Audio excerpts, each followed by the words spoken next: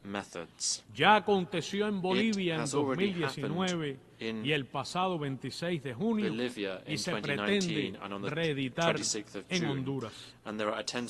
Denunciamos las tentativas de generar violencia y desestabilización en Venezuela.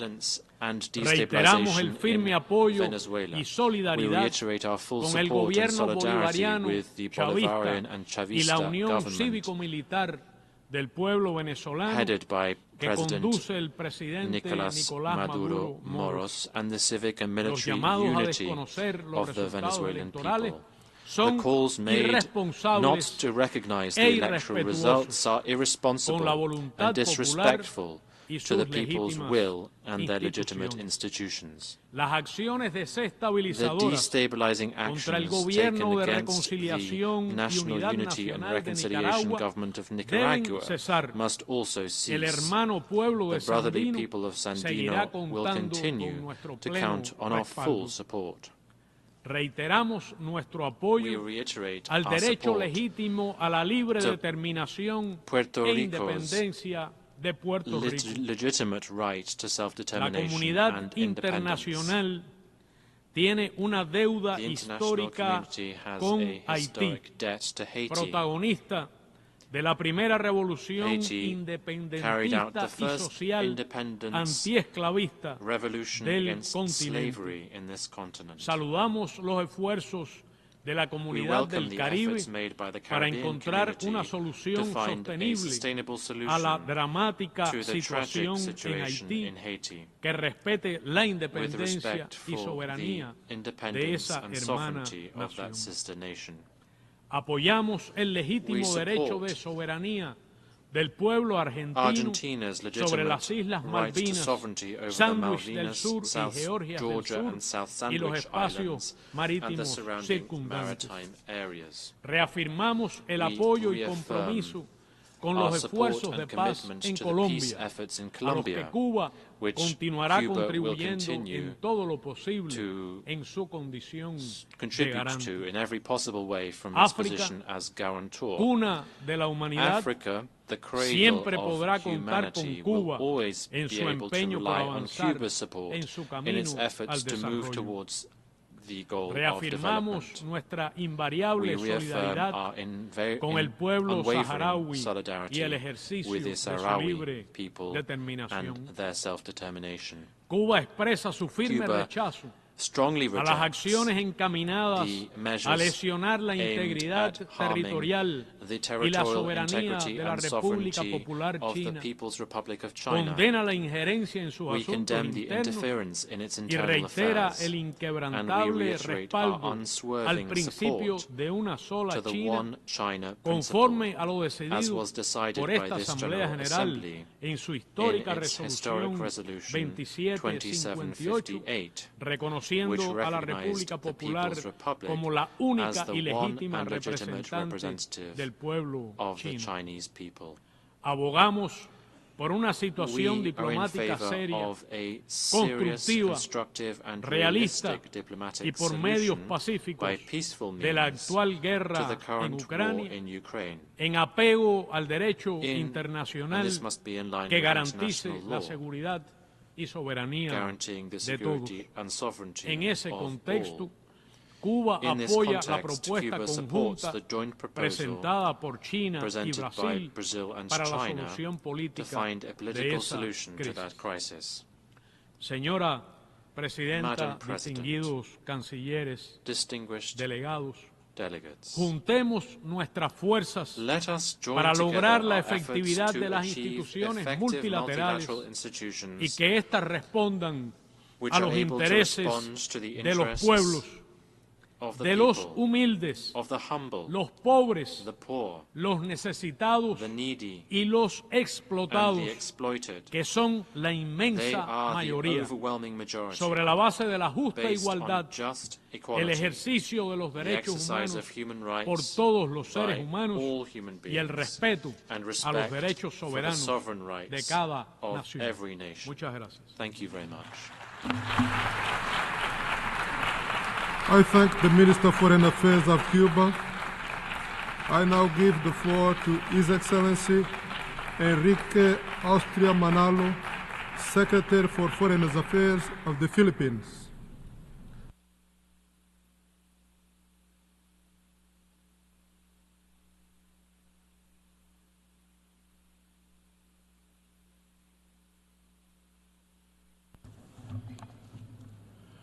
Mr. President, in 1946, Carlos P. Romlo, who would become the first Asian president of the General Assembly, said, quote, "We are not here to make peace, but to build for peace, not to reap and divide the harvest of victory, but to make ready the hearts and minds of men and women for the needs of peace." In those early years of the United Nations, the Philippines had clearly understood the magnitude of the work ahead.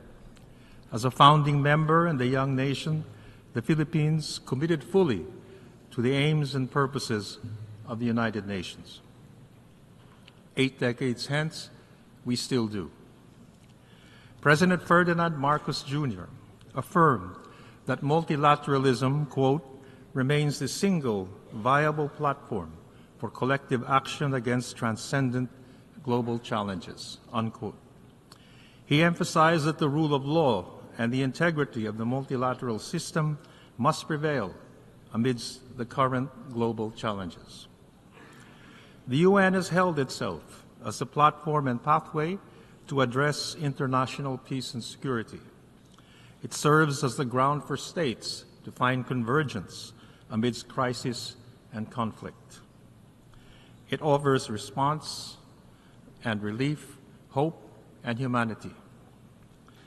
The Pact for the Future is a testament that global problems require global solutions, and that a better world is possible when states commit working together towards a common vision.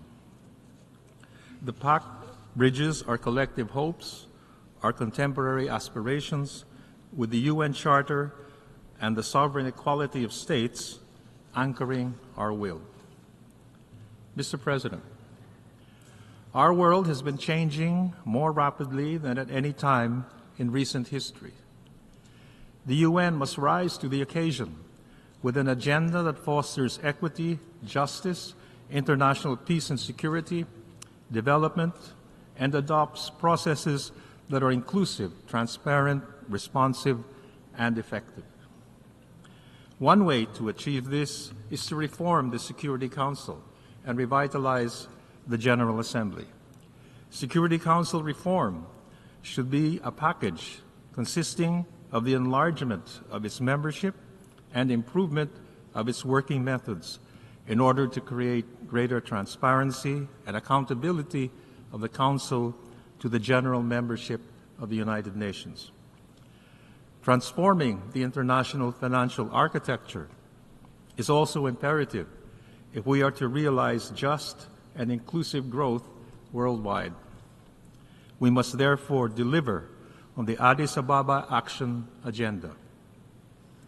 We must lose no time to implement the Global Digital Compact.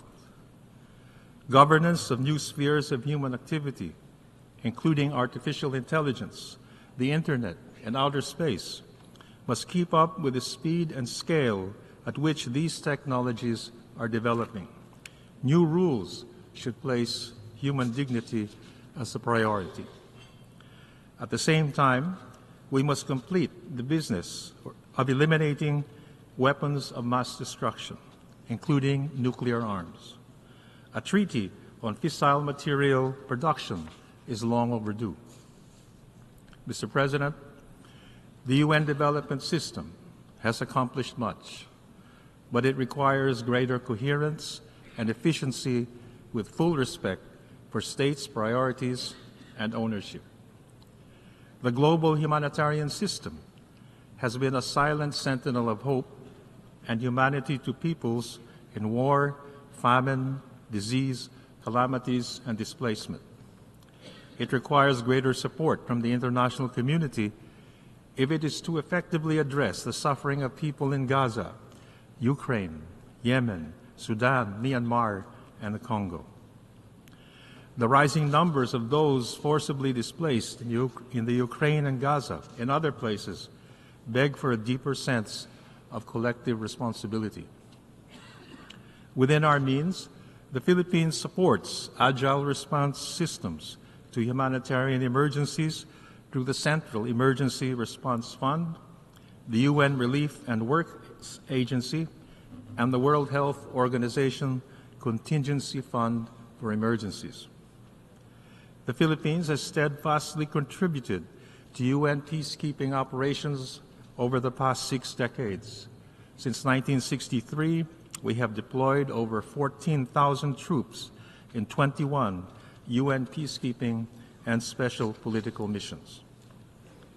We should bolster the Peacebuilding Fund and support UN Security Council resolutions to safeguard education and protect cultural heritage from terrorism and armed conflict. We echo the call of the 2024 Africa Counterterrorism Summit in Abuja for country-led and country-owned solutions for a peaceful and secure African continent. And we are honored to be part of this. Mr. President, climate change has affected communities across the world in the most profound and often tragic ways. The Philippines' acute climate vulnerability makes us one of the staunchest proponents for strengthening climate and disaster risk resilience. And we are honored to host the board of the fund responding to loss and damage.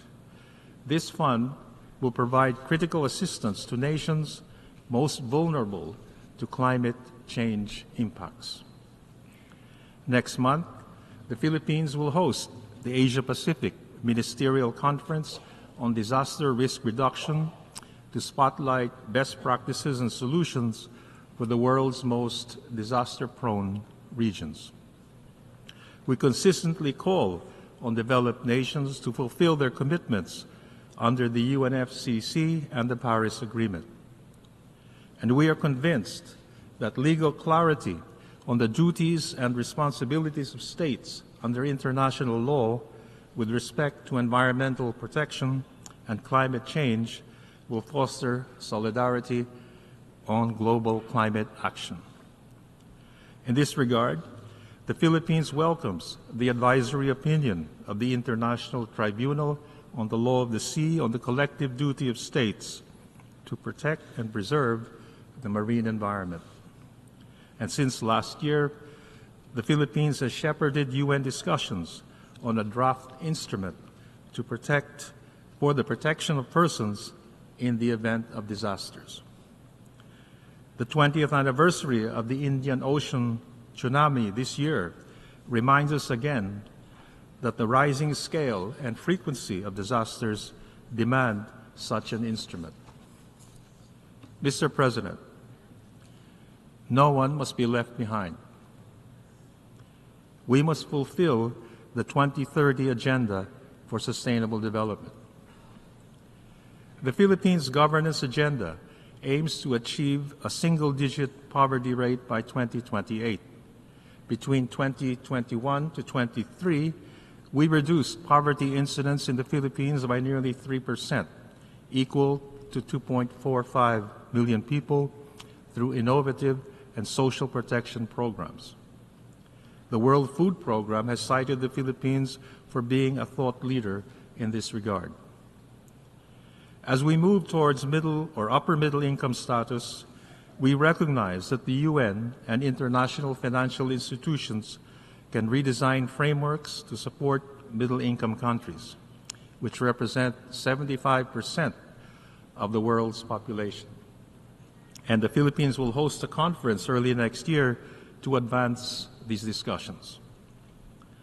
Now 60 years old, the Group of 77 continues to advocate for a fairer, more inclusive global economic order. We thus hope that the Second World Summit for Social Development and the Fourth International Conference on Financing for Development will catalyze strategic action for narrowing global inequalities.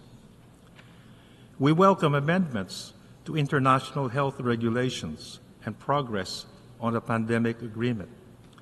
The Philippines leads the group of equity to promote developing country priorities in the negotiations on this agreement.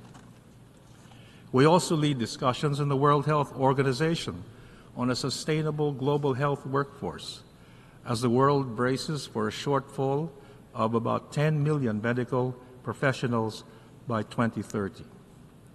And we will host the Philippine Pacific Forum on Human Health Resources later this year to discuss regional solutions. Migrants across the world are in need of more protection. Together with health workers, seafarers were the unsung heroes during the COVID-19 and the post-pandemic recovery. The Human Rights Council adopted in July the Philippine-led resolution recognizing the human rights of seafarers. International and intergenerational solidarity make our societies more humane and empowering. And we welcome the Declaration on Future Generations, and we support a binding convention on the rights of older persons.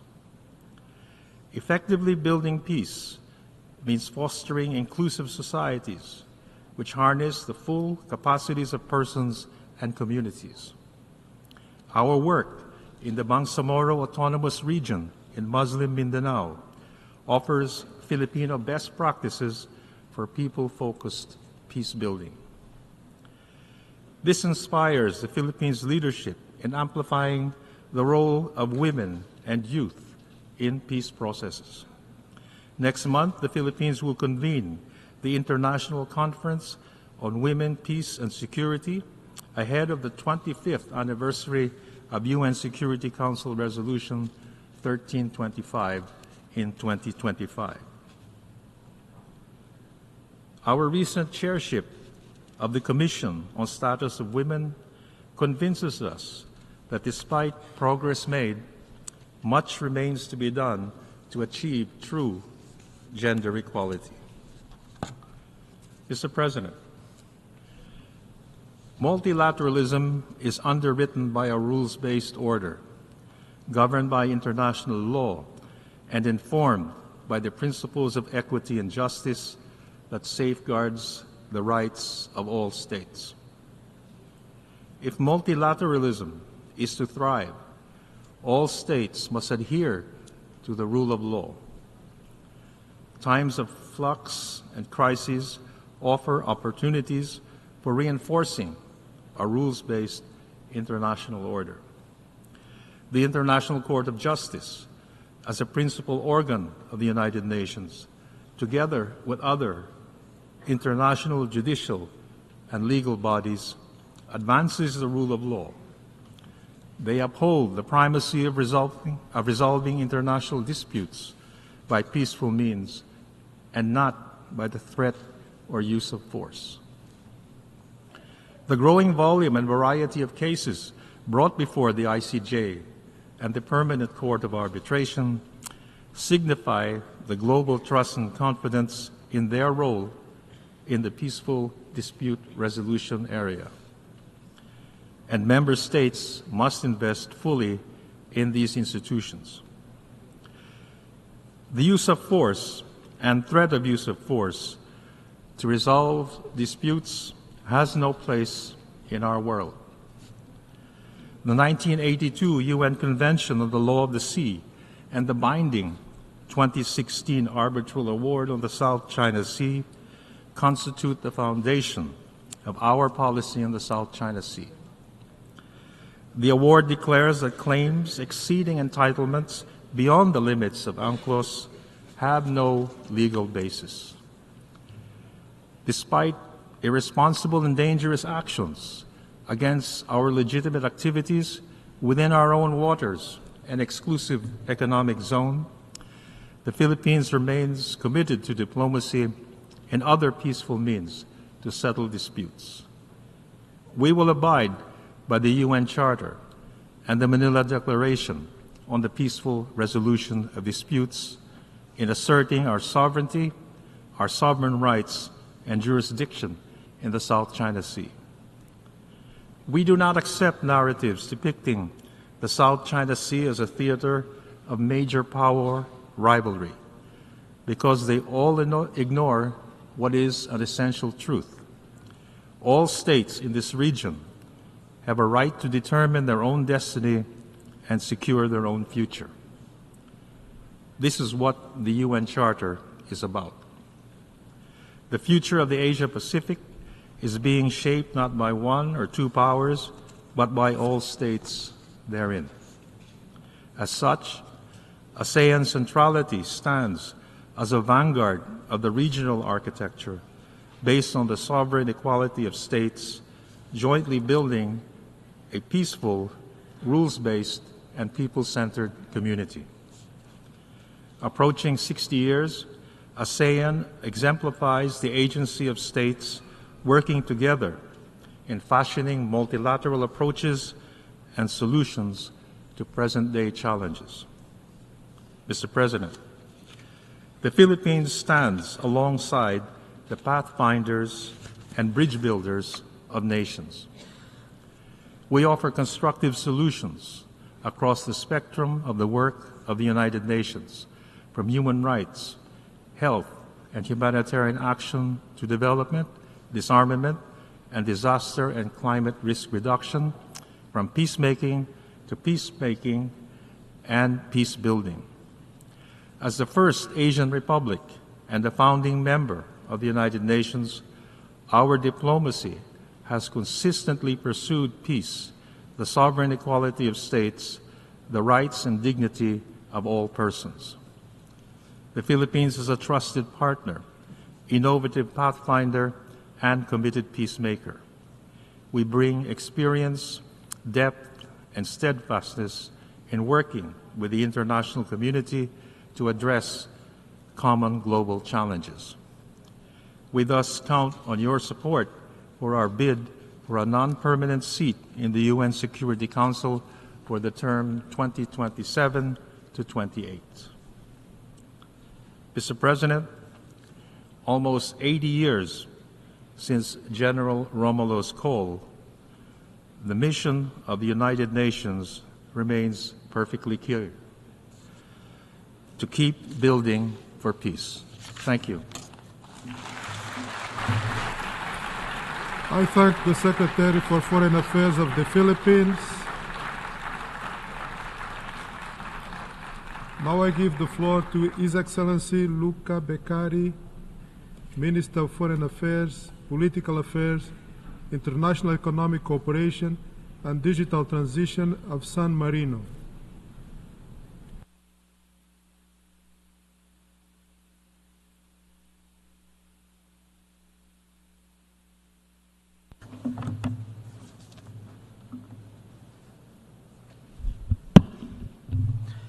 Mr. President, Mr. Secretary General, Excellencies, ladies and gentlemen, on behalf of the Government of the Republic of San Marino, I would like to congratulate His Excellencies, Mr. Philemon Yang, on his election as President of the 79th section of the United Nations General Assembly and to wish him a fruitful work.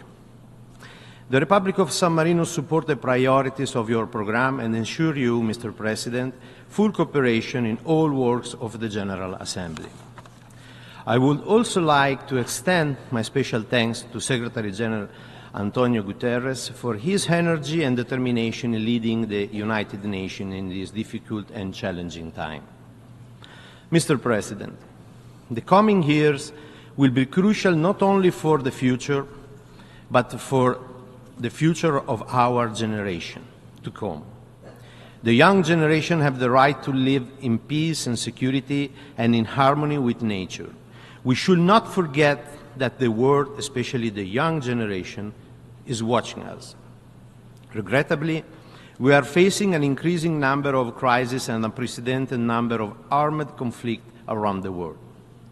Furthermore, the implementation of the 2030 Agenda has been slowed down by international context of uncertainty, a combined planetary crisis of climate change, pollution, biodiversity loss, aggravated by shocks of war, destabilization, and increased fragility.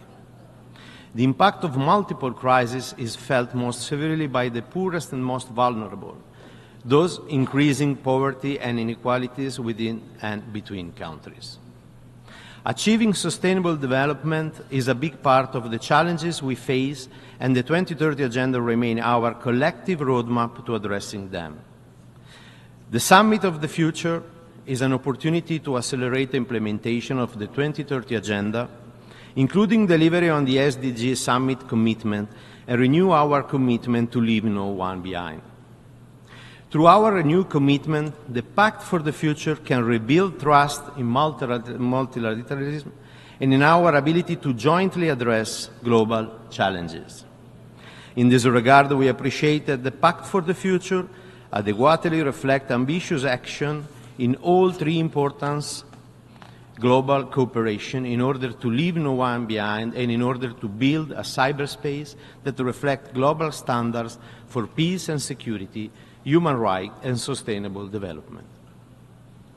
Mr. President, San Marino sees an urgent need to strengthen our collective support for a rule-based international system rooted in the United Nations. We unequivocally support this institution's foundational basics, which include the purpose of principle of the UN Charter, as well as the Universal Declaration of Human Rights and existing obligations under international human rights law. In this time of widespread violation, it is crucial to recommit to the UN Charter and its values in order to maintain international peace and security, taking effective collective measures for the prevention of conflict and for the suppression of acts of aggression. We support the recommendation of the Secretary General's new Agenda for Peace and welcome the new intensified effort on conflict prevention. The recognition of the interdependence of peace and security, sustainable development, and human rights is fundamental if we want to achieve credible results. We support the request for the Secretary General to continue to develop new model of peace operation and the recognition of the role of the regional organization in enforcing of maintaining peace.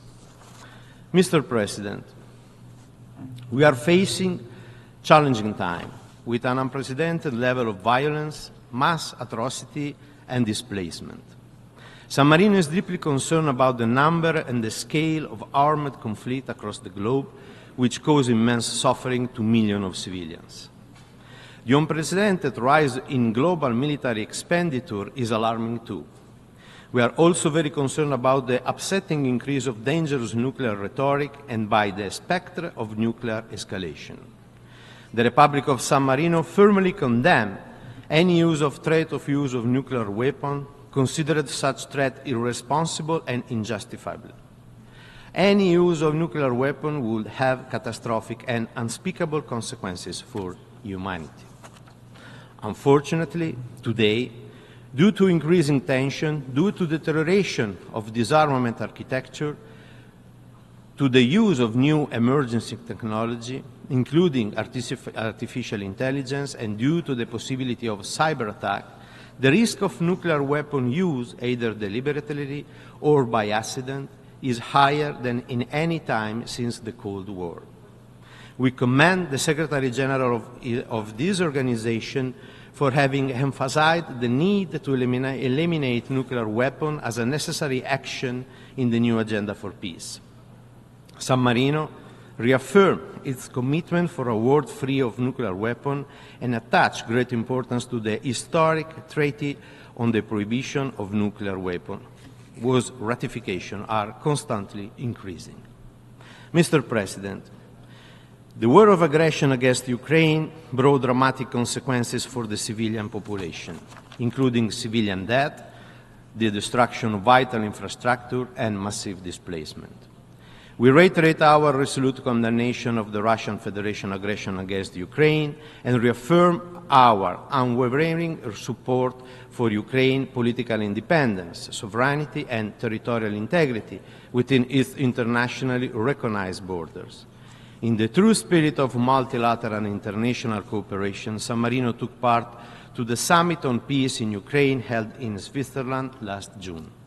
We support all the international effort aiming to achieve a comprehensive, just and lasting peace for Ukraine based on the UN Charter and international law. Mr. President, the Republic of San Marino has firmly and repeatedly condemned the horrific terrorist attack of October 7. San Marino called for an immediate and unconditional release of all hostages, condemns the torture and sexual violence perpetrated against them, and recognizes Israel's right to defend itself within humanitarian and international law. At the same time, we cannot remain silent in front of the death of more than 40,000 civilians, most of them children and women. More than 90,000 Palestinians have been reported injured, while the majority of houses and hospitals have been damaged, raided, or emptied. The level of destruction and suffering in Gaza is unprecedented. The civilian suffering, the civilian death toll, and the ongoing captivity of hostages are heartbreaking and unacceptable. We urge all parties to fully respect international humanitarian law, preserving the life, dignity, and humanity of all people affected by armed conflict. Furthermore, the tragic death of UNRWA staff members and of the other humanitarian workers and of the journalists cannot be tolerated. San Marino has joined several initiatives in order to alleviate the catastrophic humanitarian situation of civilians in Gaza and has made financial contributions to UNRWA, UNICEF, and OCHA in order to support the work of this agency that have been operating in highly challenging conditions.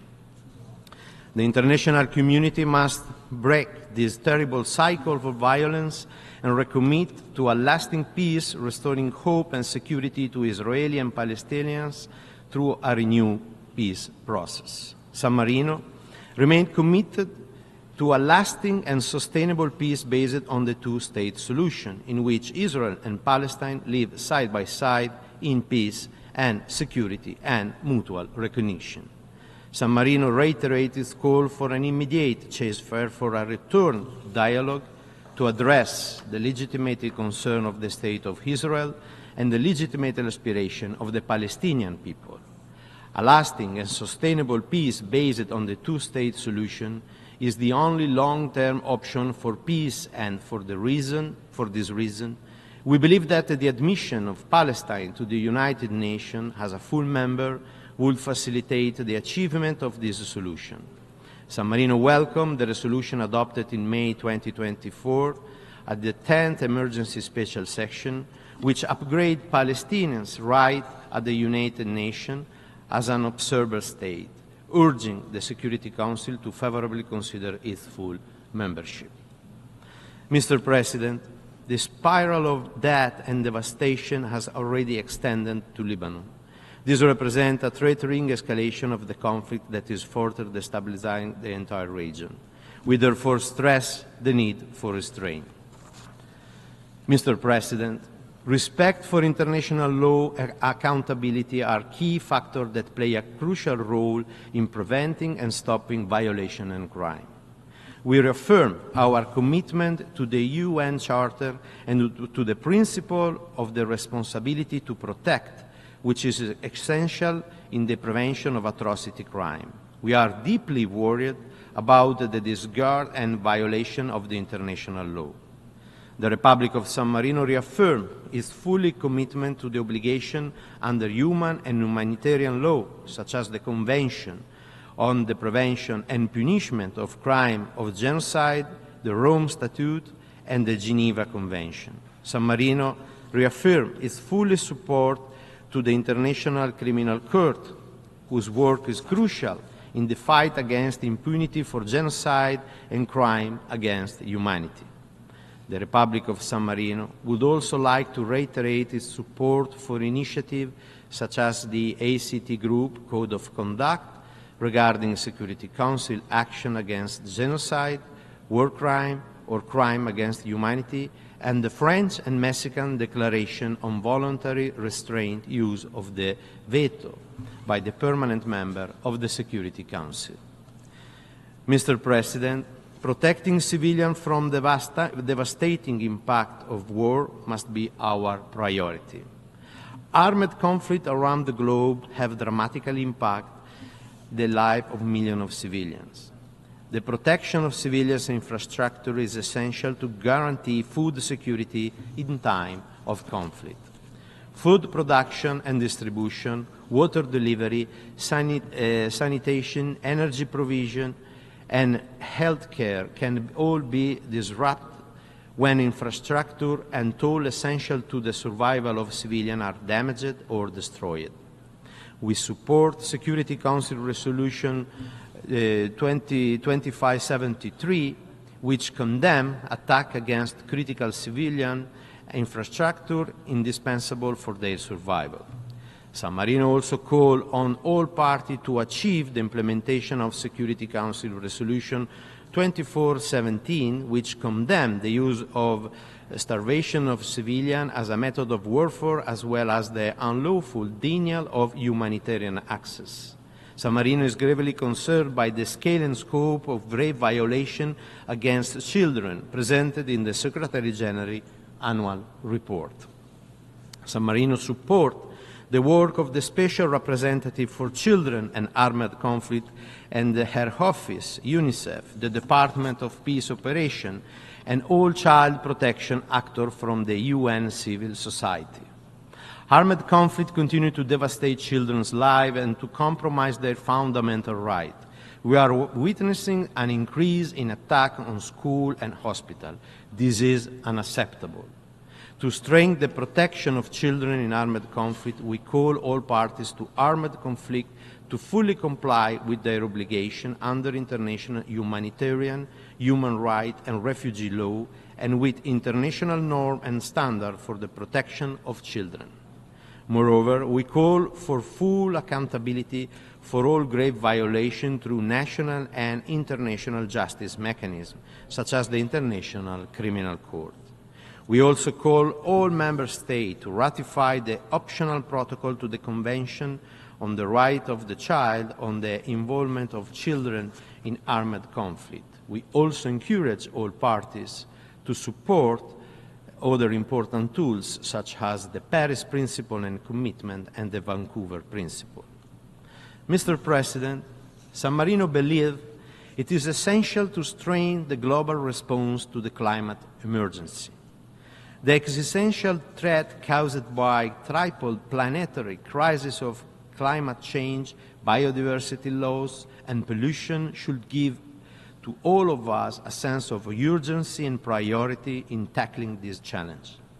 We support the commitment taken at COP28 last December, which include the imperative of transitioning away from fossil fuel in energy system in a just, orderly, and equitable manner, tripling renewable energy capacity globally and doubling energy efficiency by 2030 in line with 1.5-degree pathways.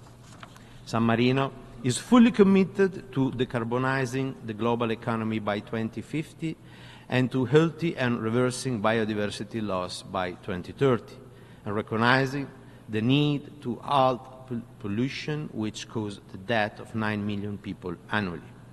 Moreover, we also need to tackle the water crisis, a growing global threat that will inevitably intensify in the coming 50 years, with devastating consequences on sustainable development, the environment, and regional peace and stability. Mr. President, the increasing evident interrelationship among global challenges highlight the need for member states today more than ever to work together to overcome difficulties. The United Nations is the only universally intergovernmental body based on the sovereign equality of all its members.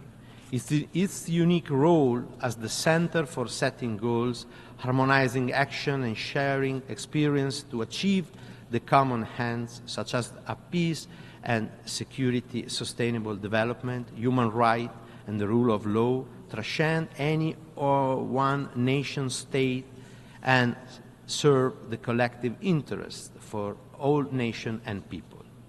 The centrality and relevance of the United Nations is not a given. We need a much stronger focus on collective global solutions to current and future challenges, which threaten peace and prosperity for all. We need to revitalize the United Nations and reinvigorate multilateralism to ensure its continued significance. To this end, it is essential to rebuild trust in the potential of the organization, in its leadership, and most of all, trust between its members and all the stakeholders.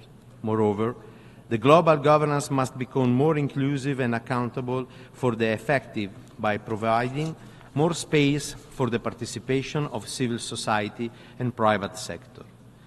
In this regard, we need more inclusive international financial architecture, strengthen a rule-based and equitable financial system that ensure a more effective and inclusive global economic governance, with meaningful development impact and providing space for innovative solutions. Multilateralism must effectively deliver on peace as a global public good. Reform must remain at the center of our action because they are crucial to future world stability and maintenance of international peace and security. In this regard, San Marino follows with particular interest the Security Council reform. As we have started on previous occasion, our country believes that the intergovernmental negotiation favor the search for an agreement based on a broad and strong political consensus, able to reflect the interest of all negotiating groups. San Marino called for a reform that make the Council more democratic, transparent, efficient, and accountable. This goal can be achieved only through a continuous dialogue among the states and the awareness that overcoming the respective initial position is essential to negotiate the broadest agreement possible. In conclusion, Mr. President, we stand at a critical juncture where the step we take today will shape the international rule-based order and the United Nations system for decades to come. It is essential to find new ways of working together and to ensure that multilateral institutions will be able to address the rapid change taking place. Member States must assume their responsibilities, including that of making our organization able to fulfill its mandate, which is to protect the citizens of the world. San Marino is a state with a strong identity thanks to its century-old history of peace and freedom. Our state is small, but proud to bring its contribution to the United Nations community. Thank you for your attention. I thank the Minister of Foreign Affairs, Political Affairs, International Economic Cooperation, and Digital Transition of San Marino. I now give the floor to His Excellency Mohammed Hassan, Minister for Foreign Affairs of Malaysia.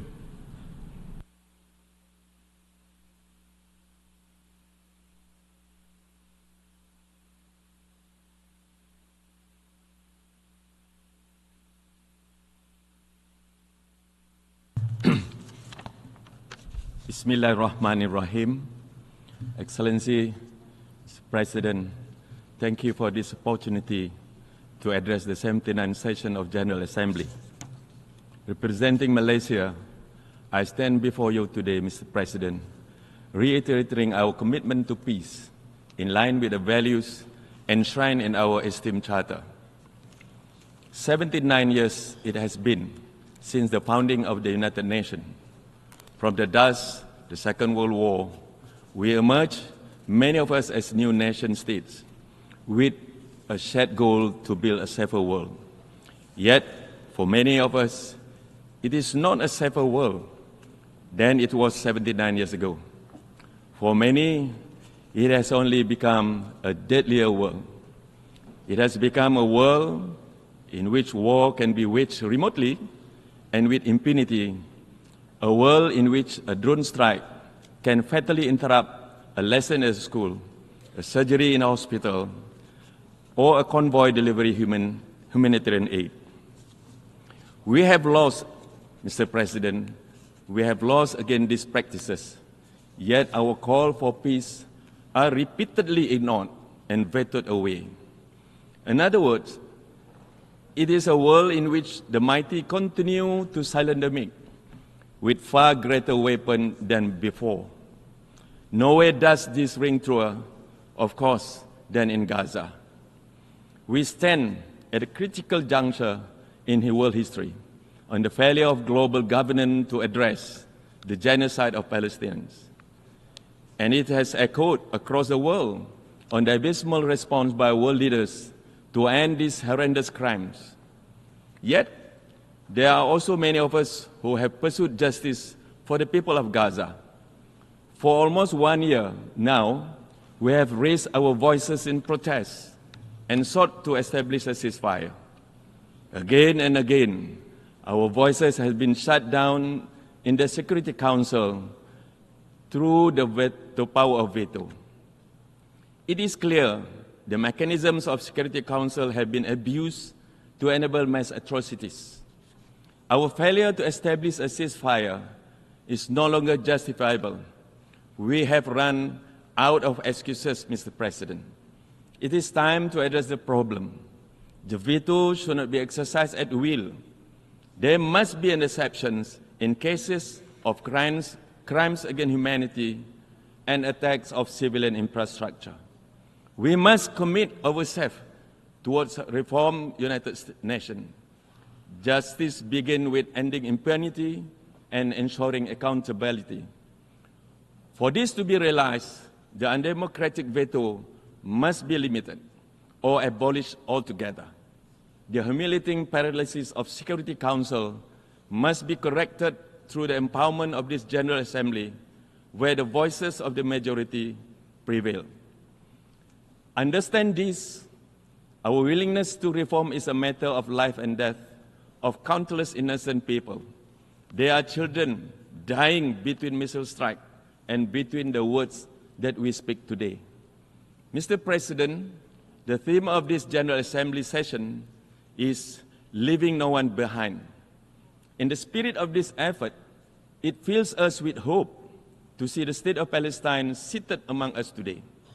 Malaysia lauds the 143 member states for their support in extending the UN's principle of equality among nations to the state of Palestine this year. And we strongly urge the remaining minority to join the majority. It is time to realize Palestine's right to statehood and full membership in this assembly. It is only through the elevation of dialogue and diplomacy that we can seek a long-lasting solution, not through collective punishment, not through man-made famine, and not through impunity and disregard for international law, Mr. President. Indeed, the elevation of dialogue and respect for international law have been compromised in this assembly for some time now. Israel has violated every international law there is, including the Genocide Convention, Geneva Convention, and human rights treaties. Just months ago, the world witnessed Israel's mockery and utter disrespect of the United Nations in this very hall with the insolent shredding of the United Nations Charter.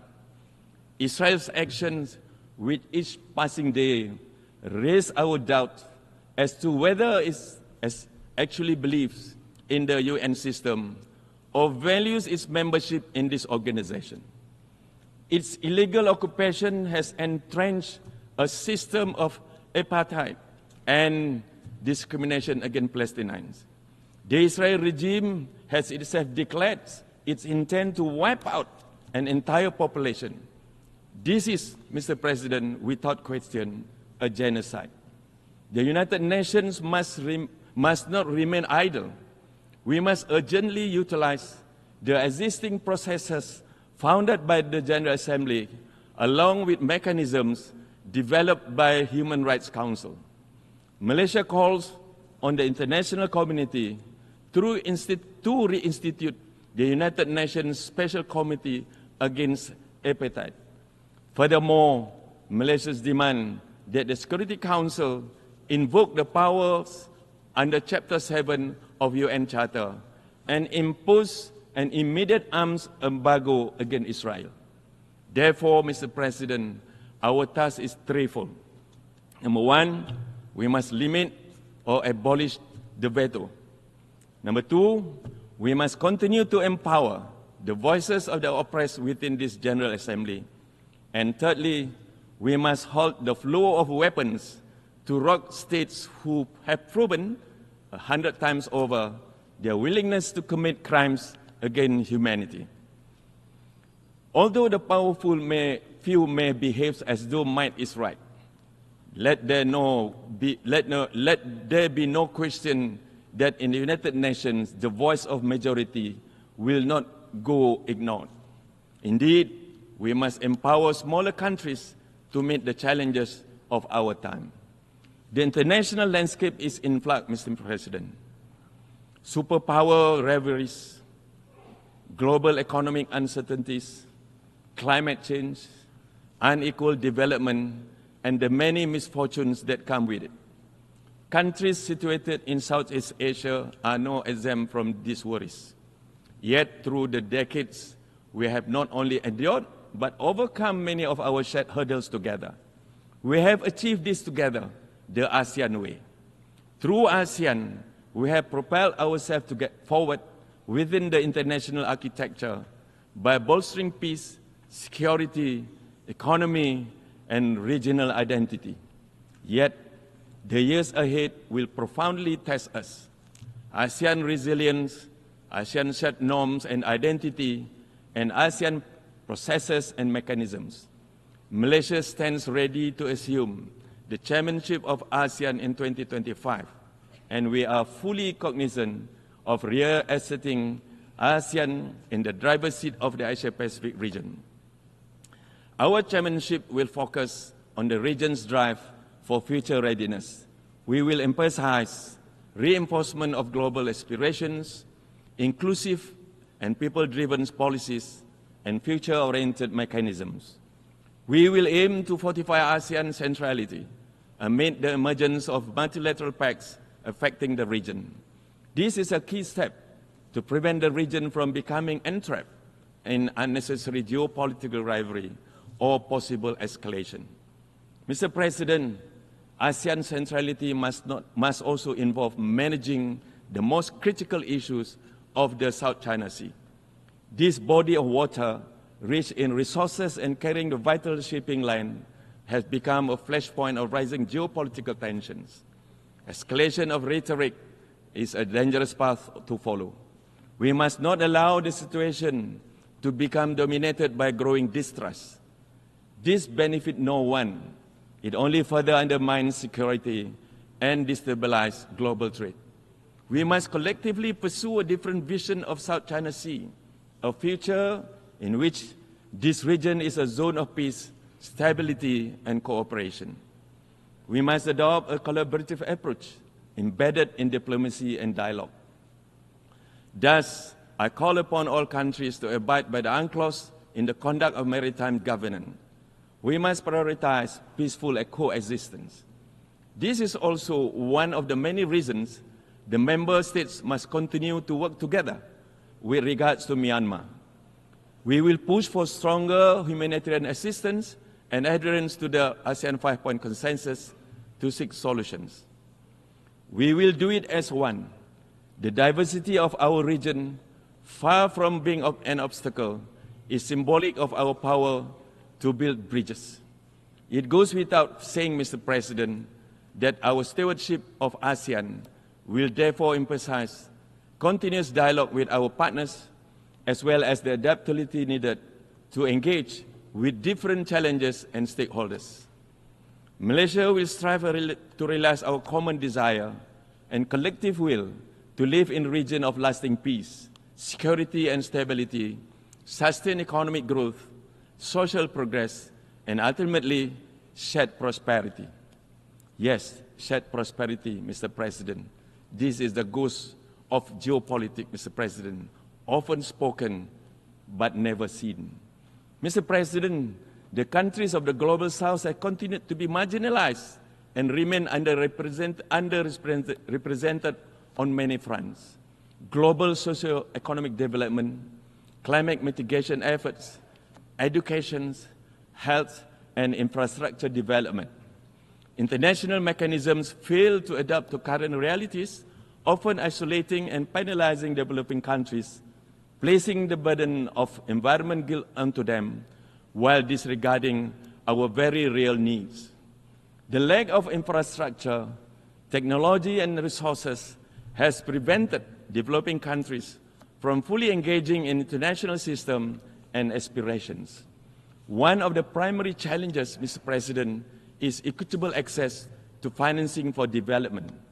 Innovative and new models of financing for development that drive sustainability, conservation, climate action, and achievement of SDGs should be part of new multilateral solutions. The climate crisis may be the most pressing challenge of our time. It is no longer a distant threat. It has flooded our doorstep, Mr. President.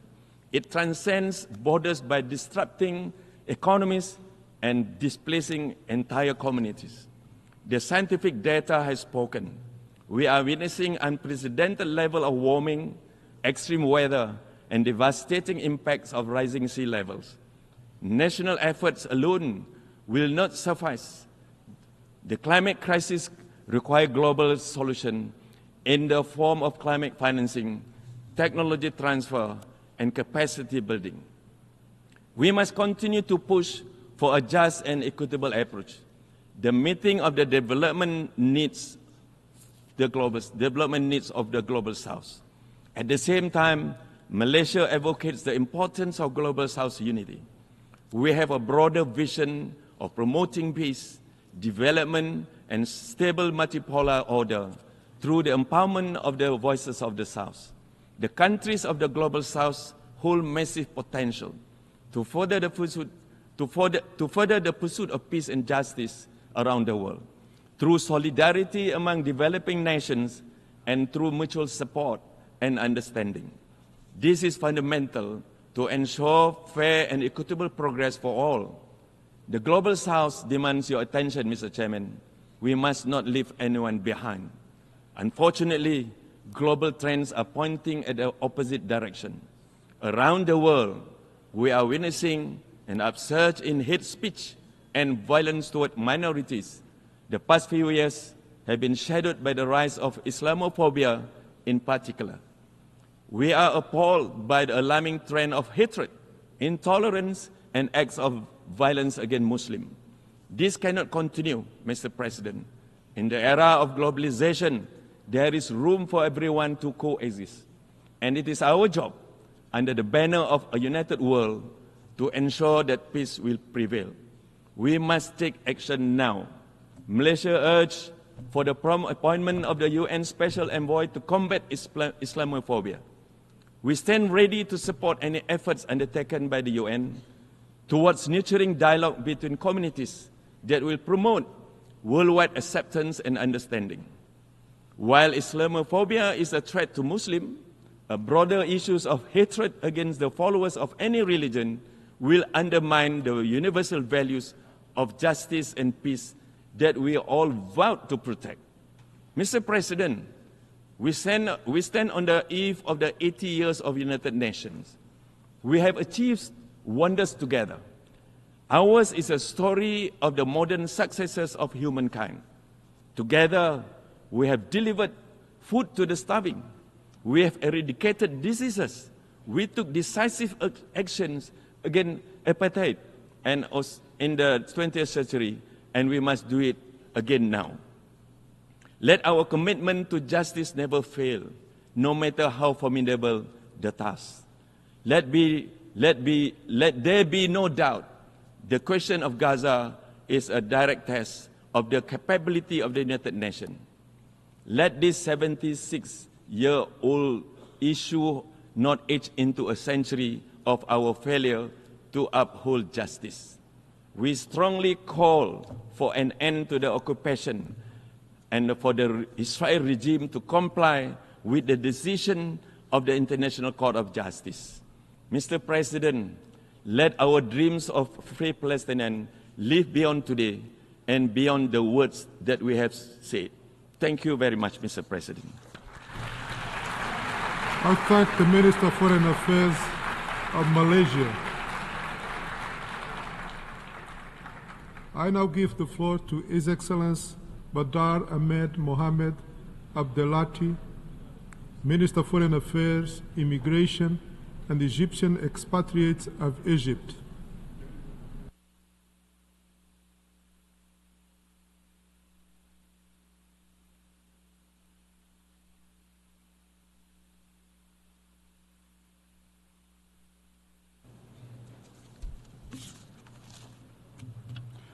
شكرا جزيلا. السيدات والسادة رؤساء الوفود، السيد فيليمون يانغ رئيس الجمعية العامة للأمم المتحدة، السيد أنطونيو غوتيريش سكرتير عام الأمم المتحدة، أتوجه إليكم من هذا المنبر الموقر في ظرف دقيق ووسط أزمات مركبة تعصف بمنطقة الشرق الأوسط والعالم، حاملا رؤية مصر المتأصلة في التاريخ والمتوجهة صوب المستقبل، الرؤية التي عركت التحديات والحروب واتخذت السلام والعدل والعمل منهاجا لها لبناء إقليم وعالم يسعى الجميع بحرية وكرامة وعدالة. Our lodestars as we seek to build a region and a world that's rooted in dignity, freedom and justice. I'll be speaking on behalf of one of the founding members of the United Nations. You're all well aware of the role we played in the establishment of the United Nations, in the establishment of consensus, راسخ بأهمية الحفاظ على منظومة فعالة متعددة الأطراف لبناء علاقات دولية مستقرة قائمة على احترام القانون الدولي ونشر السلام والتعاون. من هذا المنطلق نجد لزاما علينا أن ندق ناقوس الخطر في الظرف الدولي الراهن. It is necessary to ring alarm bells at this specific moment, given that the international system established roughly 8 decades ago is currently showing its structural shortcomings, threatening its very existence, and this owing to ineffectiveness, inequality, and growing recourse to double standards. Young people world over are asking legitimate questions about the usefulness of the international multilateral system. And would it yield for today's world in terms of peace and security? Is it helping to eradicate poverty and hunger? Is the system protecting us against climate change? Is it helping to build knowledge? Is it helping us to adapt to technological changes? We're seeing occupation, terrorism, killing and destruction. Is this being prevented? Is the system unified? Is it transparent? In order to answer these questions, which are very legitimate, and they were addressed, in fact, during the preparations for the Summit of the Future.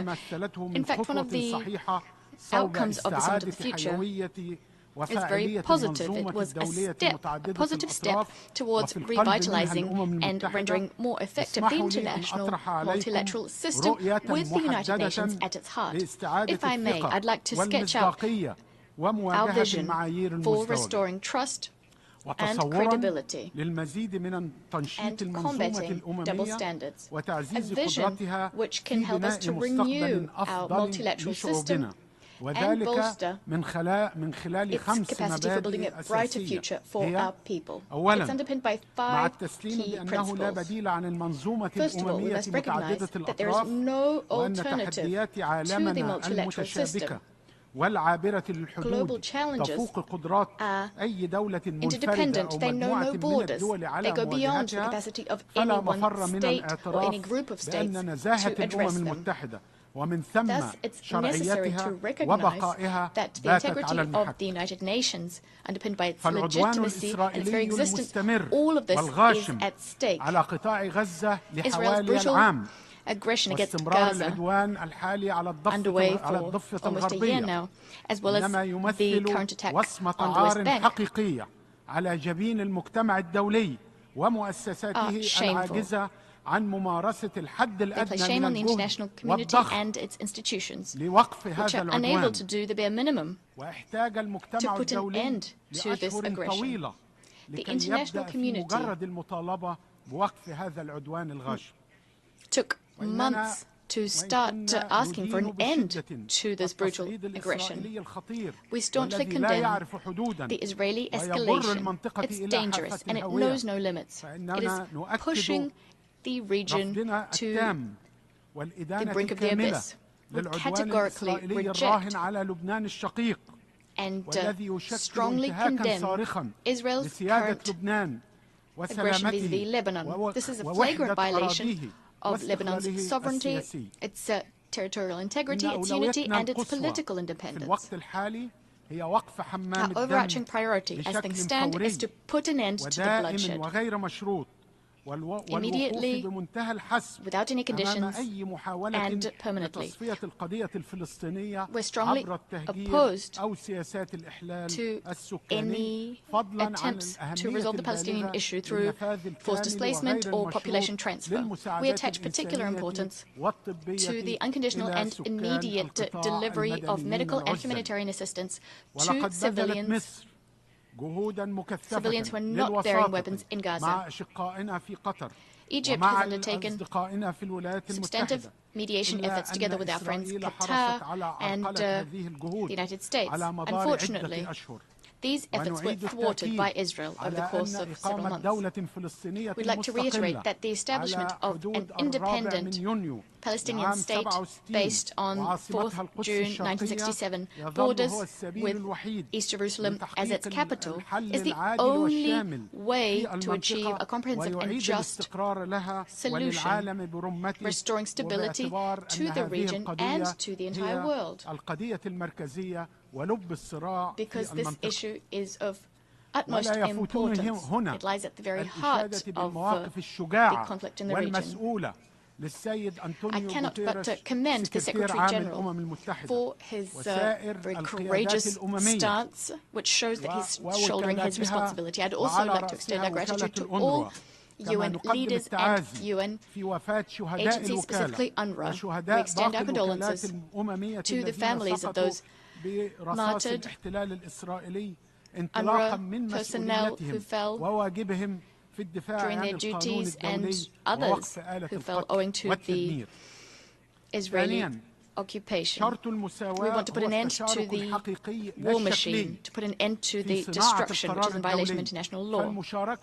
Next, we need effective participation, not a fig leaf of participation. Participation is not a gift. It's not a gift given to other states. It's the very foundation, the prerequisite for an effective response that the international community can mount to successive crises plaguing the international system, so as to ensure that common ownership is taken of international decisions. Furthermore, we cannot accept that Africa and Arab states to date have no permanent representative on the Security Council, nor enjoy the related prerogatives. We endorse the State Declaration and the Israeli consensus to repair the historical injustice done to the African continent. Genuine participation is only possible if there is deep-rooted reform of the international financial architecture and of international financing institutions. We must modernize multilateral development banks and their practices and bolster access of developing countries to concessional funding, especially in the face of crisis. We support the SG's appeal to make the Bretton Woods institutions fairer to developing states. There is no alternative to a common approach so as to address growing sovereign debt of developing countries. This can be done by buttressing existing mechanisms, strengthening their effectiveness, but also establishing new mechanisms helping low and middle-income countries. What's also important is debt swaps. These must be broadened so as to address debt distress and help these countries achieve sustainable development. Economic justice can only be done if we place the priority on Africa's development. This is how we can guarantee that we prevent conflict and ensure lasting peace. When we held the presidency of the Steering Committee of the Heads of State and Government of the African Development Commission, as well as the presidency of His Excellency President El-Sisi, post-conflict reconstruction on the African continent was front of mind. And Egypt will seek to accelerate the development process so as to achieve the African Union's 2063 agenda. This brings me to my third point in principle. Exchange of resources between states, some of which have a comparative advantage, requires us to adopt the principle of common but differentiated responsibility, especially as regards climate change. Governance and natural resources are limited.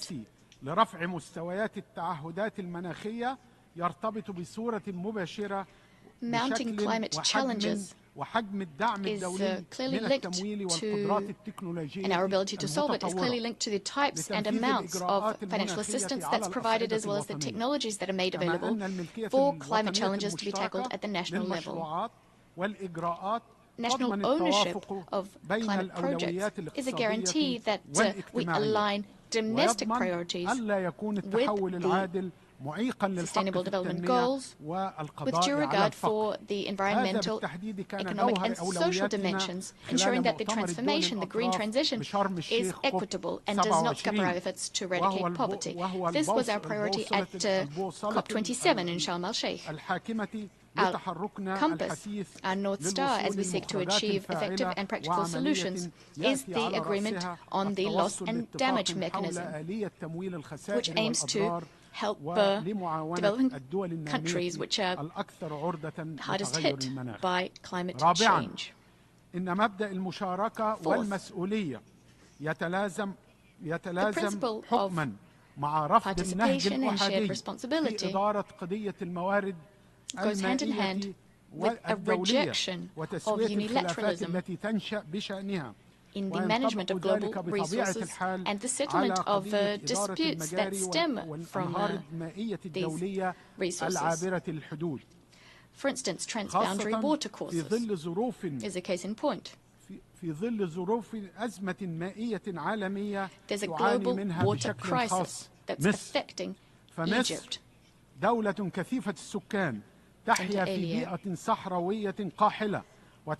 Egypt is a densely populated country located in an arid zone. It is heavily reliant on the Nile to be able to respond to its mounting water needs.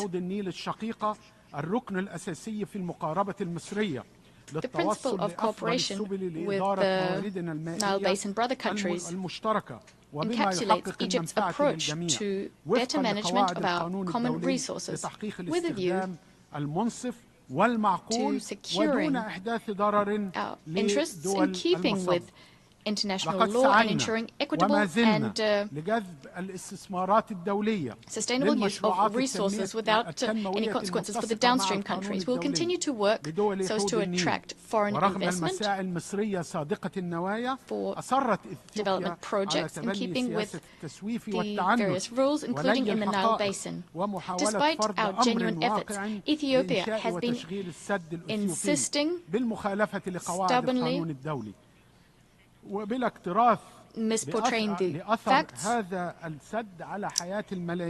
and starting up the Renaissance Dam, beginning operations without due regard for international law, nor the opinions of millions of people living downstream in Egypt and in Sudan.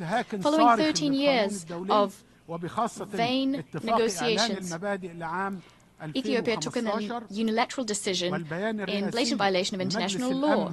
Specifically, the 2015 Declaration of Principles, the Security Council Presidential Statement issued in 2021. Well, in fact, in December 2023, negotiations came to a standstill.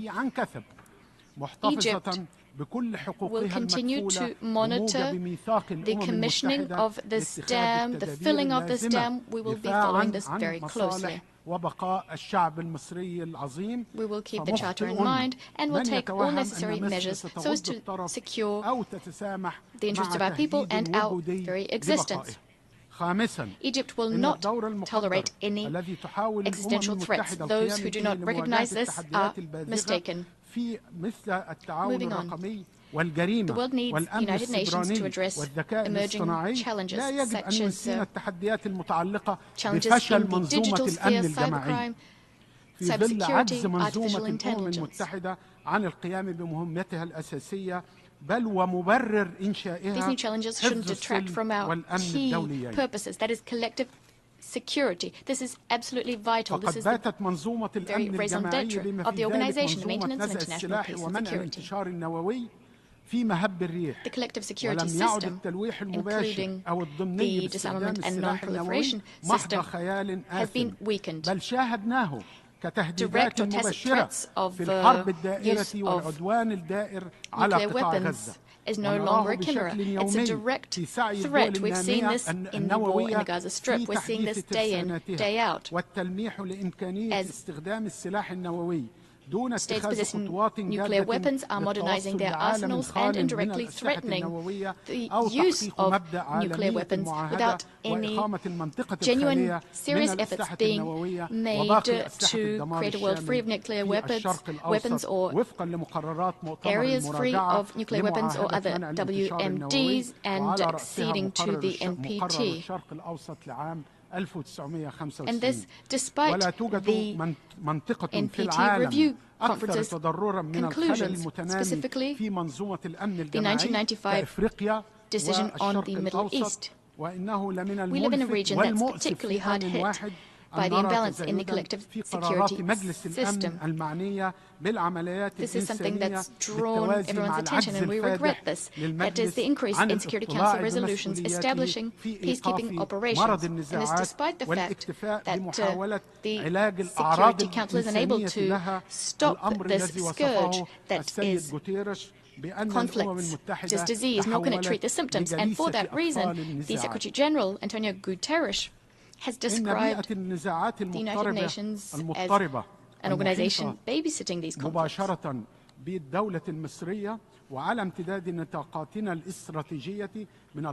Speaking of conflicts and upheavals in neighboring countries, as well as throughout the North Mediterranean, all the way through to the Horn of Africa in the south, we are particularly committed to strengthening the UN's role so as to address the root causes of conflicts. We need to ensure that peace is maintained, but also we need to sustain peace.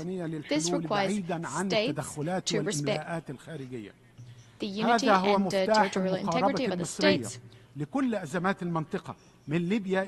also need national ownership of decisions without anything being imposed by external actors. This applies to all crises in the region, Sudan, Somalia, Libya. The way to resolve crises is to strengthen state institutions through comprehensive political processes so as to fill these political and security vacuums, which are being exploited by some political and confessional forces, by regional and international parties who want to extend their influence at the expense of people and states in the region. Egypt would like to reiterate the importance of supporting an overarching political process so as to address the crisis in Sudan with due respect for the sovereignty, unity and territorial integrity of that country, Sudan. We must also preserve its institutions, its national state bodies. We support the political settlement in Libya with national ownership thereof. The transition should proceed with parliamentary and presidential elections held concurrently and as swiftly as possible. We are hopeful that by pooling our efforts and endorsing the new UN mission in Somalia, we'll be able to preserve security and stability in that country in keeping with what its people and its government want. We condemn all unilateral measures threatening Somalia's unity, its sovereignty, extending across its territory. Egypt attaches particular importance to capacity building in our brother nations across Africa, together with the United Nations, through the International Conflict Settlement Center, as well as the Egyptian Partnership Agency that works on development. Egypt is committed to working hand in hand with our regional and international partners so as to restore equality and to combat double standards, as well as international hypocrisy, and to revitalize the international system, the multilateral system, implementing the various principles I enumerated in keeping with the principles enshrined in the UN Charter. We will be shouldering our responsibilities as part of the humanitarian response that must be mounted to address crises in our region. We're the third country in terms of refugee applications in 2023. Under the leadership of our President El-Sisi, we've been bearing the brunt of the burden, supporting our brothers from other Arab states and African states. Over 10 million refugees are currently being hosted in Egypt. However, there are certain limits which cannot be exceeded because of the burden this implies. The international community is therefore duty-bound to fill the funding gap and to mobilize the requisite resources so as to address the issue of humanitarian operations and to meet the needs of refugees fleeing conflict in various countries. Despite international crises and challenges coming one after the other and the ongoing rise in the number of migrants, Egypt will continue its efforts so as to bolster its human capital. We will do this through a national dialogue. We are prioritizing human rights and democracy. And we're not doing this to please external players. We're doing this to fulfill the aspirations of our people, young people, as well as women, so as to achieve gender parity as well. We just adopted the first national action plan on women, peace and security. We will be implementing our national strategy on human rights. Furthermore, we'll continue working to maintain peace and security in our region and the world over, inspired by the values of the Egyptian civilization, a majestic, long-standing civilization. Our young people will take forward this vision. They're the ones who will craft the future and preserve human lives without any discrimination on the basis of race, gender, or otherwise, all within the international multilateral system. I thank you. I thank the Minister of Foreign Affairs, Immigration and Egyptian expatriates of Egypt. We have heard the last speaker in the general debate for this meeting. The 16th plenary meeting to continue with the general debate will be held immediately following the adjournment of this meeting. The meeting is adjourned.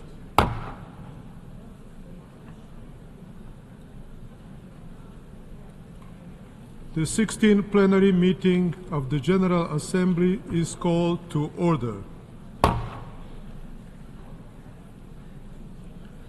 The Assembly will continue its consideration of Agenda Item 8 entitled General Debate. I now give the floor to His Highness Prince Faisal bin Farhan Al Saud, Minister for Foreign Affairs of Saudi Arabia.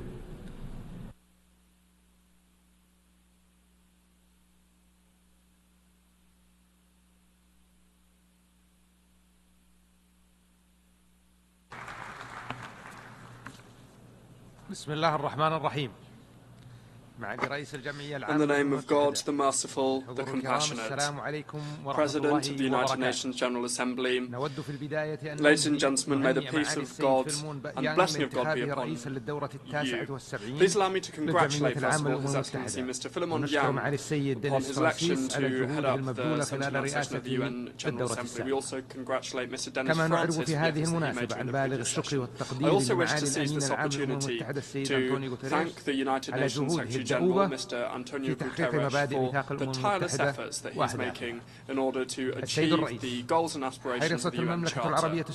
President, the Kingdom of Saudi Arabia, since we participated in the creation of this organization, has been striving to make efforts to make the promises of the UN Charter an absolute reality.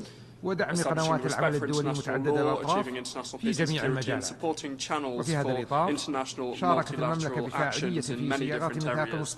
In this regard, the Kingdom participated in the drafting of the Pact for the Future that was agreed on by the leaders of the world this week. We believe that this pact, the Summit for the Future in general, is an opportunity to renew our collective principles to strengthen cooperation to achieve peace and security and sustainable development for future generations. In the Kingdom of Saudi Arabia, we are seeking to strengthen the role of international financial institutions to ensure an economic recovery. President, the world is seeing a high pace of crises, and unfortunately, we are just looking at managing these crises rather than finding concrete solutions. This is a situation of laxism in international efforts and also a situation of selectivity in the application of international law and international humanitarian law, which has led to an exacerbation of violence and conflicts and is threatening the principles of the UN Charter and undermining common actions to find peaceful solutions. Peaceful solutions that will enable us to spare the lives of civilians and to put an end to fighting and ensure peace and international and regional development. In this context of tensions between countries, we wish to warn against political polarization. We need to open up dialogue and strengthen dialogue and cooperation between states, enabling us to strengthen international peace and security. In this regard, we categorically reject all crimes perpetrated by Israel against the kindred Palestinian people. The most recent crimes committed against civilians, defenseless civilians, is just one chapter in the story of suffering by this brother people who have been suffering for decades now. These barbaric Israeli practices started last year has cost the lives of tens of thousands of Palestinian civilians, in particular women and children. We are seeing bombing, murder and destruction. This is a real humanitarian catastrophe and it is continuing to get worse. It is necessary to halt this aggression. For this reason, the Kingdom of Saudi Arabia hosted the Joint Arab-Israeli Summit in November 2023. We saw the participation of heads of state and government of member countries of the Arab League and the Organization for Islamic Cooperation. We worked to adopt resolutions and decisions that reflect the will of Arab and Muslim people and to stop the bloodshed, to ensure unhindered humanitarian access and to realise the legitimate demands of the Palestinian people, in particular the creation of an independent state. The Ministerial Committee tasked by this summit to engage in visits has called upon the international community to put an end to Israeli aggression and protect civilians. That's why we welcome the adoption by the General Assembly on the 10th of May 2024 of a resolution that states that the State of Palestine fulfills all the conditions to become a fully fledged member state of our organisation, and we welcome the decision of Norway, Spain, Ireland, Slovenia and Armenia, who have recognised the brother country of Palestine. We call upon other states to bilaterally recognise the State of Palestine and to act together in order to recognise the State of Palestine as an independent state. That's why we announced with our partners and ministerial committees with Norway and the European Union, we have announced the creation of a coalition to promote the two-state solution. We call upon all states to join us in this initiative. Mr. President, we have provided more than $5 billion American dollars in aid to the kindred Palestinian people since the مساعدات إغاثية إنسانية تقارب 185 مليون دولار أمريكي وتم التوقيع على اتفاقيات مع عدد المنظمات الأممية والدولية الإنسانية لتنفيذ مشاريع إنسانية بمبلغ يزيد على 106 مليون دولار أمريكي وسوف تستمر المملكة بدعم وكالة الأونروا لتمكينها من تقديم خدماتها الإغاثية وتوفير الغذاء والدواء والاحتياجات الإنسانية للأشقاء اللاجئين الفلسطينيين حيث بلغ إجمالي دعم المملكة لوكالة الأونروا ما يزيد على $1 مليار أمريكي وترحب المملكة بالرأي الاستشاري الصادر من محكمة العدل الدولية بشأن سياسات وممارسات إسرائيل في الأراضي الفلسطينية وتأكيدها عدم قانونية الوجود الإسرائيلي على الأراضي الفلسطينية المحتلة منذ 57 عاما وتؤكد المملكة ضرورة القيام بخطوات عملية وذات مصداقية للوصول إلى حل عادل وشامل للقضية الفلسطينية مبنية على قرارات الشرعية الدولية ومبادرة السلام العربية بما يكفل حق الشعب الفلسطيني الشقيق في إقامة دولة مستقلة على حدود عام 1967 enabling the Palestinian people to establish an independent state with pre-1967 borders with East Jerusalem as its capital. The prevalence of impunity, the lack of respect of legal obligations is encouraging Israel to continue its escalation. This escalation will have no positive impact on any party at all. وتؤكد It also risks having negative repercussions for the entire region. That's why we affirm the fact that it is necessary to preserve the stability of Lebanon and to respect its sovereignty in line with international law and in line with relevant UN Security Council resolutions. We are aligning with international efforts to bring in an immediate ceasefire and to find a lasting diplomatic solution. We call upon all parties to show wisdom and to show restraint in order to avoid a true war from breaking out in the region. Mr. President, the Kingdom has taken key measures in order to ensure الاستئناف العلاقات الدبلوماسية بين البلدين على أساس احترام سيادة الدول وعدم التدخل في شؤونها الداخلية واحترام ميثاق الأمم المتحدة ومنظمة التعاون الإسلامي بما ينعكس إيجابا على ترسيخ الأمن والاستقرار وفعل عجلة التنمية والازدهار الإقليمي ونتطلع إلى تعاونها مع المجتمع الدولي فيما يخص البرنامج النووي والصواريخ كما استأنفت المملكة علاقاتها الدبلوماسية مع الجمهورية العربية السورية لتعزيز التعاون والتنسيق بين البلدين الشقيقين بشأن القضايا المشتركة إيمانا المملكة بأن حل الأزمة السورية سيسهم في تنمية واستقرار المنطقة مع تأكيد أهمية الحفاظ على وحدة سوريا وأمنها واستقرارها وسلامة أعراضها We also reaffirm the need to preserve the security of Syria, its stability and the integrity of its territory. Furthermore, in Yemen, we are supporting all efforts to find a solution to this crisis and to appease the human suffering of the brother Yemeni people. It's essential to find political solutions to reinstall peace and stability in the region.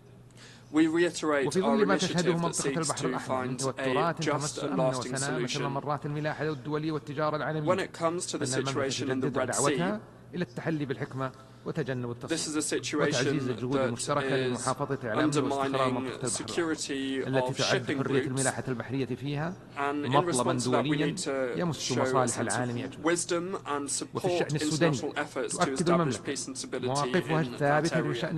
In Sudan, we reaffirm our staunch position to preserve peace and stability in Sudan and to strengthen the state and its institutions and avoid its breaking down. The Kingdom of Saudi Arabia hosted the Sudanese peace talks in Jeddah to this end. We call to a peaceful situation, put an end to military operations and to provide humanitarian aid. We are working to continue the Jeddah talks, engaging in Jeddah talks through the third round. In terms of peace and stability in Afghanistan, Afghanistan cannot be left by the waysides of its region and the international community or be a prey to terrorists. That's why it's necessary to put an end to the humanitarian and security situation in Afghanistan that is providing fertile ground to different groups and militias to continue their activities. Now, moving on to the Russian-Ukrainian crisis, we must put an end to this crisis and contain its repercussions. His Royal Highness, the Crown Prince, may God protect him, is continuing to work to this end, and we have announced the freeing of several prisoners of different nationalities. We hosted a meeting of different officials from different countries with the participation of several different states and international organizations. We stand ready to continue our mediation efforts between the parties to the conflict. President, drawing on our Vision 2030, we aspire to fulfill the needs of future generations to empower women and youth and to build bridges with the world. Through our development approach, we aspire to achieve global development, focusing on people, preserving their rights, their dignity, and allowing them to achieve their aspirations. Mr. President, on the energy front, we are working to achieve energy security and to guarantee access to energy at reasonable prices and to mitigate the effects of climate change. We seek to ensure stability in international markets, the international oil markets, and to guarantee access to this energy and guarantee security in the supply chains in order to ensure a prosperous international economy. We are also fighting against climate change, in particular by adopting a holistic approach to the energy transition. بحيث يتم تحقيق أهداف اتفاقية الأمم المتحدة الإطارية بشأن تغير المناخ واتفاقية باريس عبر الاستفادة من جميع التقنيات التي تسهم في معالجة انبعاث الاحتباس الحراري من جميع المصادر بما فيها البترول والغاز اللذان سيستمران جزءا محوريا من مزيد الطاقة العالمية لعقود العالم. وفضلا امتلاك المملكة للتقنيات التي مكنتها من أن تكون من أقل الدول في مؤشر كثافة انبعاثات الكربون والميثان في عمليات البترول والغاز، فإنها تواصل تطوير منتجات طاقة أخرى منخفضة الابتعاث. وفي هذا الصدد تعمل المملكة على بناء مجمع لالتقاط الكربون ونقله وتخزينه في مدينة الجبيل الصناعية بطاقة التقاط وتخزين تصل إلى 9 ملايين طن سنويا من ثاني أكسيد الكربون بحلول عام 2027 وبطاقة قصوى تصل إلى 44 مليون طنا سنويا بحلول عام 2035. السيد الرئيس، تدعم المملكة أهداف التنمية المستدامة والتعاون الدولي لمواجهة تحديات التغير المناخي، وأعلنت المملكة عن القمة السعودية الإفريقية في الرياض We are working with the international community, Mr. President, to fight climate change, and that's why in the summit between Saudi Arabia and Africa, we announced participation of $50 billion to support these efforts. We have also launched initiatives such as the Green Saudi Arabia Initiative, the Green Middle East Initiative, and we are also investing in techniques to reduce carbon density وهي عازمة على أن تكون منتجا ومصدرا رئيسيا لهما في العالم.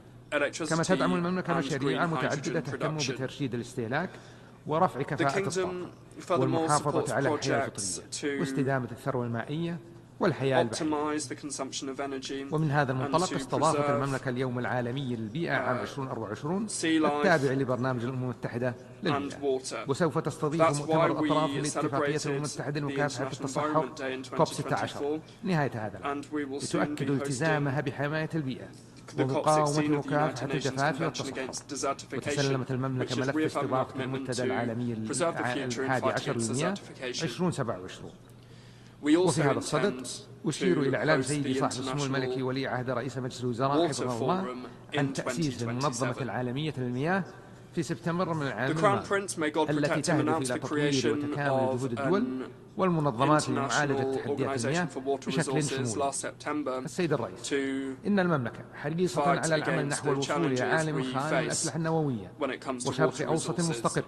ومن هذا المنطلق تشدد المملكة على ضرورة الالتزام جميع الدول بالمحافظة على منظومة منع الانتشار مع الحفاظ على حق الدول في الاستخدام السلمي للطاقة النووية. السيد الرئيس، تساند المملكة الجهود المبذولة للتصدي لتنظيمات الإرهاب، ونؤكد أهمية تعزيز العمل المشترك ومواصلة التنسيق بين الشركاء الدوليين لمواجهة التهديد الذي تشكله هذه الجماعات على بلادنا وشعوبنا، ونشدد على ضرورة بذل المزيد من الجهود للحد من تأثير الحملات الدعائية التي تطلقها الجماعات الإرهابية، ونؤكد أهمية مواصلة العمل الدولي للتصدي للتمويل الإرهاب وضرورة تبادل المعلومات المتعلقة بهذا الشأن. سيد الرئيس، لقد حظيت المملكة بثقة المجتمع الدولي من خلال اختيارها لاستضافة معرض إكسبو الدولي 2030 تحت شعار حقبة التغيير المضي قدما بكوكبنا نحو استشراف المستقبل، لتحقيق فكرة المعرض المتمثل باستشراف المستقبل الكوكب والتطورات التقنية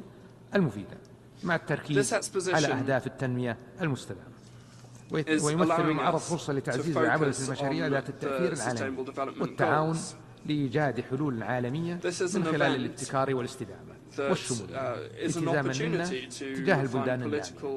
وتعرب المملكة عن شكرها وتقديرها للدول التي دعمت استضافتها لهذا الحدث العالمي. ختاما، نتطلع إلى أن تسهم جهودنا في إيصال رسالاتنا وقيمنا ومبادئنا للعالم في جو يسود الاحترام والشراكة لبناء مستقبل أفضل للبشرية جميعا. والسلام عليكم ورحمة الله وبركاته. I thank the Minister for Foreign Affairs of Saudi Arabia. I now give the floor to His Excellency Mulambu Amakuni Ayambe, Minister for Foreign Affairs and International Cooperation of Zambia.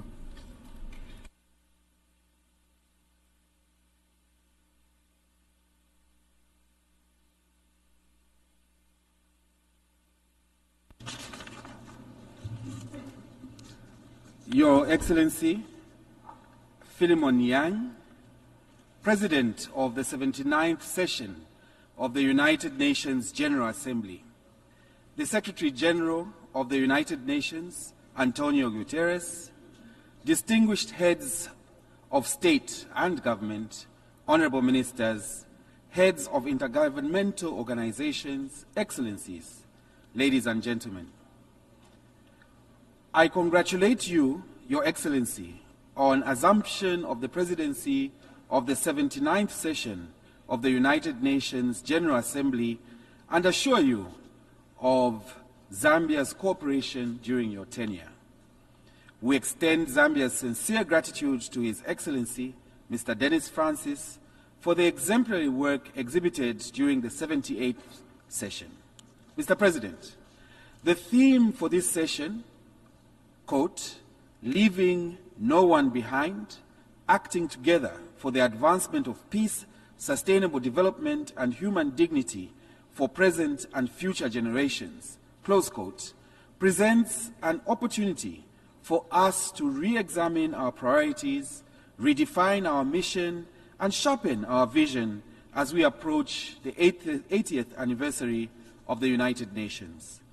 Zambia therefore joins the UN Secretary General in congratulating member states for successfully adopting the Pact for the Future, which includes the Digital Global Compact and the Declaration on Future Generations. We further appreciate the work of Namibia and Germany in co-facilitating this process. It is our hope that the implementation of the Pact for the Future will address the multiple crises facing the world today. Mr. President, Zambia firmly believes that multilateralism is the only viable approach to solving regional and international challenges. In this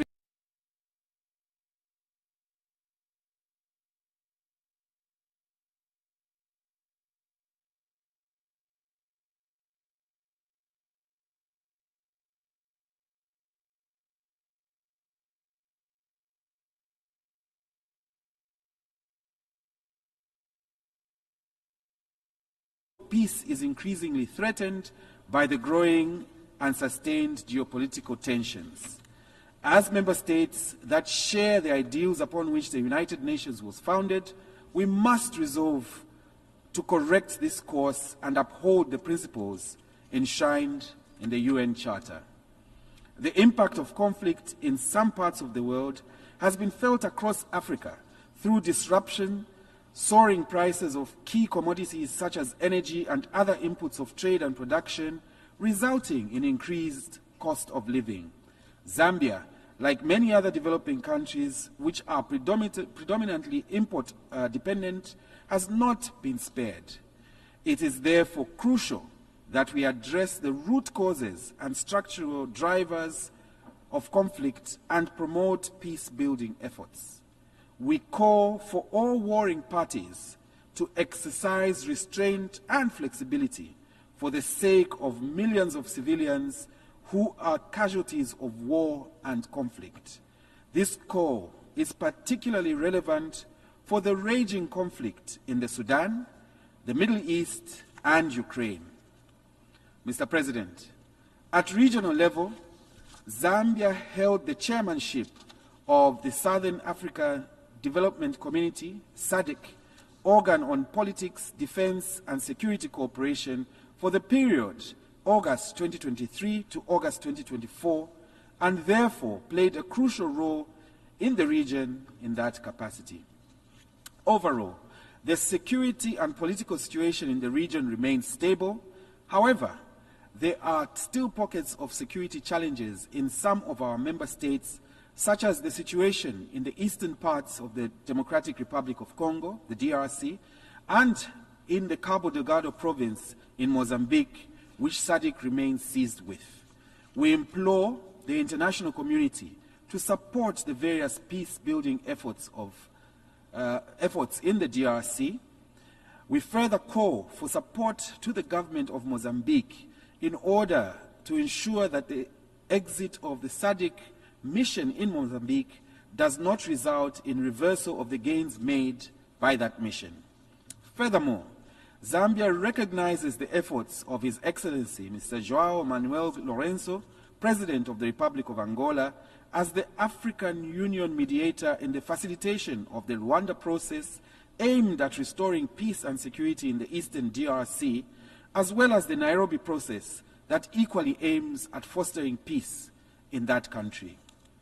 Mr. President, climate change and extreme weather conditions threaten the very existence and balance of the world as we know it. It is clear that efforts to raise the standard of living for the world's poor are being adversely affected by the effects of climate change. For instance, this year, Zambia experienced the worst drought in recent times. This led the government to declare the drought as a national disaster and emergency to save the lives and safeguard livelihoods. We take this opportunity to thank our bilateral and multilateral partners who graciously responded to the clarion call to support Zambia's drought response strategy. This and similar scenarios in our region underscore the need to build local resilience and climate adaptation through various interventions, including, among others, climate financing from both private and public sources. In this regard, the need for the full actualization of the Loss and Damage Fund to help developing countries cope with climate-related disasters and extreme weather events cannot be overemphasized. We urge member states to focus their energies on achieving measurable outcomes at the forthcoming COP29 accordingly. Mr. President, it is becoming increasingly apparent that the SDGs may not be met by 2030, as only 17% of the SDG targets are on track, while the remaining 83% are either stagnated or regressing. Therefore, Zambia joins calls for massive investment and scaled-up action in order to close the financing gap, which is currently estimated to be around $4 trillion United States of America dollars. Failure to close this gap will adversely impact future generations. In the same vein, we call on the international community to scale up financing for developing countries to achieve the SDGs, including honoring commitments to contribute at least 0.7% of gross national income towards official development assistance. Further, the heavy burden of debt in some developing countries presents another major hurdle to the attainment of the SDGs, especially in Africa. These countries face a high risk of debt distress. There is need, therefore, for an effective debt workout mechanism that supports payment suspension, longer lending terms, and lower interest rates. Based on Zambia's experience, we call for further reforms to streamline the existing G20 framework for debt restructuring in order to enhance certainty and reduce the time it takes to conclude the process. Zambia further joins calls for the reform of the international financial architecture to make it fit for purpose and equitably address the development needs of all countries in the 21st century. Additionally, there is need to build capacities for least developed countries to access other innovative financial measures, such as debt for climate swaps and green and blue bonds, amongst others. Furthermore, Zambia joins other SADC member states in the call for a review of the use of unilateral economic instruments that curtail developing countries' access to development finance. Mr. President, aggressive tax avoidance and tax evasion have a corrosive effect on public trust, financial integrity, the rule of law, and sustainable development across the globe. International tax cooperation could significantly reduce illicit financial flows, a scourge that deprives economies, especially those in the developing world, of funding for development. Zambia therefore calls for the urgent conclusion of negotiations on the proposed UN Framework Convention on International Tax Cooperation. This will enable developing countries to enhance their domestic resource mobilization. As co-facilitator of the negotiations of the outcome document for the 4th International Conference on Financing for Development in the coming months, we look forward to actively engaging with member states in the reform of the international financial architecture. Mr. President, science and technology are critical to achieving the SDGs. Developing countries' lack of access to technology has hindered the implementation of sustainable development practices, thus perpetuating the cycle of poverty and inequality. Hence, there is need to bridge the gap in digital technologies, including artificial intelligence, to promote efficiencies in health, climate, sustainable infrastructure, energy, agriculture, and other global development priorities. In this regard, we call for enhanced international cooperation to support developing countries to integrate technology through capacity building, technology transfer on mutually agreed terms, information exchange, and investment in research and development. Alongside the Pact for the Future, member states adopted a global digital compact. Zambia was honored to partner with Sweden in leading negotiations of this historical document. Mr. President, As part of its efforts to accelerate the attainment of the SDGs by 2030, Zambia has been implementing policies and programs aimed at creating a strong and resilient health system, reducing inequalities, eradicating poverty, and empowering women and girls. This is also consistent with the implementation of the International Conference on Population and Development Program of Action. Zambia welcomes the Declaration on Future Generations, which seeks to secure the well-being of future generations, in particular their participation in decision-making. To reap the demographic dividend, Zambia continues to call for significant investments in the growing youth population, currently standing at 82% below the age of 35. Increased investments are needed in education, health, and empowerment of young people so that they can meaningfully contribute to the achievement of the SDGs. Mr. President, child and early forced marriage is a harmful practice that disproportionately affects girls, hindering their education, health, and overall well-being. In this regard, Zambia continues to make strides in the campaign to end child marriage by 2030 and safeguard the rights of girls by enacting relevant legislation to address this vice. President Hakainde Hichilema, being the African Union champion on ending child marriage, Zambia is pleased to report that the campaign is growing from strength to strength, with 32 of the 54 countries on the continent having launched national campaigns to end child marriage. However, more needs to be done. We call on all partners to join efforts and raise our voices to protect our children to end this harmful practice by 2030. Mr. President, in the face of the present geopolitical realities and calls to strengthen multilateralism, the need to reform the UN Security Council cannot be overemphasized.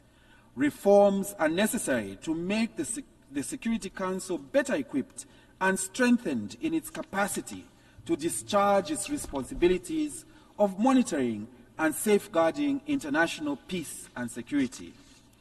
The representation of African states in the permanent category would correct this historical injustice that has marginalized Africa's voice and will provide a vital perspective to the Council. Time has come for the Security Council to be representative, democratic, and accountable to all member states irrespective of status. This is essential for its integrity as the custodian of international peace. Given that Africa constitutes the second largest bloc of the UN membership, proposals to reform the Security Council should heed Africa's call as espoused in the Common Africa Position as enshrined in the Ezulwini Consensus and the CETA Declaration. In this regard, we are pleased to note that the African Union Committee of 10, the C10, and the 5 permanent members, the P5, of the United Nations Security Council held a meeting during this session of the United Nations General Assembly. Such interactions should be encouraged in order to narrow the gap on the Security Council reforms. Finally, Mr. President, I wish to reaffirm that Zambia remains committed to strengthened multilateralism as a means of addressing the numerous global challenges affecting our people, including ending poverty and creating wealth in a sustainable manner. To this end, Mr. President, we should not remain indecisive and indifferent to this serious issue, nor should we forego this opportunity to make the world a better place for all humanity. In conclusion, I would like to reiterate the need for us to seriously consider the call for massive investment and scaled-up action if we are to make meaningful progress in achieving the SDGs, including implementation of the Pact for the Future. I thank you, Mr. President. I thank the Minister for Foreign Affairs and International Cooperation of Zambia. I now give the floor to His Excellency Maxine Ryzenkov, Minister for Foreign Affairs of Belarus.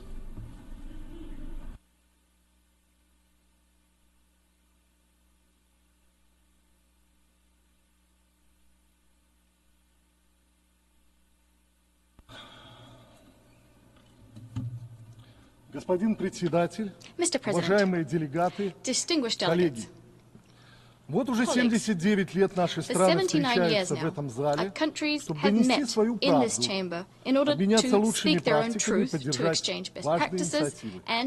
И все это под девизом «Сделать мир лучше». Становится ли мир действительно лучше? Более предсказуемым, безопасным, стабильным? Среди нас есть старожилы, которые помнят те времена, когда площадка ООН играла в этом свою особую роль. Мы, более молодые, знаем это, к сожалению, лишь по учебникам. Тогда, много лет назад, устав ООН был чем-то незыблемым, подлинным гарантом компромиссных и направленных в будущее решений. Многие еще помнили жертвы ужасы Второй мировой войны, и никто не хотел повторения той жуткой трагедии. Поэтому вместе мы сформировали уникальный инструмент коллективного разрешения споров и укрепления архитектуры международного взаимодействия. Ну да, как показала история, инструмент не во всем совершенен, that the instrument we came up with is not perfect. Just like we're not perfect, but without a doubt, it's the best we have. And the best we had back then, the best we have now. Not all issues which were decided on equivocally were implemented, and blood continues to spill as a result. For instance, Palestine, what's unfolded there is a true humanitarian catastrophe, and tens of thousands of civilians continue to die. But this does not diminish the achievements of the past century. We shattered the colonial system. Many people finally got the right to develop themselves. New hubs, economic, industrial, and financial, appeared across all continents. Entire regions came out of the shadows of hunger and epidemics. The UN's peacekeeping activities helped to prevent bloody conflicts or to put an end to them. UN Blue could be seen everywhere where development problems were being resolved. But what's happening now? Why did we have to establish a group of friends in defense of the UN Charter? Why today are we compelled to defend this document, the Charter, which should be of overriding legal importance for all of us? Why can we not use the entire UN toolkit to put the world in order? The answer is patently obvious, because a number of countries do not abide by the norms enshrined in the Charter, nor do they want to. Because for them, abiding by international law is equivalent to slowly being extinguished. Of course, when they speak from this rostrum, they do recall the Charter, but not universally so, but only to serve their egotistical interests and claims. And often they claim that others are flouting the Charter. Let me remind you, the UN law is universal. It gives everyone equal rights to develop and the rights to various benefits and technologies and resources on a non-discriminatory basis. Is this approach acceptable to the West? Clearly, no. What they're interested in is maintaining their dominance and the prosperity of their elites. In order to achieve this, they're exploiting entire nations and the resources of others, holding the rest of the world back. They're employing that principle, which is as old as the world itself, divide and conquer. It's one of the roots of many of modernity conflicts. All of the UN's principles are being put at the bottom of the pile in the interests of the vital interests of the US and their closest satellites. But if a state dares to enact their own policy to protect their people, if they try to throw off the yoke of external control over their resources, the West all of a sudden remembers all of these conventions, these paragraphs, and even the tiniest references at the bottom of them. And what's most important, anyone who disagrees with the West will be subjected to illegal sanctions and pressure. This is what's behind all of the so-called color revolutions. They resulted in suffering and upheaval for ordinary people. That's the way of the West. That's their recipe for a new world. And this recipe is generously seasoned with NATO weapons. Just think about it. Today, roughly 40 countries with a population of 2.5 billion are under illegal, unilateral, restrictive measures imposed by the US and the EU. And many people have been living under such conditions for decades. Whereas peace-loving Cuba has been in this situation for over half a century. This instrument is one that flagrantly violates entire sections of the UN Charter and international law. It scuppers sustainable development, undermines food and energy security, restricts access to world markets, and violates the right to the freedom of movement. It also has a boomerang effect on the countries who impose these measures. We're seeing in neighboring EU countries people complain about ever higher prices, food prices, energy prices, as well as concomitant social upheavals. What do we have as a result? From the point of view of the collective West, and here I have some information taken from US sources, 72% of the world's people live in what the West calls autocracies. 20 years ago, this figure stood at 46%, again, according to their data. So, has the US, has the West managed to force humanity to live according to their templates? Clearly, no. We see a clear trend. Free countries in the global South who do not accept sanctions will see others meddle in their domestic affairs, and so-called democratization will be foisted upon them. They want to develop on the basis of their own social tradition, their vision of the world, to protect their people. And today we have a global majority within which new ideas and new projects are springing up. They're strictly peaceful. They're in the interests of the entire global community, and they do not seek to restrict anyone's interests. The Chinese initiative, the Belt and Road Initiative, put forward by Xi Jinping, the initiative on global security and global civilization, the Russian and Belarusian initiative on Charter of multipolarity and diversity in the 21st century, the Indian Voice of the Global South initiative, and many others. All of these projects are geared toward establishing an entire, a unified international community in which the fate of all of the people of our planet is united, not just the fate of the golden billion. The planet united in all of its diversity, it enriches all of us. This is the way forward. This is the way chosen for the president of Belarus, Alexander Lukashenko, for our people. It's underpinned by respect, trust, sincerity, reliance, and responsibility. And in fact, when a new package of illegal sanctions was imposed on Belarus, we responded with openness and transparency, unilaterally waiving visas for EU citizens. Thousands of Europeans have used this right coming to Belarus, and they were not disappointed. If we place more trust in the UN, most peace-loving initiatives would be born and would grow within the organization, not outside it. At the same time, the world would not be threatened by fragmentation into political and economic blocs. A few words about the conflict potential of our planet. It might be somewhat unusual what I'm about to say. We're all used to third-rate series and YouTube videos. We're being taught to receive information in this simplistic way, forcing us to forget the truths which many humanists and great authors penned in the past. Therefore, I'd like to cite three Western authors, and I'd like to draw parallels with what's going on right now. A quote from Kings and Cabbages, O. Henry: "The little opera-booth nations play at government and intrigue until someday a big silent gunboat glides into the offing and warns them not to." An American ship. Next example, Graham Greene, the quiet American. Written not that long ago. A CIA undercover operative working as a staffer at the US Embassy in Vietnam sought to enact terrorist acts so as to achieve a coup d'etat in that state in Vietnam and install a government loyal to the US. And last but not least, Kurt Vonnegut. Roughly 50 years ago, he wrote this, A Man Without a Country.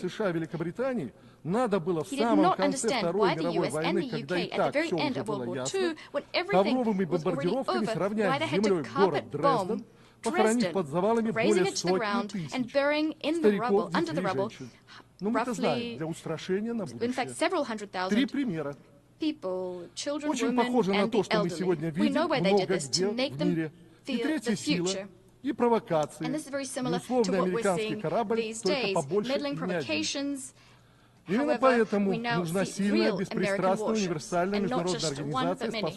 This is why we need a strong and impartial universal international organization which can guarantee that a balance is struck in our world, in which no one country or group of countries can do as it sees fit, imposing its will on the UN to stoke its egotism at the expense of the global majority. A strong organization wouldn't allow transnational capital to benefit the collective West. It wouldn't allow for Ukraine to fight to the last Ukrainian. And if everyone, like Belarus today, understood what's actually happening in the conflict zone, what risks we're running, then we'd want to put an end to this bloody confrontation between these two brotherly nations. Long ago, Ukraine and Russia would be sitting around the negotiating table, not out in the battlefield. There are many timely initiatives, such as the Brazil-China peace plan, and yet without Russia's participation, they won't be successful. A new security architecture in our region is also impossible without Belarus' participation. NATO is bolstering military capabilities at our borders many times over. Tens of thousands of soldiers, thousands of units of military equipment, and we're seriously disquieted by the fact that these games might get out of control, resulting in the conflict spreading throughout the region and throughout the world, which would have catastrophic repercussions for us all. Europe has its share of nuclear weapons. Thus, escalating these tensions is a path straight to World War III. 10 years ago, in Minsk, fruitful agreements were penned so as to resolve the conflict in Ukraine. Today, we continue to propose our efforts as we understand Russians and Ukrainians best of all, and we'll do everything we can to achieve peace in long-suffering Ukraine. We're very much interested in this, more than anyone. And just for your general edification, since the start of the conflict, over 250,000 Ukrainians crossed the border into Belarus. Over the last few months, 12 to 15,000 a year have been entering Belarus. These are official figures. So we're seeing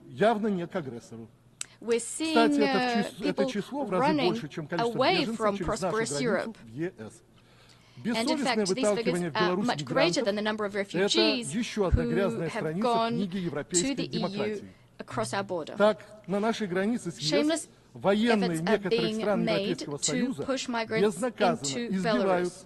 This is a dirty page in the book of European democracy. On our border with the EU, soldiers from certain EU countries are beating and torturing refugees from Asia, Africa, and the Middle East with impunity. Dozens have died. This has been reported by independent sources, some being buried without identification. In fact, the Council of Europe recently condemned such actions and criticized a new Polish law which broadens the legal scope for Polish soldiers using firearms against refugees.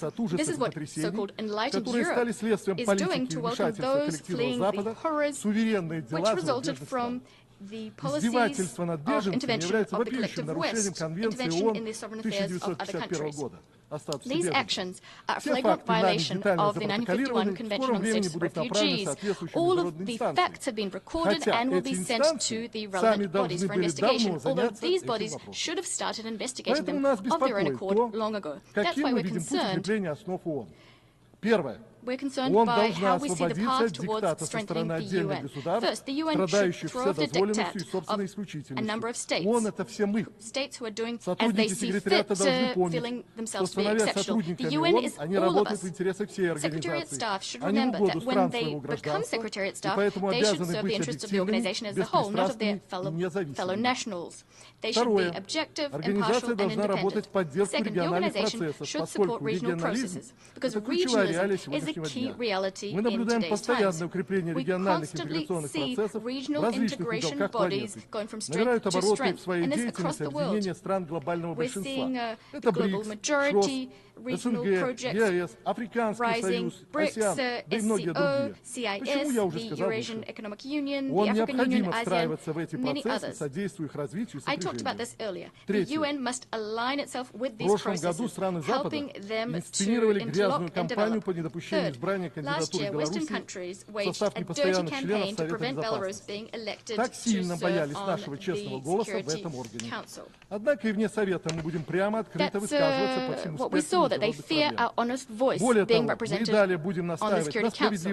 However, we'll continue speaking openly and directly about a whole host of global issues. We'll continue insisting that Security Council reform is enacted, that this reform is fair, because the voice of the Global South on the Security Council is our voice. This is why I believe what's necessary is Security Council reform by including developing countries in Asia, Africa, and Latin America. These countries are at the heart of global problems. They know better than anyone else how to resolve wars and conflicts in the developing world.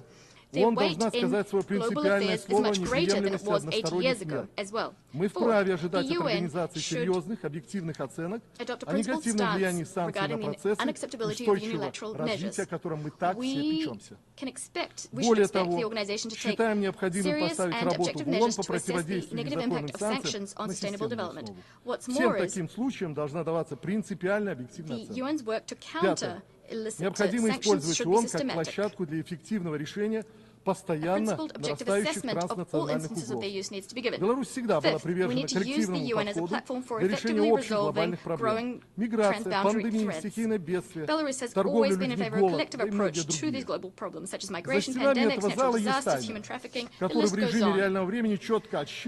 Outside this chamber, there is a counter which shows how much is being spent on arms in real time, trillions of dollars, and that's only the money that the UN knows about. We think the Golden Billion countries should use these trillions of dollars not to fuel yet more wars and conflicts, but to resolve vital problems.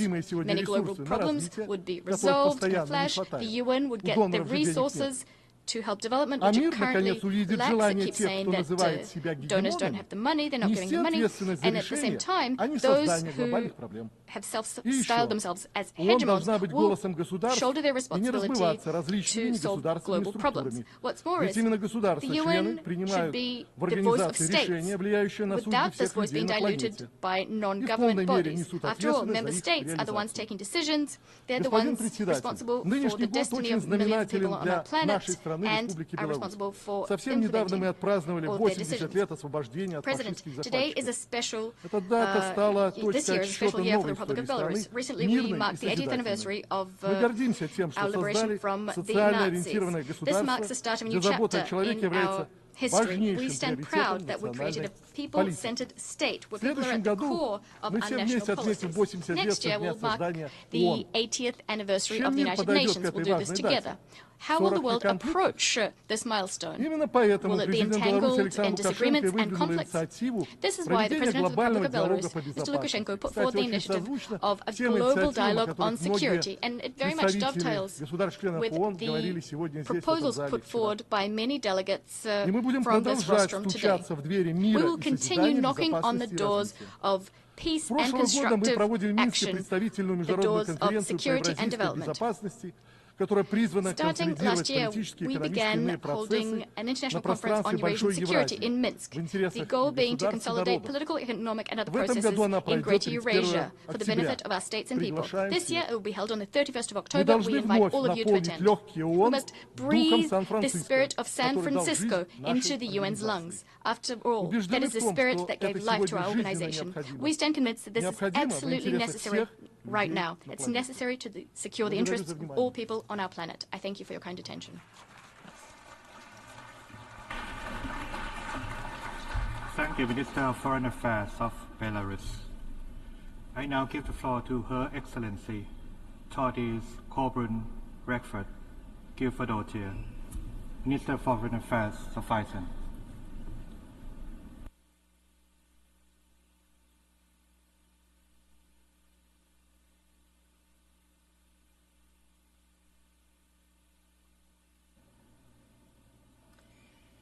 Mr. President, Excellencies, first I would like to once again thank all those whose daily work is dedicated to the United Nations and its ideals.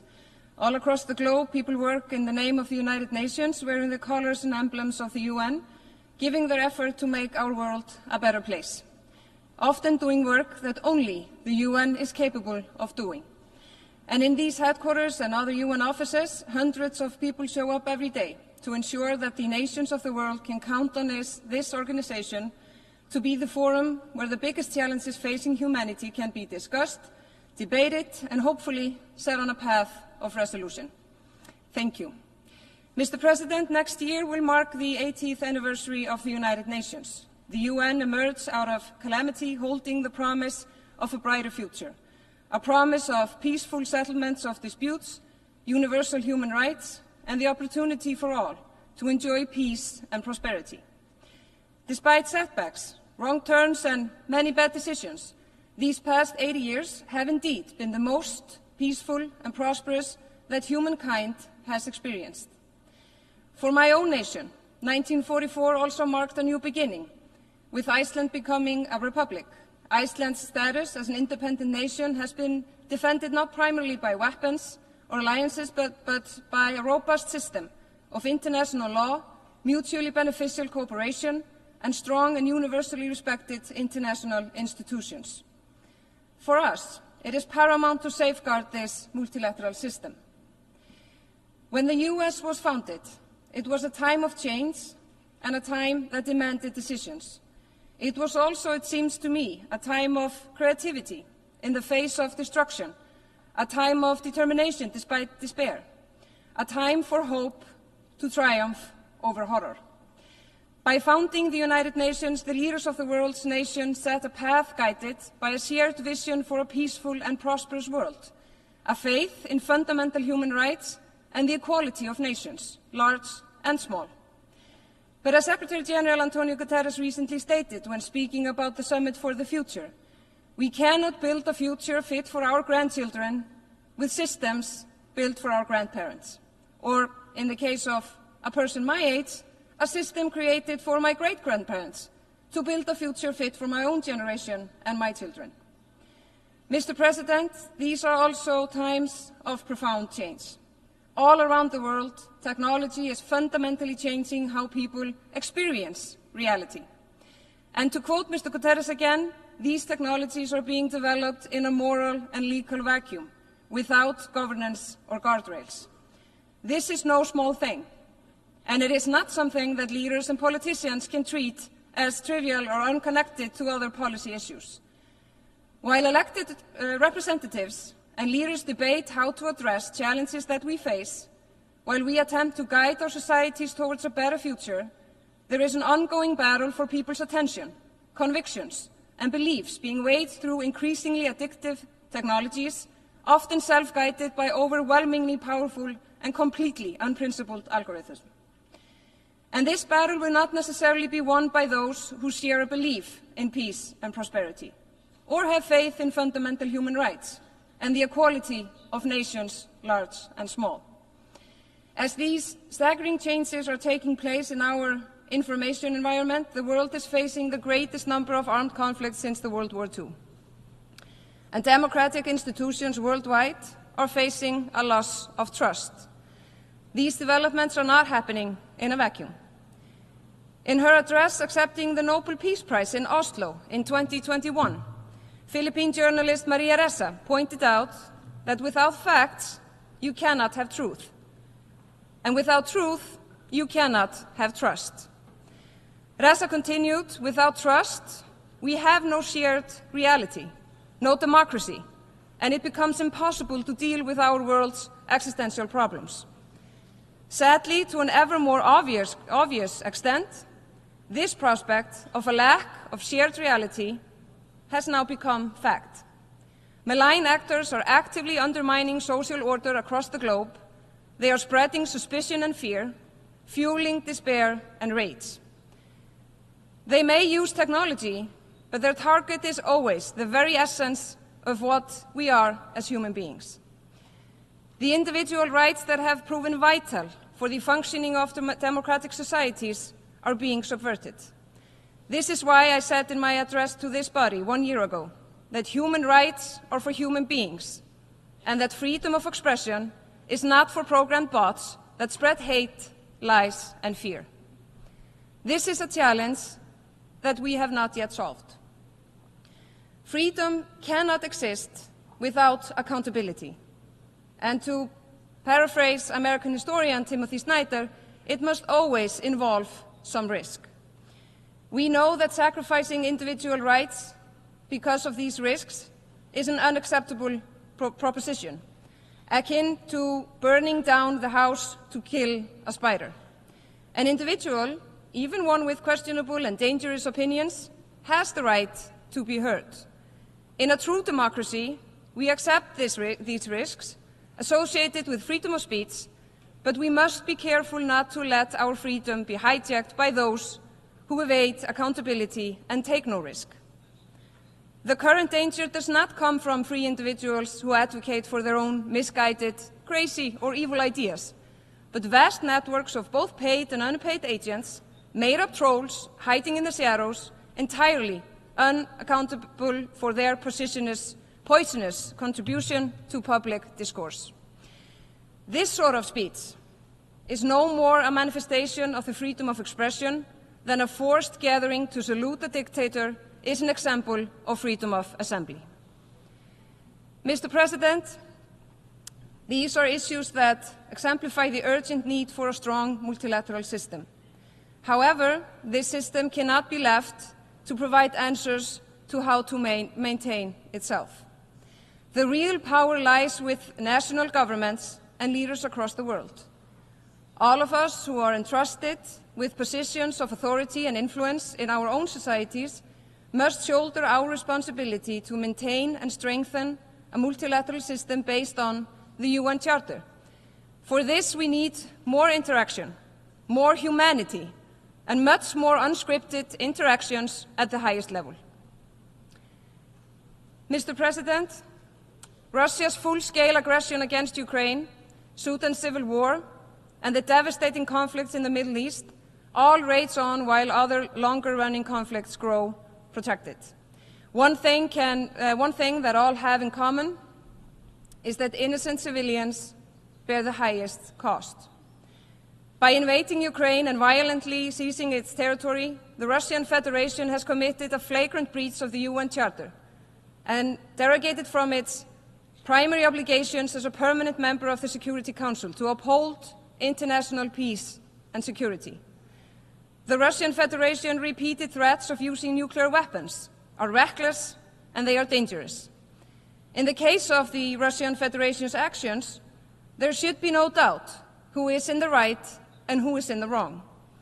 It is Mr. Putin who has concocted a false narrative around his invasion of Ukraine's territory. It is he who started this senseless war, and it is in the Kremlin's power to end it at any time by withdrawing its forces from all the territory that is internationally recognized as belonging to Ukraine. The Russian Federation's disdain for the principles of the UN Charter is on full display in Ukraine, but it is also pervasive in many other parts of the world with ongoing, insidious efforts to subvert democratic norms and incite violence and chaos. Mr. President, Israel's right to exist is beyond debate. Iceland condemned in the strongest terms the horrific attack on Israel on October 7th. We continue to call for the immediate and unconditional release of all hostages. But no country is above the law. And the Palestinian people's right to self-determination is also beyond debate. In the current conflict, the world has witnessed limitations of humanitarian aid, water, and power to Gaza. This is simply unacceptable. There have been reports of civilian infrastructure and hospitals being used for purposes that can deprive them of their protection under international humanitarian law. This is also unacceptable. And we have witnessed unacceptable losses of civilian lives, children, aid, and healthcare workers, journalists, and UN staff. And journalists are being denied access to the war zone and silenced. Iceland condemns all violation of international law, including international humanitarian law. International law provides states with rights and obligations. Both are sacred. Again, we call on all parties to agree to an immediate ceasefire and avoid any action that could lead to further escalation. A clear political path to peace must follow a ceasefire, entailing the establishment of two states living side by side in peace and security. With that aim, and as confirmed by the International Court of Justice, Israel must immediately cease all new settlements activities and bring its unlawful presence to an end. Our worst fears of an escalation have now been realized with the bloodiest days that Lebanon has seen in years. And still, we must brace ourselves for even worse, with the conflict spiraling further out of control. The parties have been warned of the cost and the danger of this development. It must stop, for the sake of humanity. Mr. President, in 10 days, the General Assembly will convene to elect 18 new members to the United Nations Human Rights Council for the term 25 to 27. Iceland is a candidate in these elections, hoping to serve for a second time on this important body. We submitted our candidature out of a deep conviction that respect for human rights and the rule of law, justice and fairness are key to a prosperous society. Mr. President, in his opening address to this Assembly on Tuesday, Secretary General Guterres pointed out that less than 10% of all speakers this week would be female. In our estimate, I am one of only 19 women speaking from this podium during the opening session. I thought we had come further than this. But of course, I am truly one of the lucky ones. Mr. President, it is beyond my comprehension that there exist in this world, in these enlightening times, societies of human beings where little girls and women are not allowed to go to school. That there exists in this world of ours a society where little girls are not allowed to laugh in public, and women are not allowed to take part in conversations outside the confines of their homes. A teenage girl in Afghanistan who sings a happy song in public runs the risk of being arrested, of being humiliated, of being ostracized, of being beaten, or even worse. Mr. President, how has the world come to this? And this is why Iceland supports the cross-regional action announced this week here in New York to hold the Taliban to account for their grave violations of CEDAW. Mr. President, those whose sexual orientation differs from the common norm are suffering backlash too. While we have thankfully seen a significant shift towards decriminalization of consensual same-sex relations, we are also witnessing laws adopted to establish or expand criminal sanctions contrary to the basic universal norms that all states have agreed. I do not understand why people should not be allowed the freedom to love and be loved for who they are. Increased individual freedom and happiness should never worry politicians or governments that have real problems to solve. I am proud to confirm that if elected to the Human Rights Council, Iceland will include LGBTI+ rights among a list of priorities during our term on the Council. Mr. President, Iceland strongly emphasizes global actions against climate change, both mitigation and adaptation. Climate change is not a distant threat. It is a reality already impacting the lives and livelihoods of millions of people. Climate change threatens the health of the ocean, which Iceland is highly dependent on. A healthy ocean and a healthy planet are matters of economic prosperity and well-being. One of the main meetings I attended this week was a high-level meeting on sea level rise, which strongly indicates that our ocean's environment is destabilizing. This is yet another challenge we must address, and we believe that only through more determined climate change mitigation can we limit the effects of sea level rise. Taking on this challenge, as well as ensuring that respect is shown for rules and regulations that we have agreed to abide by concerning our behavior at sea, is of great importance to a nation like Iceland that relies heavily on the ocean around us. The United Nations has proven record in this arena, primarily with the Convention for the Law of the Sea, a particularly important agreement in our view and all maritime nations. Therefore, it is of great concern that the law of the sea is being challenged and undermined, including in the South China Sea. We call on all member states to honor their commitments and act in accordance with the law of the sea. Mr. President, we must work together for a more stable and prosperous world, and Iceland is set on contributing to more sustainable development. Our recently adopted policy for international development cooperation supports this with the overarching goals of poverty eradication, respect for human rights, and improved living standards.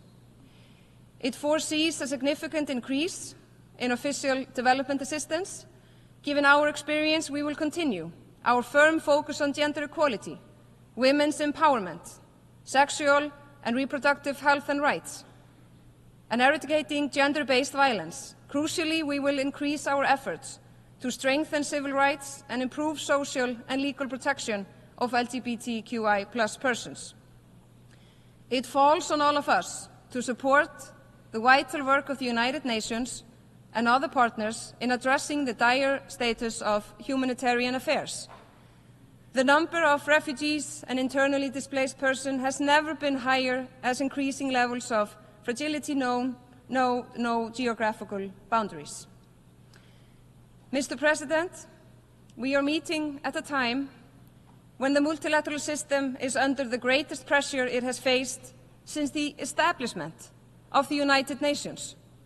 Meanwhile, it is abundantly clear that without multilateralism, without international cooperation, and without respect for international law, the downward spiral of crisis and conflict will only accelerate. The adoption of the Pact for the Future offers an encouraging sign, a collective recognition that it is only together that we can work for a better world, and that we need new tools in these times of change. The choice is namely ours. Either we take on the responsibility to guard the foundations of the multilateralism, the UN Charter, and international law, or we succumb to a world of might makes right, which surely will only lead us to disaster. So the choice is clear. We must work together to protect and promote the fundamental principles and values underpinning the vision of the UN's founders and on which this great organization is built. We must ensure that the UN system, including the Security Council, keeps up with the times and reforms and adapts to changing realities. Taking this step will require courage and strong political will. Mr. President, over and beyond, we must recognize that the world needs the United Nations more than ever before, and we cannot and must not fail to make our organization the best possible version of itself. The multilateral system deserves to be defended in the same spirit of creativity, under the same promise of hope, and with the same steadfast determination that guided the hands of those who brought this organization into existence almost 80 years ago. I thank you.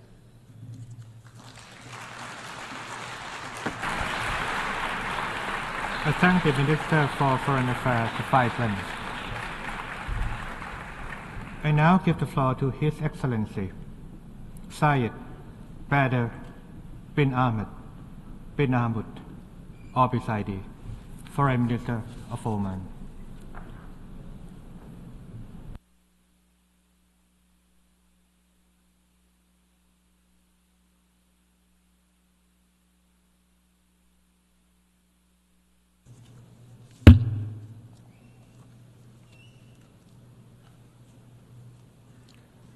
معالي فيلمون يانغ رئيس الدورة التاسعة والسبعين للجمعية العامة للأمم المتحدة يطيب لنا أن نتقدم لكم ولبلدكم الصديق جمهورية الكاميرون بخالص التهنئة على انتخابكم رئيسا للدورة التاسعة والسبعين للجمعية العامة للأمم المتحدة، كما يسرنا أن نعرب عن تقديرنا العميق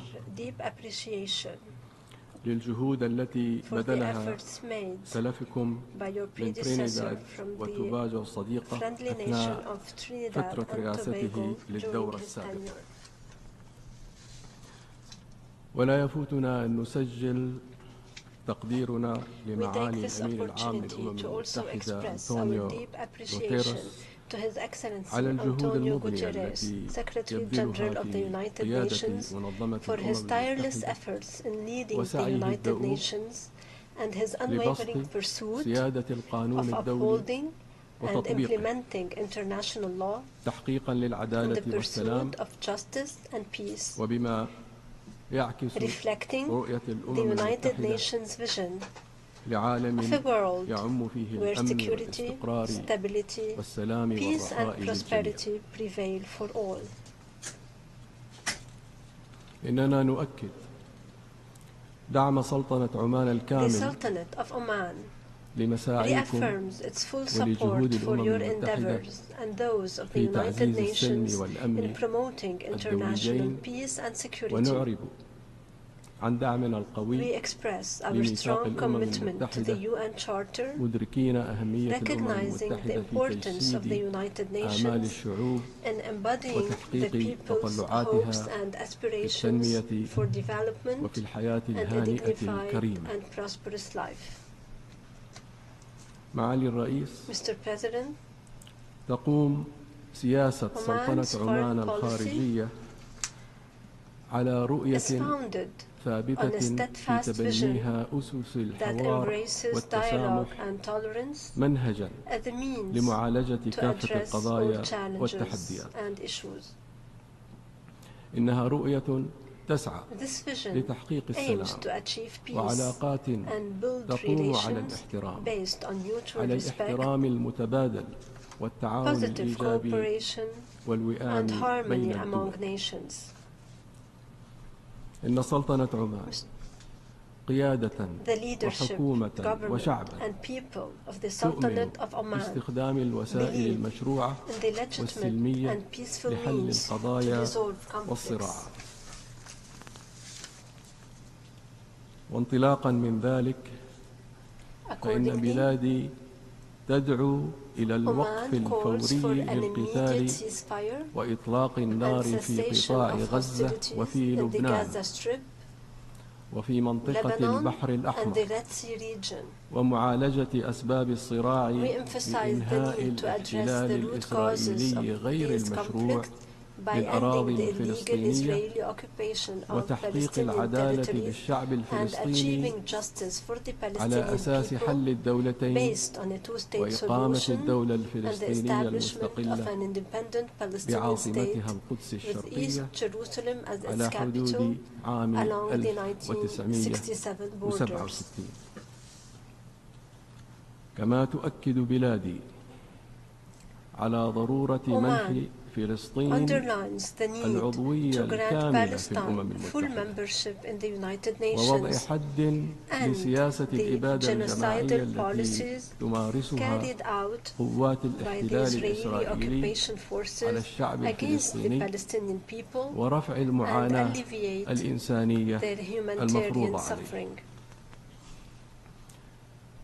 إننا نؤمن بأهمية تكثيف العمل على احتواء التصعيد والتوتر وحقن الدماء عبر الاحتكام by adhering to dialogue, to reasonable dialogue, the rules of international law, the UN Charter, and international legitimacy resolutions, respecting the sovereignty and territorial integrity of states and non-interference in their internal affairs, ensures that all nations and peoples can live in peace, security, and dignity. Mr. President,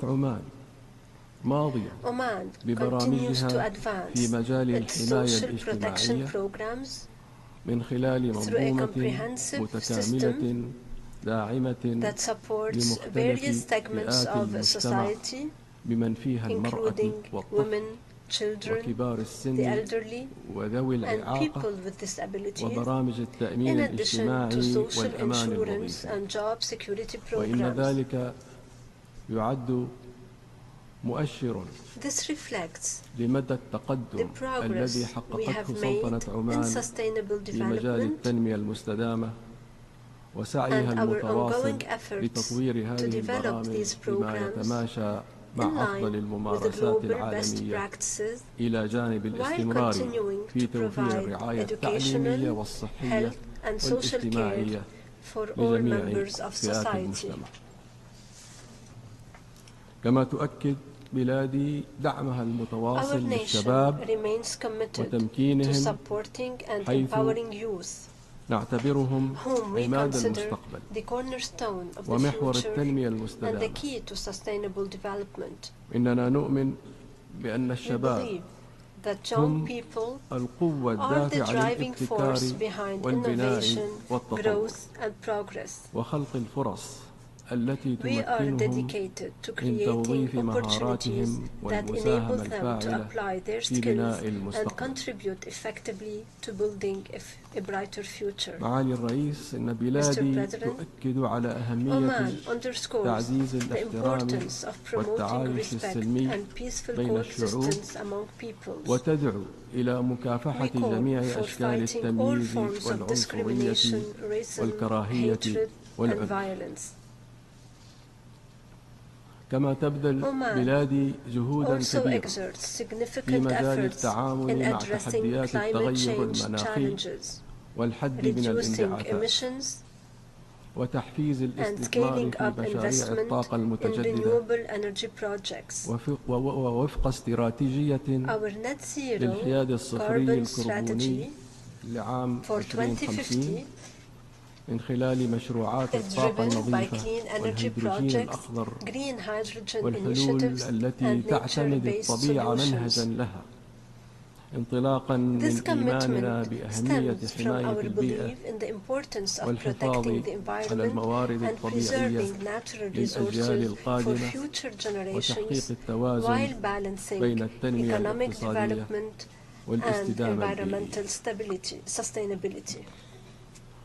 معالي الرئيس، إن جهود الدولة وبرامجها التنموية تأتي انسجاما مع رؤيتها الوطنية التي تجسدها رؤية عمان 2040 التي تعتبر ركيزة تحقيق أهداف التنمية الاقتصادية والاجتماعية ومواجهة التحديات المستقبلية.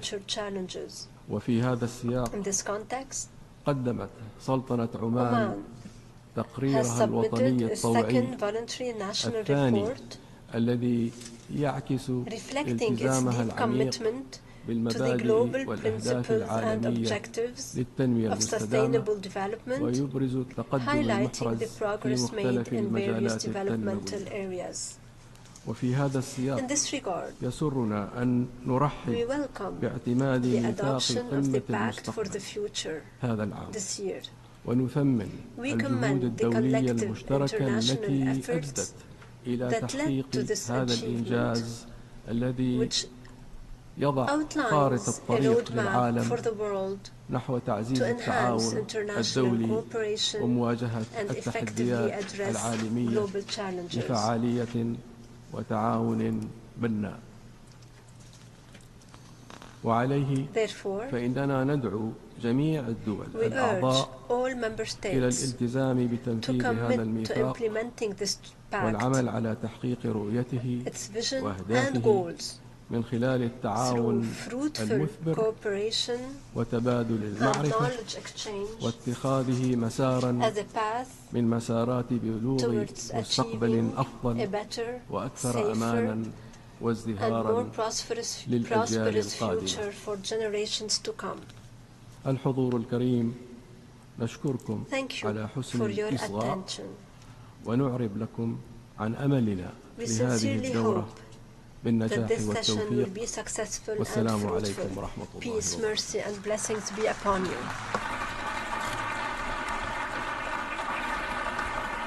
Thank the Foreign Minister of Oman. I now give the floor to His Excellency Lars Løkke Rasmussen, Minister for Foreign Affairs of Denmark.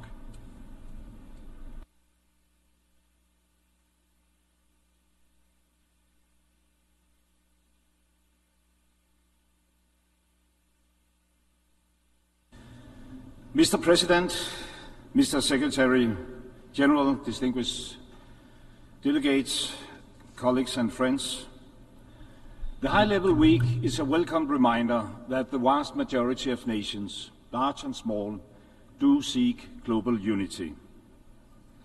That the division we talk so much about is only sought by the few, and this gives me great hope.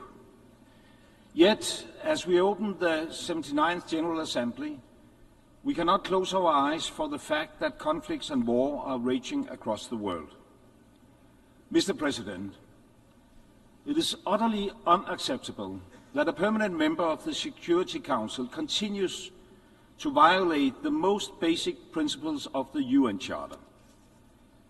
Wars of aggression are altering borders, and altering borders is and should remain a thing of the past.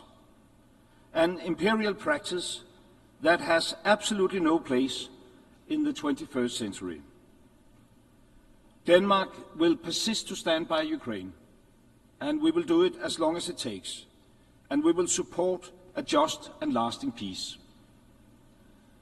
The summit on peace that was held in Switzerland in June clearly showed that there is strong global support for peace based on the UN Charter. Therefore, we must all use our influence to further the cause of peace. But it must be a peace that does not reward the aggressor for his brute use of force. Otherwise, we set a very, very bad precedent. Otherwise, we undermine the very principle on which the UN was founded. Mr. President, almost a year has passed since Hamas's horrendous attack on Israel the 7th of October. The cruelty and barbarity we witnessed that day was shocking, and I think none of us are able to really comprehend the shock and trauma this day has caused upon Israel, and which will forever symbolize the darkest chapter of the country's history. The terrorism of Hamas sparked a downward spiral of human suffering and regional instability. The humanitarian situation in Gaza is catastrophic and the human suffering unbearable. Hundreds of thousands of people have been displaced all over the region. And there's a very, very real risk of an all-out regional war, which would affect not only the people in the region, but all of us. This must end, and this must end now. A ceasefire is urgently needed. All parties should exercise restraint and contribute to de-escalation. And then we should start thinking about tomorrow, thinking about the future.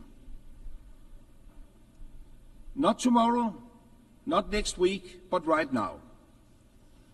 The current horrible situation may also contain the seeds of a new beginning leading to a just and lasting peace for all, unleashing the potentials of the whole region, allowing everybody to see a future for themselves and their children, breaking with the vicious circle of violence that has lasted much too long. Such a more promising future can only be based on the two-state solution. And we all need to work together to create the conditions for that two-state solution to materialize. By building the capacity of the Palestinian Authority to take on the role of legitimate and effective government in the future Palestinian state. By stabilizing the West Bank, and by already now start preparing for early recovery and reconstruction of Gaza.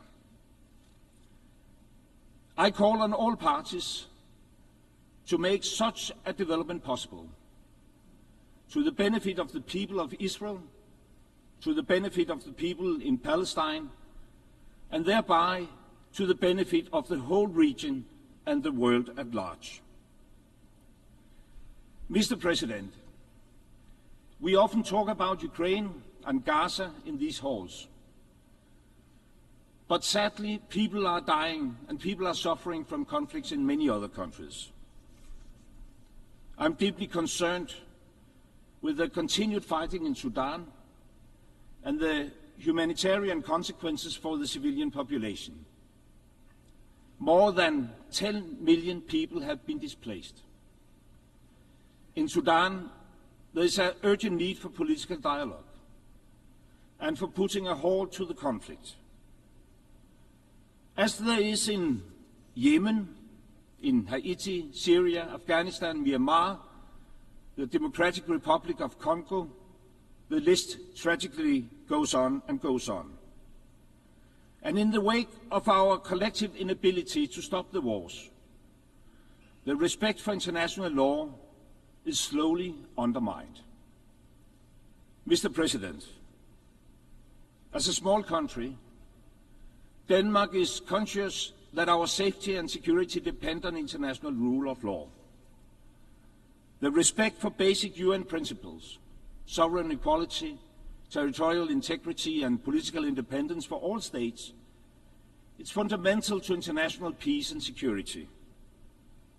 And as we uphold these principles, the respect for human rights and international humanitarian law must be at the core. Denmark is a strong supporter of the international justice system and the work and independence of the ICC and the ICJ. The ICJ has an important role in the peaceful settlement of disputes, and the ICC is crucial for the global fight against impunity. Without respect for international law, we are looking at a world where might makes right and brute force rules. And this is very, very dangerous.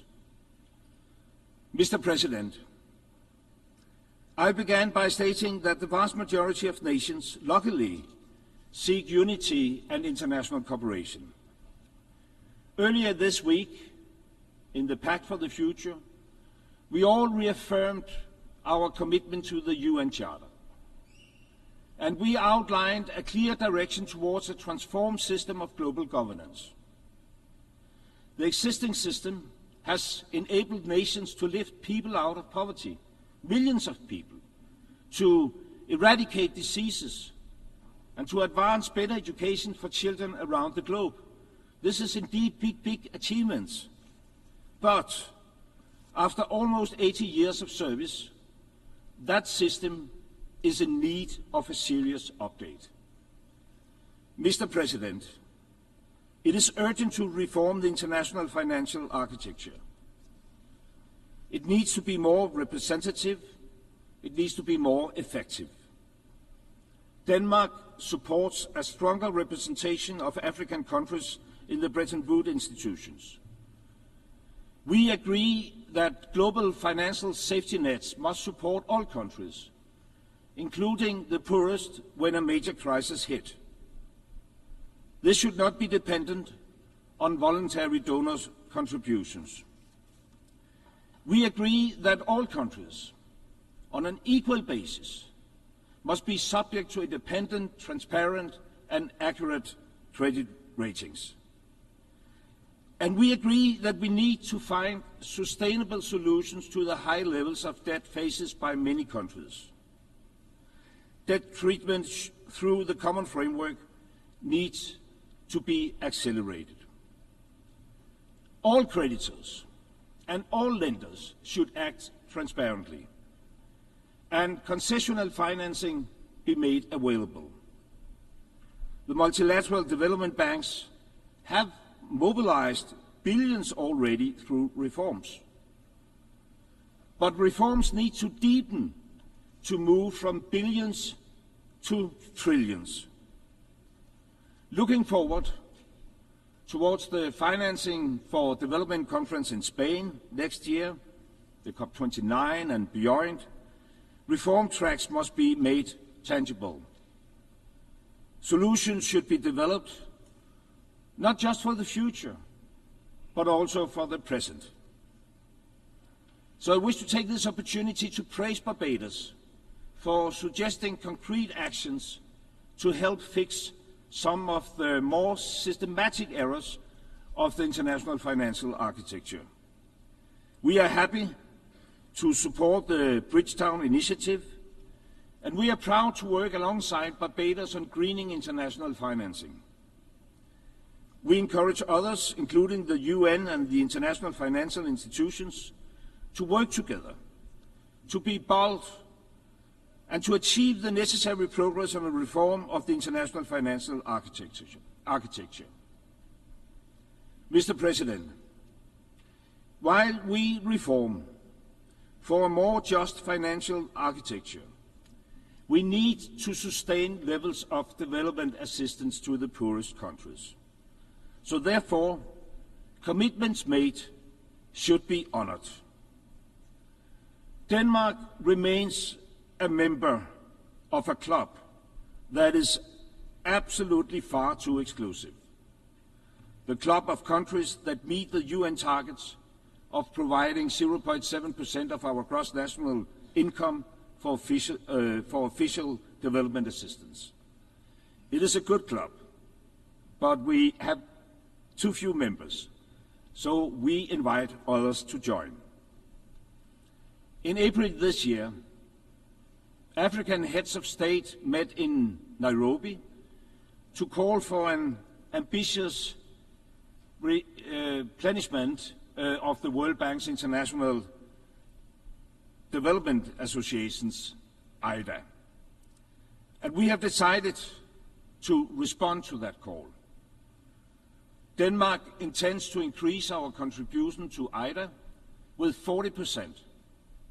For the IDA 21 replenishment, we will contribute with $479 million. And we encourage all, whether it's current or new donors, whether they are big and small, to help us reach an ambitious replenishment. Mr. President, in June this year, Denmark was proudly elected to the UN Security Council for the term 25-26.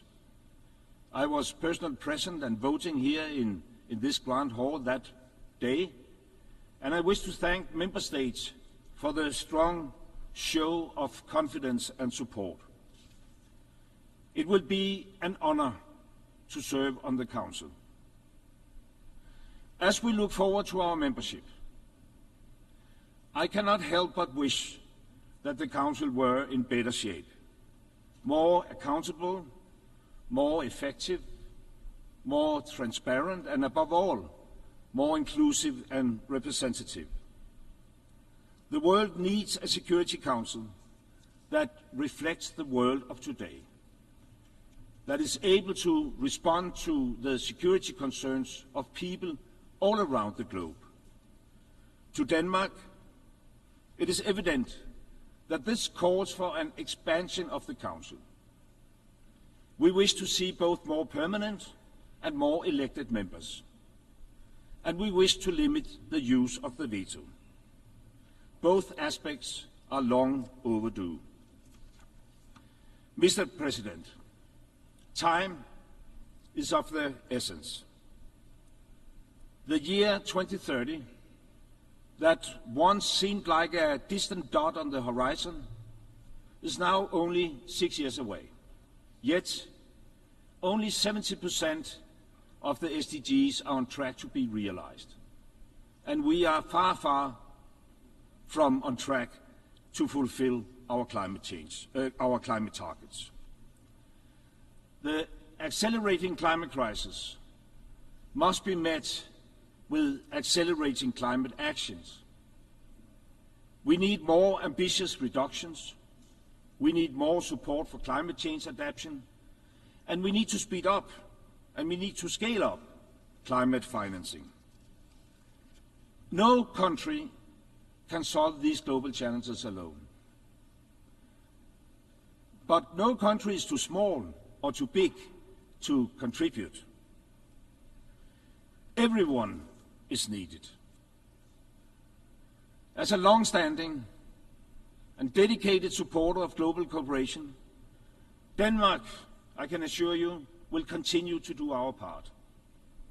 We will deliver on promises made, and we will push for more ambitious targets and for concrete actions. And we will do that for the present and for the future. Thank you very much.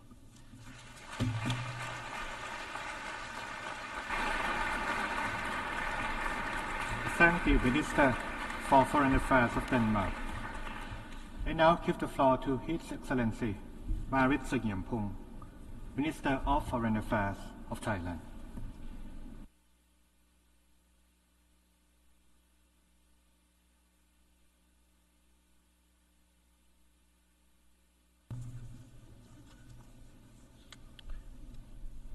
Mr. President, Excellencies, distinguished delegates, allow me to begin by congratulating His Excellency Mr. Philemon Yang on his elections to preside over the 79th sessions of the United Nations General Assembly. I am here today representing Thailand's new government, led by Prime Minister Paetongtarn Shinawatra, to reiterate Thailand's determinations to continue our people-centered, economic-oriented policies to achieve stability and sustainable development for our people. Mr. President, in an increasingly fragmented and complex world, Thailand reaffirms our support for a rule-based multilateral system with the United Nations at its core. When the United Nations was founded 7 decades ago, we did not envision challenges from technological disruptions, pandemics, and climate crisis. In view of present reality, the United Nations must step up and respond to the evolving challenges of our time to remain relevant. It must be agile and adaptable to new and emerging threats, and to ensure that multilateral system is fit for purpose. Global governance and the United Nations must undertake a comprehensive reforms, including that of Security Council. With this year's Summit of the Futures and general debate, Thailand looks to the United Nations we all need.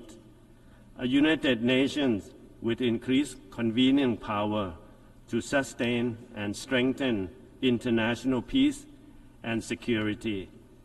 A United Nations that effectively address global challenges.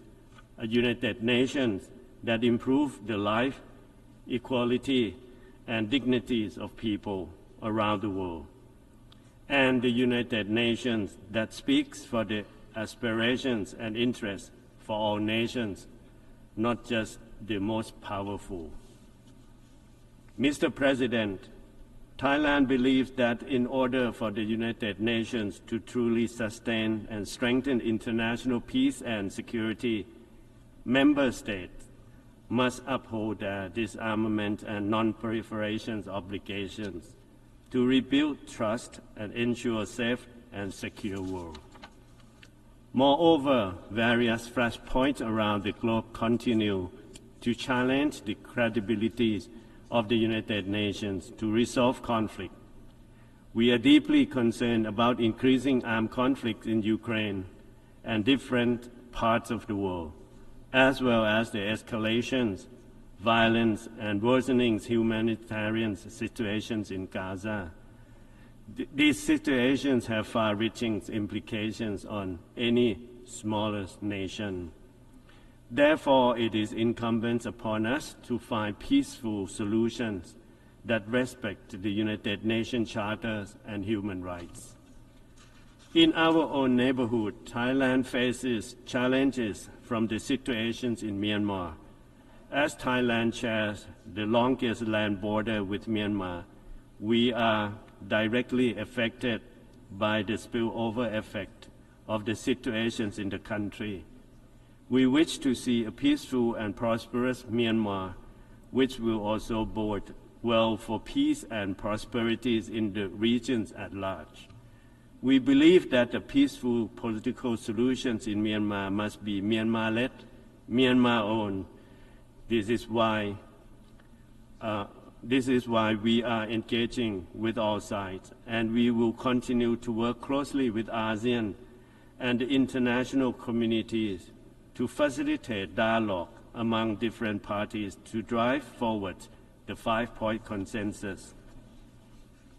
As part of this effort, we are stepping up humanitarian assistance to the people of Myanmar through various channels, including the ASEAN Coordinating Center for Humanitarian Assistance on Disaster Management, and relevant United Nations organizations. Thailand will continue to support a peaceful and prosperous Myanmar, not just because it is a pragmatic approach, but it is the right way forward. Mr. President, sustainable peace, security, and development are closely linked, and to secure a sustainable future, we must accelerate attainment of the Sustainable Development Goal. On Thailand's part, we have been sharing our locally driven, people-centered development approach known as Sufficiency Economies Philosophy, or SEP, to advance implementations of the SDGs. The SEP for SDGs partnership is known widely and as a best practice on SDGs localization. We are concerned with the slow pace in the implementations of SDGs goal at the global level, which is only 17% on track. We must ensure that countries have adequate means and resources to achieve the SDGs, especially through financing for development. The 4th International Conference on Financing for Development next year provides a key opportunities to address the large and growing SDGs financing gaps. In this regard, Thailand reiterates the call for a reform of the international financing architecture. In addition to ensure a just and inclusive financing system, we must also strengthen trade, investment, and development cooperation, especially through South-South and triangular cooperation. Thailand is committed to forging stronger partnership, particularly with least developed countries, landlocked developing countries, and small island developing states. Moreover, Thailand's aspirations to become a member of BRICS and OECD is driven by our desire to build bridges to promote North-South development cooperation, which is also critical in addressing urgent challenges such as climate change. Indeed, Thailand is among the top 10 countries most affected by climate change. Earlier this month, Thailand and many countries in Southeast Asia were faced with destructive floods caused by Typhoon Yanggi. We therefore advocate a balanced and equal emphasis on both mitigations and adaptations for climate action. To achieve concrete results, we must scale up climate finance.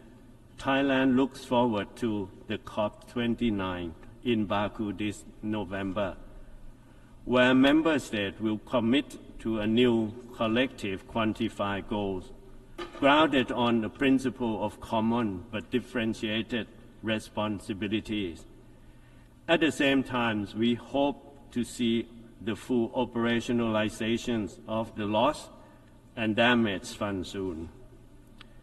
Climate disasters have taught us that failure to address this matter will delay the achievement of the SDGs and have widespread impact on human rights and human security. For these reasons, the implementation of the Sendai framework for disaster risk reduction is crucial.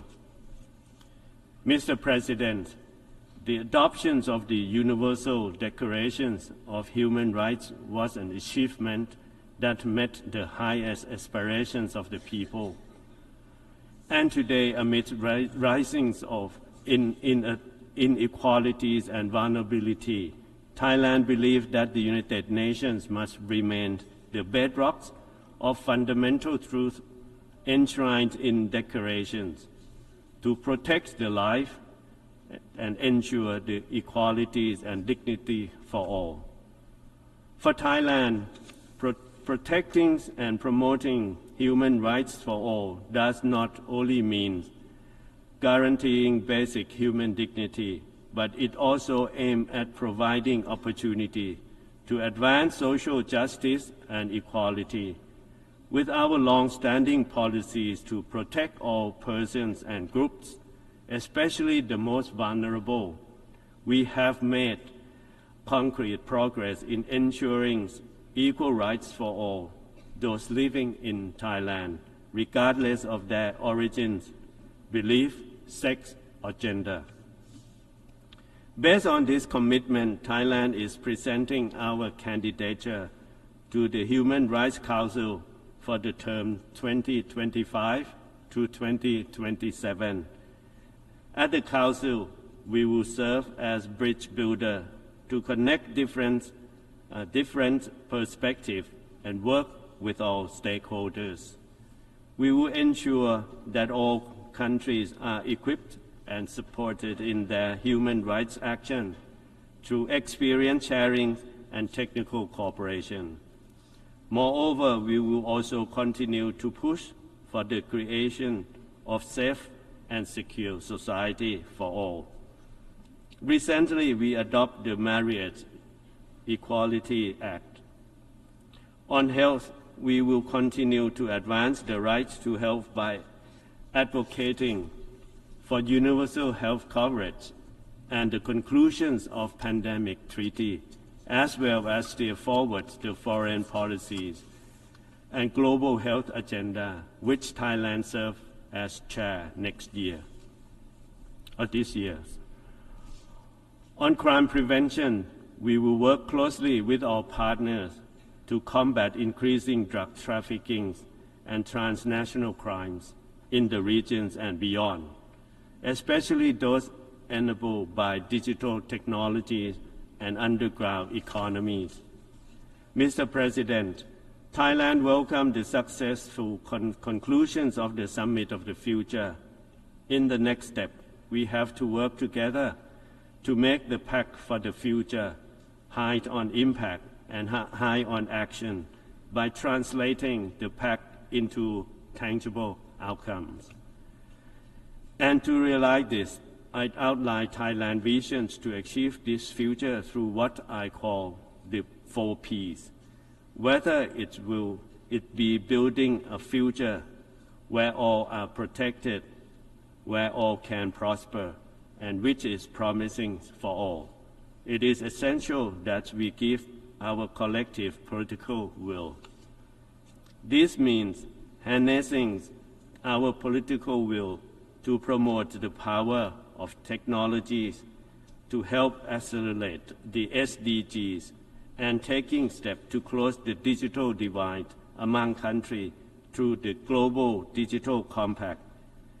We support technology cross-flow and transfer, capacity building, as well as digital literacy development to enhance the abilities of countries to promote people-centered and planet-centric development.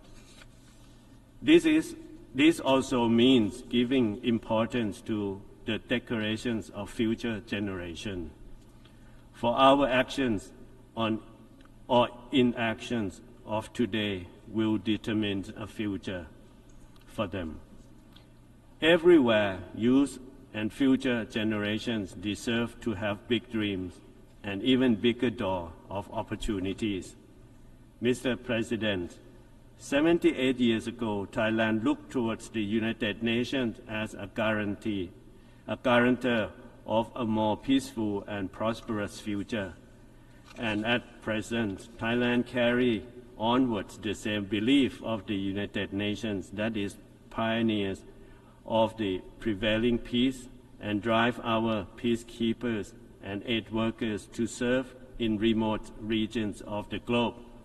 And in this very same spirit, Thailand pledges to continue to serve as a bridge builder, fostering dialogue and trust among nations. We may be nations with different and diverse culture and traditions, but we are united by our common humanity and aspirations for the future we want. And for that, we must together build the United Nations we need. I thank you very much, Mr. President.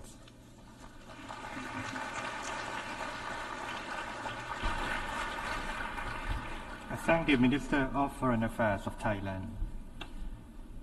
I now give the floor to His Excellency Jehun Aziz Olu Bayramov, Minister of Foreign Affairs of Azerbaijan.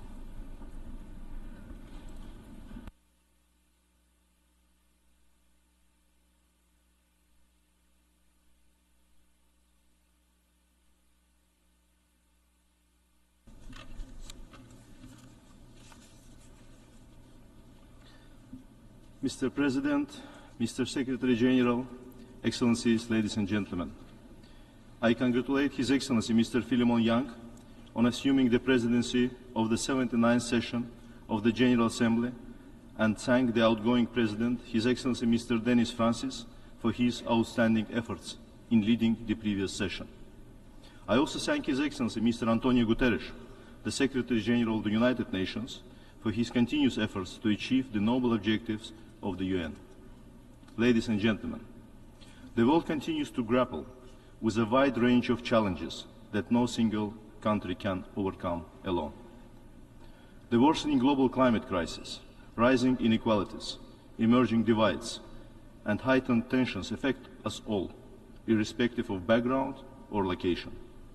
It is high time to demonstrate that multilateralism works and can deliver, with a unified voice, leaving no one behind. The current state of international politics is divisive, with universally accepted fundamental norms and principles of international law being disregarded and misinterpreted. In the face of continued erosion of multilateralism, it is paramount that the United Nations continues to foster international solidarity and cooperation.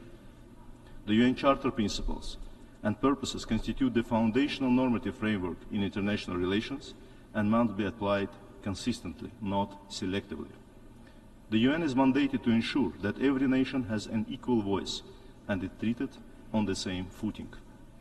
In this regard, Azerbaijan advocates for a reinvigorated and reformed multilateral system, with the UN at its core, underpinned by strict adherence to and non-selective application of the universally accepted norms and principles of international law.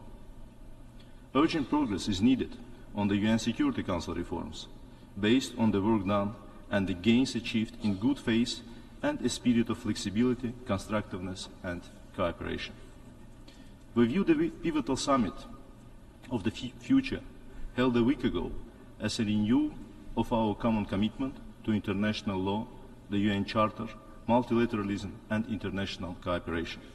The Pact for the Future, its negotiated outcome, is a blueprint for building a better, more sustainable and prosperous world for everyone. It is time for our collective commitments to turn into real and decisive action. Ladies and gentlemen, the global climate crisis threatens decades of progress, imperils humanity's future, and disproportionately affects vulnerable countries. Growing divisions in international relations should not distract us from the imperative to address climate change, the greatest transnational challenge of the century. What has been done so far remains insufficient to limit global temperature rise to 1.5 Celsius. For the sake of the future, the time has come for urgent, concerted and sustained efforts to give effect to our commitments to a global vision for sustainable development. In November 2024, Azerbaijan will host the 29th Conference of the Parties to the United Nations Framework Convention on Climate Change. Guided by the call in solidarity for a green world, Azerbaijan will spare no effort to bridge developed and developing countries and foster a collaborative spirit to tackle climate challenges as a common commitment and moral duty. The confidence placed in us by the international community to host and preside over COP29 this year is a testament and recognition to Azerbaijan's readiness to lead the climate agenda and contribute to global climate action.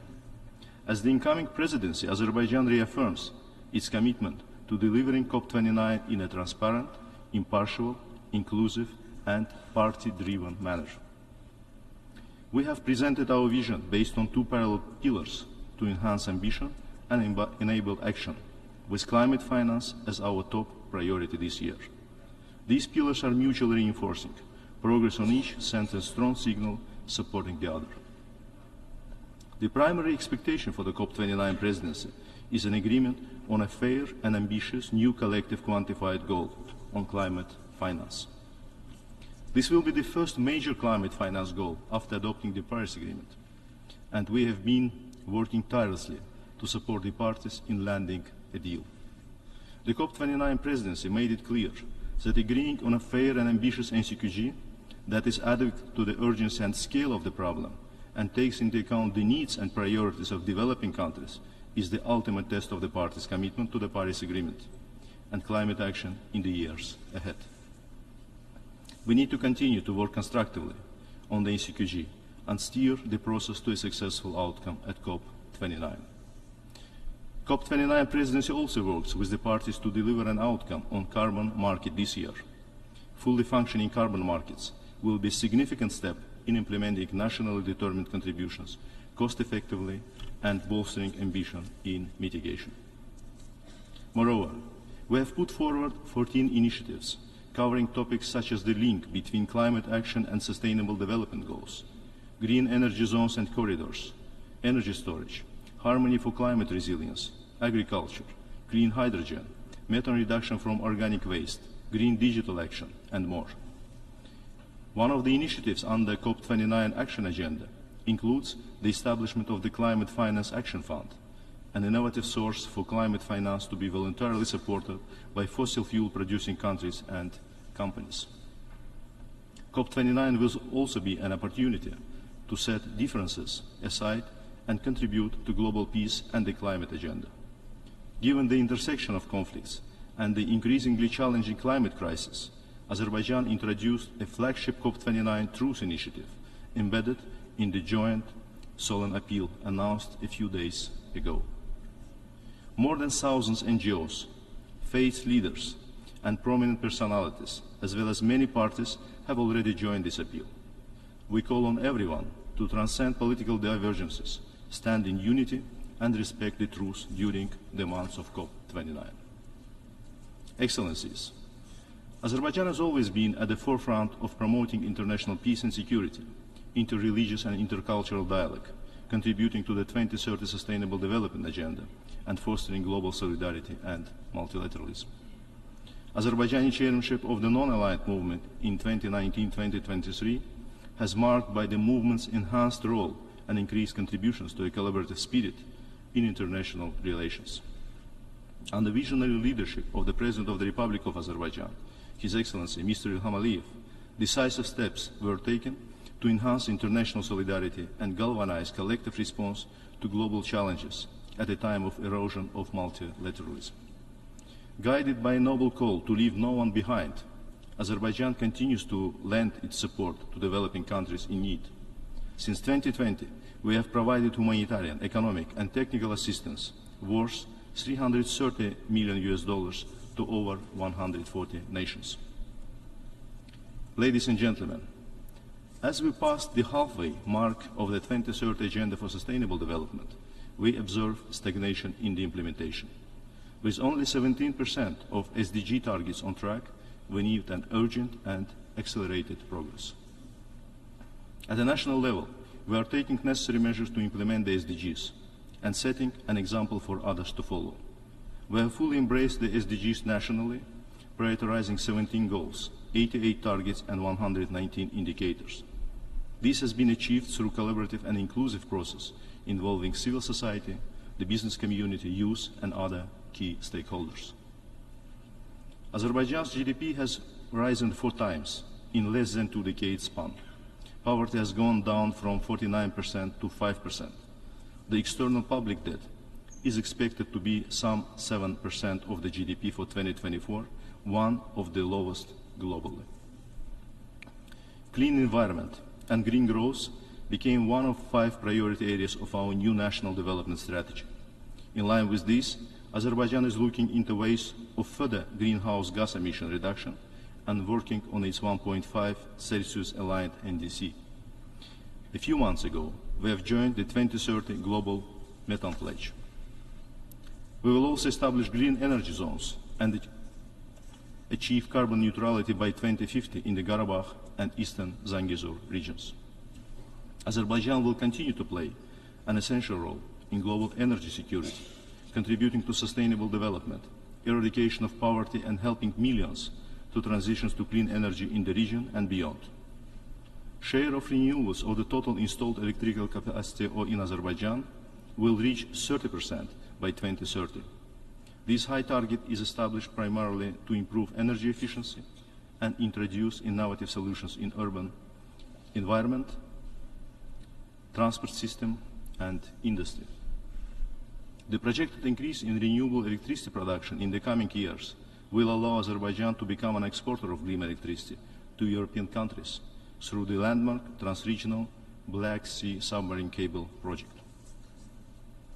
Mr. President, in the face of increasing challenges, coming together in unity and solidarity and fostering dialogue and mutual understanding is an absolute necessity. With a centuries-long tradition of diversity and multiculturalism, Azerbaijan firmly believes in a dialogue and collaborative spirit, mutual understanding and respect among different cultures and religions. Azerbaijan put particular focus to the promotion of a culture of peace and encouraging intercultural and inter-religious dialogue worldwide, including through the Baku process and Peace for Culture initiatives. Excellencies, ladies and gentlemen, the end of the armed conflict with Armenia and restoration of Azerbaijan's sovereignty and territorial integrity created a substantially new environment in the South Caucasus. For the first time since decades, stability has been achieved on the ground, de facto peace is established. By putting an end to military occupation, it is Azerbaijan that created conditions for both parties to eventually turn the page of enmity and embark on good neighborly relations. This process was launched by Azerbaijan in the immediate aftermath of its victory in the 44-day patriotic war. This offer was made despite unhealed wounds of the conflict still persist persists today in the form of razing to the ground of dozens of cities and hundreds of towns and villages, destruction and desecration of each and every piece of historical and cultural heritage, and barbaric pillage of natural resources. Azerbaijan demonstrated political wisdom and will by offering Armenia peace on equal terms, fully in line with norms and principles of international law, on the basis of mutual recognition of and respect for each other's sovereignty and territorial integrity. Over the past year, Azerbaijan and Armenia have registered significant progress in the normalization process through direct bilateral negotiations, in particular with respect to drafting a bilateral agreement, the limitation and demarcation of state border, as well as elaboration of a set of confidence-building measures. Azerbaijan will continue to take this process forward, acting with strong sense of responsibility for not only its national security and well-being, but also for ensuring a better future for the entire region. Our commitment and determination remain intact to bring this process to its logical conclusion. For the finalization of the normalization process, Armenia has yet to legally abandon territorial claims against Azerbaijan once and for all through implementing constitutional amendments. Armenia's negligence with respect to implementation of constitutional amendments, combined with dramatic increase in military budget, acquisition of large amount of offensive weaponry from both traditional and new suppliers, and attempts to maintain obsolete conflict-driven narratives and structures, derails the normalization process. Establishment of peace and good neighborly relations cannot be sustainable and irreversible if recognition of sovereignty and territorial integrity of Azerbaijan remains in legal limbo, is contingent on domestic legal or political scenarios. Partial peace is not an option after so much pain and sufferings inflicted by irredentism and territorial claims against neighbors.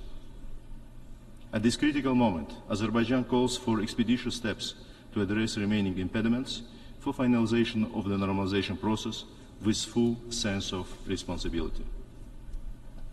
Along with Armenia's responsibility to honor its international obligations and previously undertaken commitments, it is also incumbent on the entire international community to encourage the sides for the establishment of genuine, sustainable and irreversible peace. Such a peace should outweigh any dividend that might be expected by manipulating one side against other or building dividing lines between them. Practices that brought devastations in other parts of the globe must be ceased to be projected to the South Caucasus by feeding revanchism. Excellencies, ensuring justice with respect to serious war crimes and crimes against humanity is of vital importance in terms of healing the wounds of the past conflict. While accountability and redress serve to ensure the rights and interests of the victims, they are also key prerequisites on the path to genuine post-conflict normalization and reconciliations. In this regard, it is of paramount importance to shed light to the fate of about 4,000 Azerbaijanis who went missing due to the conflict. Resolving this issue is essential not only in terms of accountability and the rights of the victims and their families, but also for post-conflict reconciliation and normalization. Around 300,000 Azerbaijanis expelled from Armenia continue to be deprived of their ancestral homeland in blatant violation of international law. Despite repeated calls by the Western Azerbaijani community to launch a dialogue and ensure a safe and dignified return to the homeland, the government of Armenia denies them exercising the fundamental right of return enshrined in the Universal Declaration of Human Rights, the International Covenant on Civil and Political Rights, the Convention relating to the status of refugees, and other important international acts. Excellencies, ladies and gentlemen, along with interstate process of normalization, Azerbaijan has internally embarked on large-scale post-conflict reconciliation, rehabilitation, and reconstruction efforts. These aims at ensuring the right of hundreds of thousands of Azerbaijanis to eventually exercise their violated right to safe and dignified return to their homes. Thanks to the tireless efforts taken by the government, life now returns to the territories that have witnessed unprecedented destruction during military occupation. Regrettably, the massive contamination of territories of Azerbaijan with landmines and other explosive devices remains a significant obstacle to the smooth progress of rehabilitation and reconstruction efforts. Since the end of the conflict in 2020, 377 individuals, among them civilians, have fallen victim to landmines. With this in mind, Azerbaijan has introduced a national goal, SDG 18, focusing on mine action. Given the scale of the problem, there is an urgent need for increased international support to strengthen Azerbaijan's humanitarian mine action capacity. Taking this opportunity, I thank all countries and other stakeholders who have generously contributed to humanitarian demining in Azerbaijan and reiterate our call for increased international support and solidarity. Mr. President, ladies and gentlemen, in conclusion, I wish to reaffirm Azerbaijan's commitment to further contribute to international peace and security through promoting respect for international law and investing in international solidarity and cooperation. We remain to be strong proponents of combined efforts to overcome challenges and pave the way for a brighter future for ourselves and the generations to come. I thank you. I thank the Minister for Foreign Affairs of Azerbaijan. I now give the floor to His Excellency Amy Brown, Minister for Foreign Affairs and CARICOM Affairs of Trinidad and Tobago.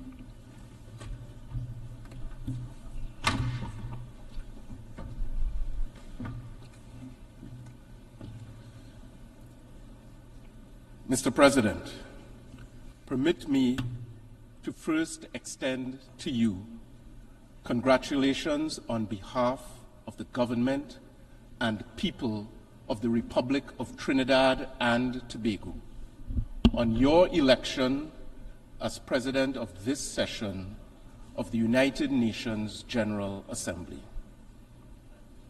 We are confident that you will be equal to the task, and I assure you of Trinidad and Tobago's full support and cooperation.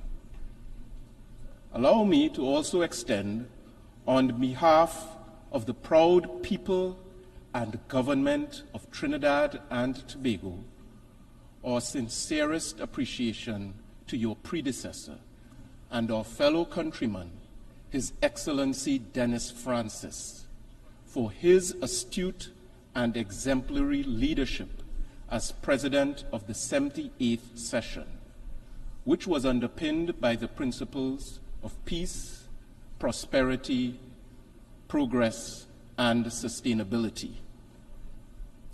Mr. President, I applaud you on your chosen theme for this 79th session, as our global community finds itself at an inflection point which will determine the fate of future generations. Our planet really should have been in better shape in the year 2024.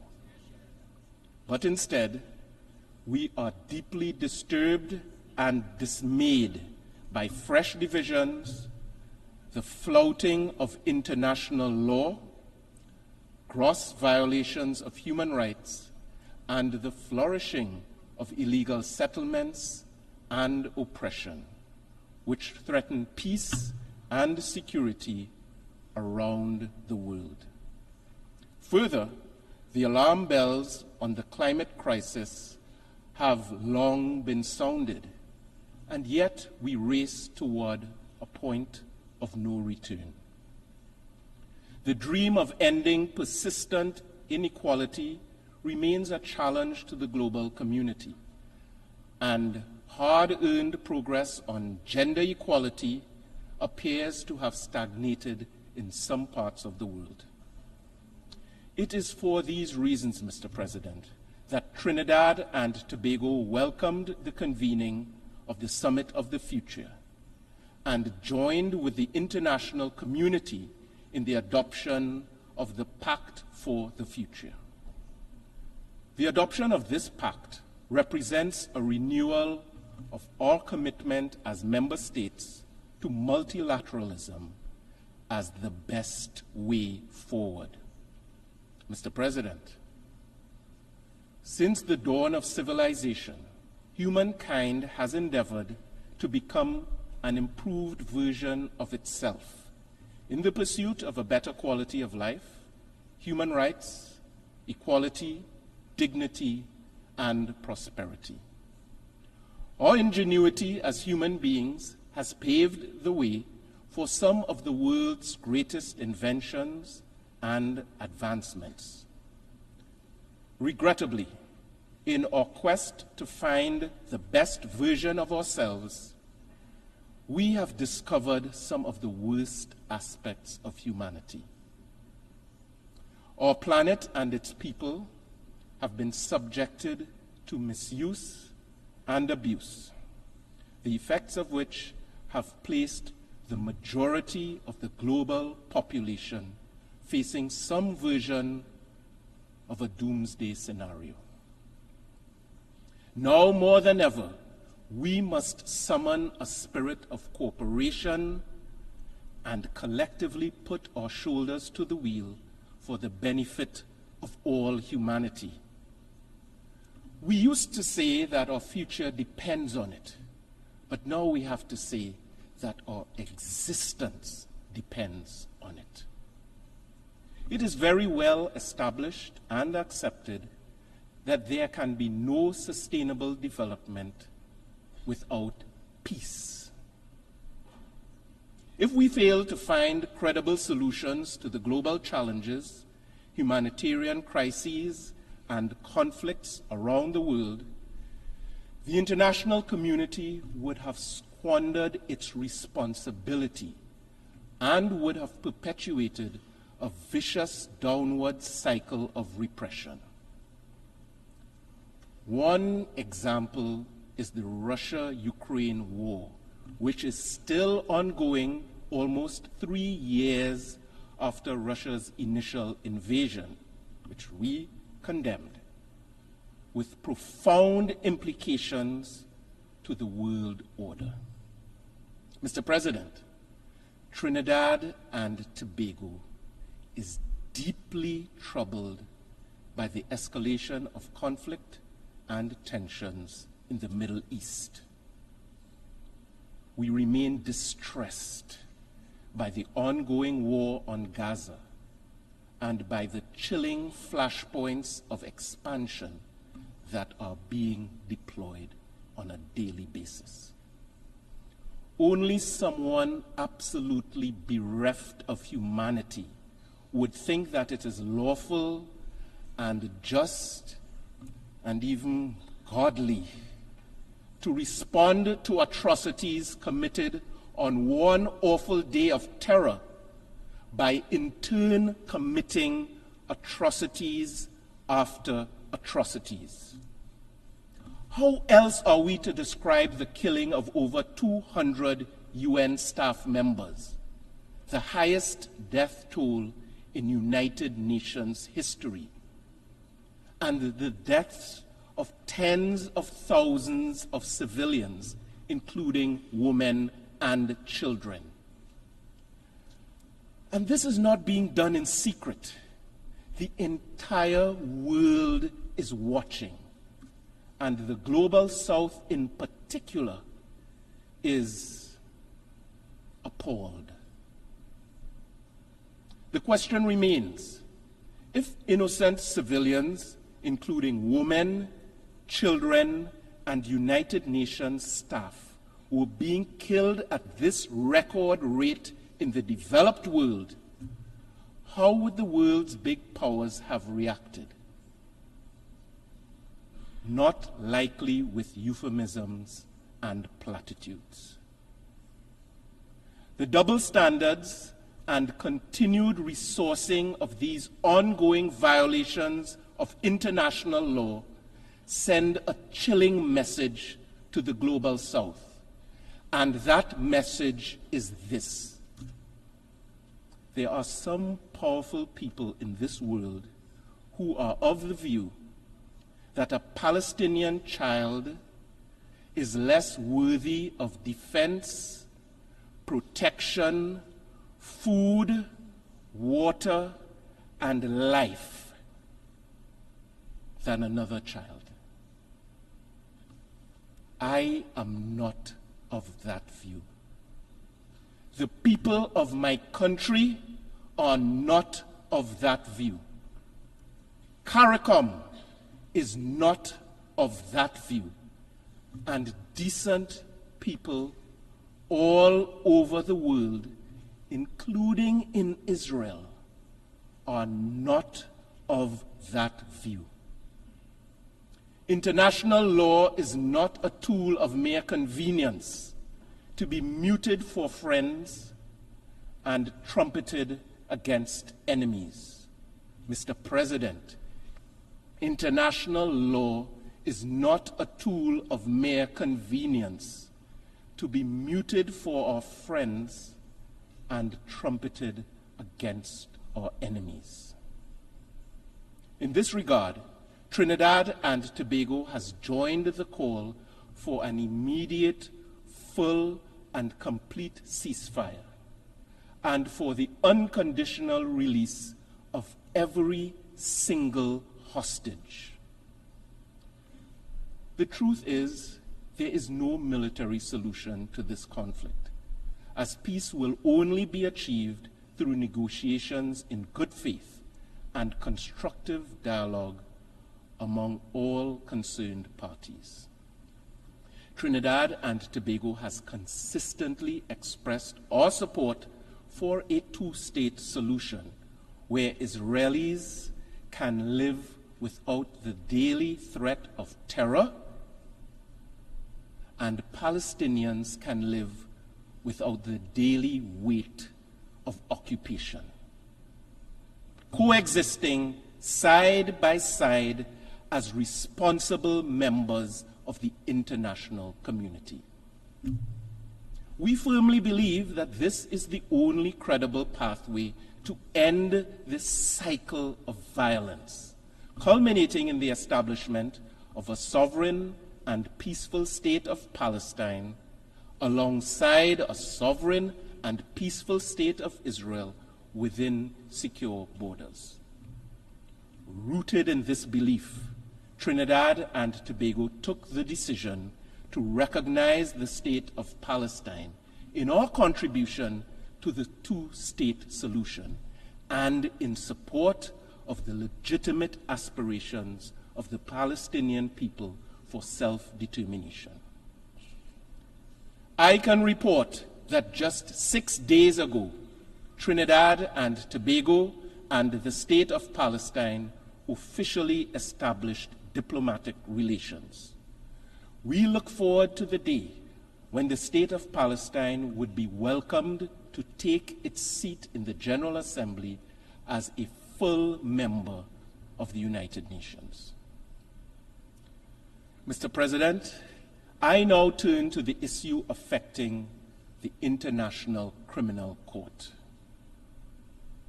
Despite its detractors, the evidence before us clearly shows the value and effectiveness and necessity of the International Criminal Court.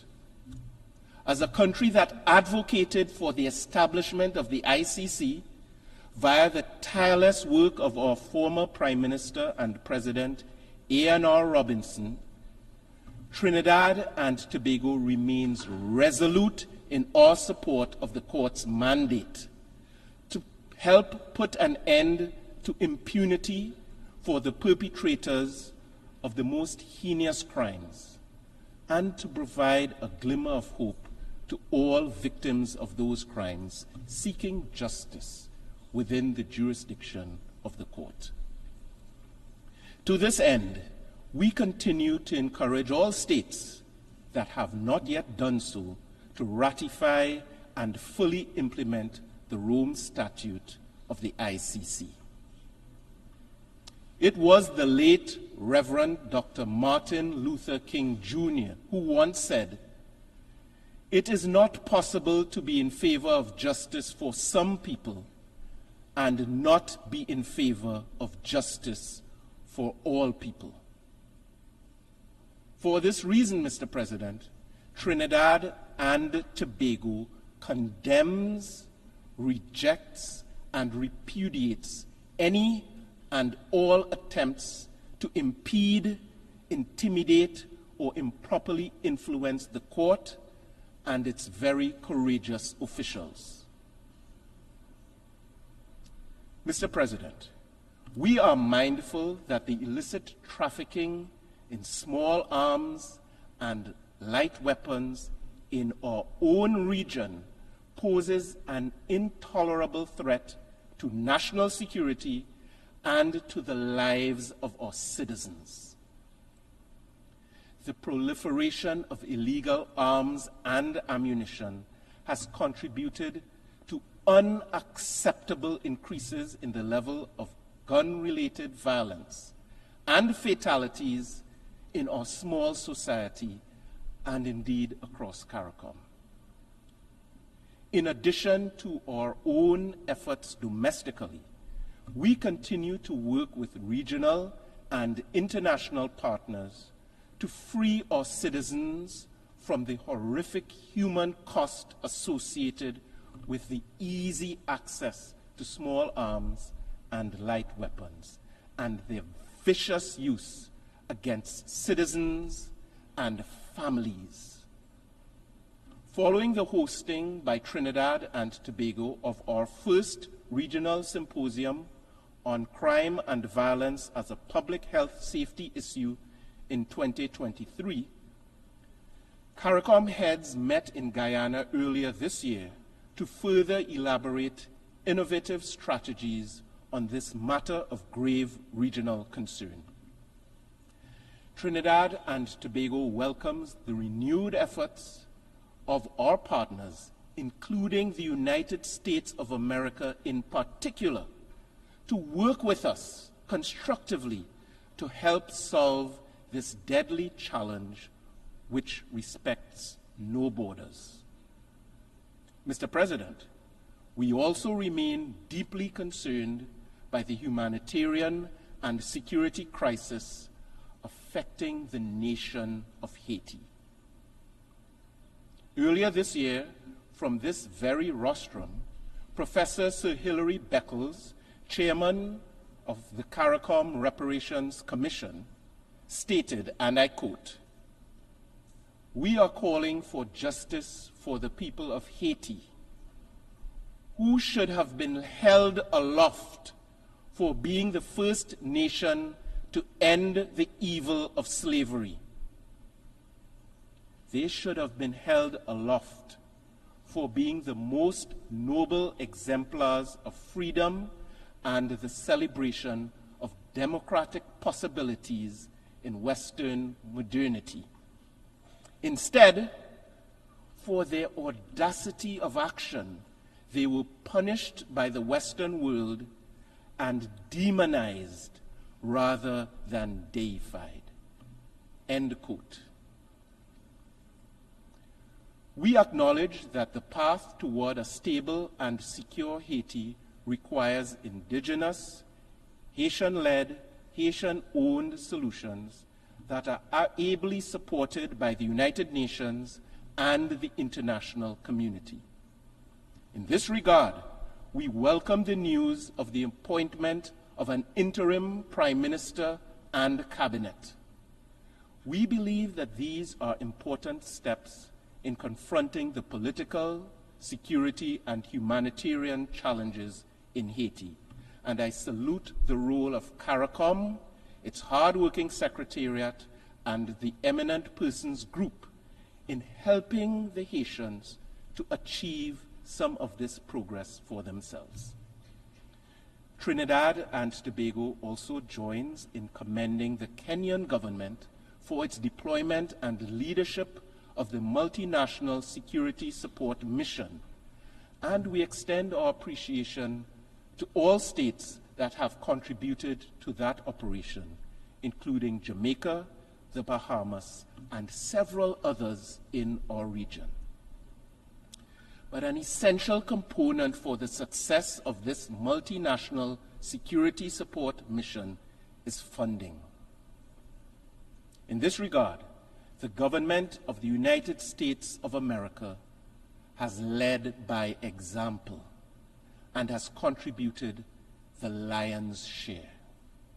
And Canada has stepped up as well.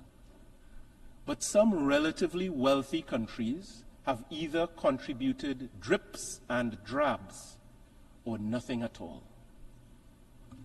We appeal to the international community to contribute the necessary funding to support this crucially important venture.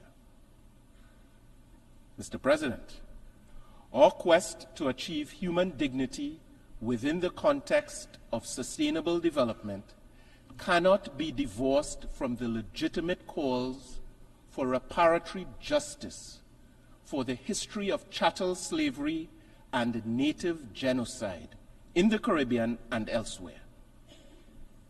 The brutality of our colonial experience, the trauma of which still affects us to this day, has contributed significantly to underdevelopment.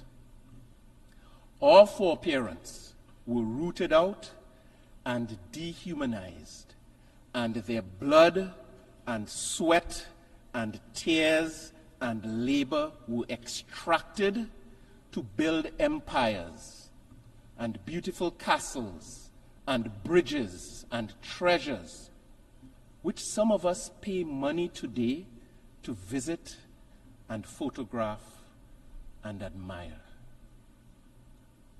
Mr. President, we have been leveraging our collective voice to call for restitution for the historical evil injustices and crimes against humanity committed against our foreparents, crimes which still affect us today. In reaffirming our commitment to this regional campaign, the government of Trinidad and Tobago appointed last year a reconstituted National Committee on Reparations to provide additional energy and support to the CARICOM Reparations Commission and its work with the African Union and other like-minded bodies. And on a related note, we wish to join with those who are committed to and would welcome the proclamation of a second international decade for people of African descent. Mr. President, it is indeed troubling that as we approach the 30th anniversary of the Beijing Platform of Action, women and girls in some parts of this world are still being denied basic human rights and freedoms. And in some quarters, there have been erosions of gains previously made.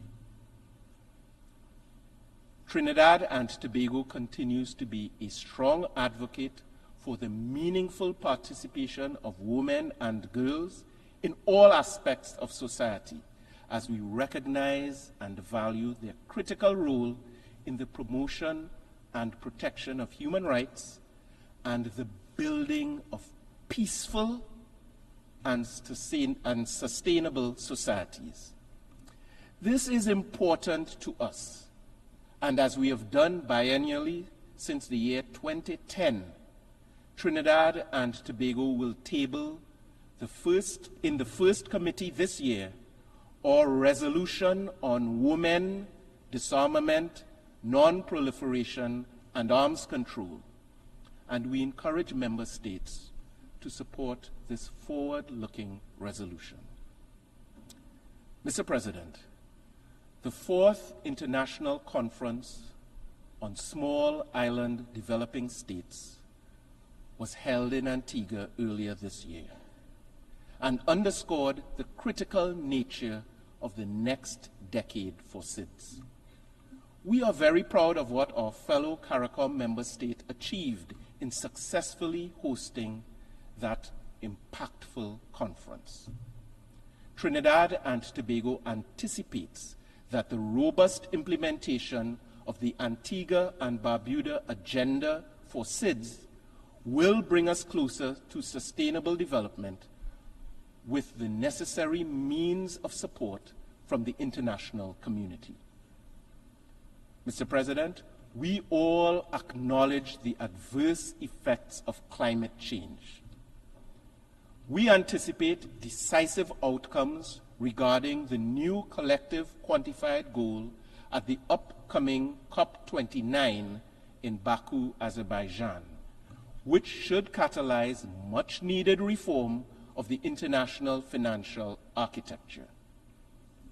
Effective climate finance mechanisms are essential for the provision of accessible, adequate, and predictable funding, and this requires the operationalization and capitalization of the Loss and Damage Fund. Climate finance goes well beyond project funding. It is an investment in the resilience and sustainability of the most vulnerable nations. The future beckons, a future in which SIDS have the capacity and resources to build infrastructure that can withstand severe climate events.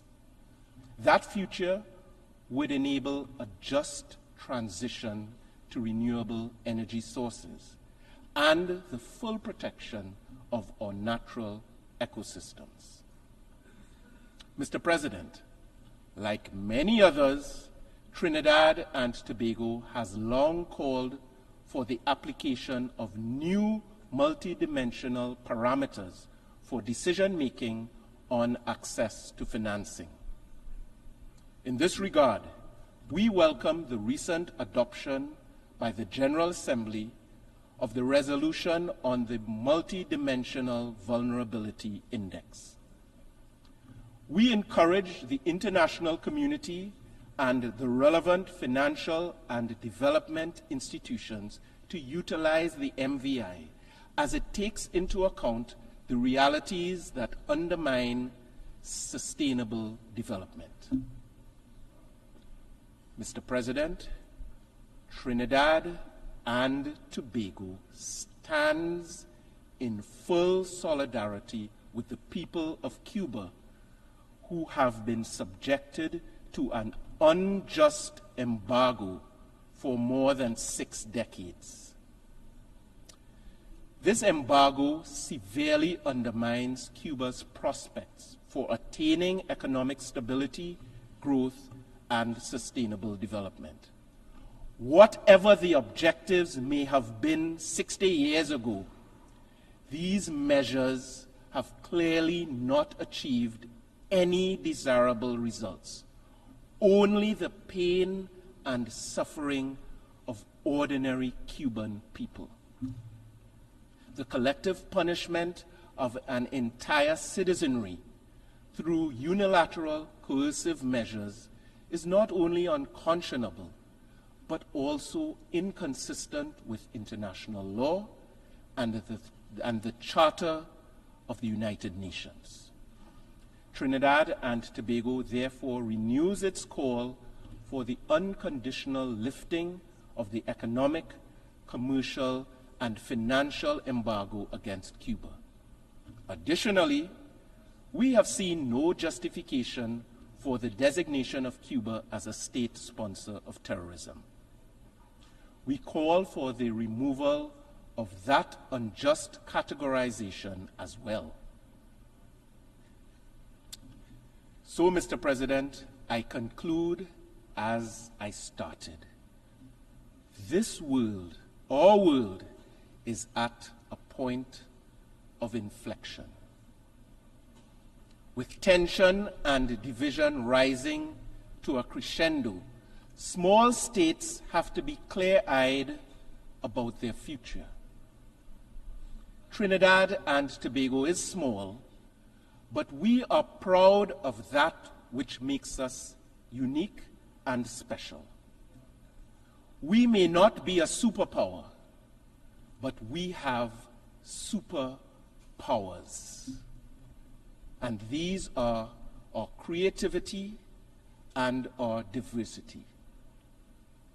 Our cultural milieu is indescribably vibrant as our people are drawn from the first peoples of our hemisphere, as well as the best of India, the best of Africa, the best of China, and yes, the best of Europe too. We are blessed beyond measure. Some of you had a taste of it at the reception when we introduced our president of the last session, and you enjoyed some of our delicacies, including our delicious doubles and bacon shark, and you were delighted by performances on our national musical instrument, the steel pan, and by the magical rhythms of our tassa drums.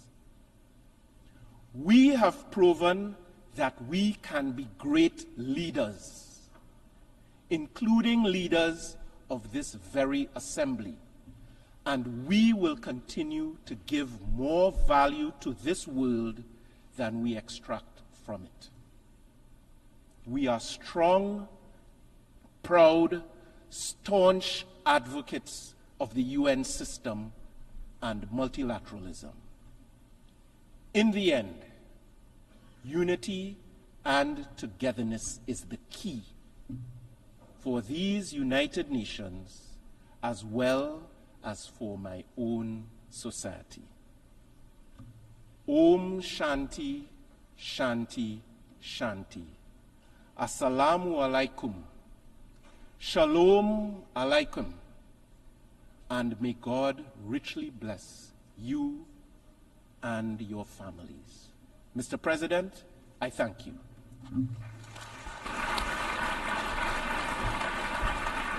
I thank the Minister for Foreign and CARICOM Affairs of Trinidad and Tobago.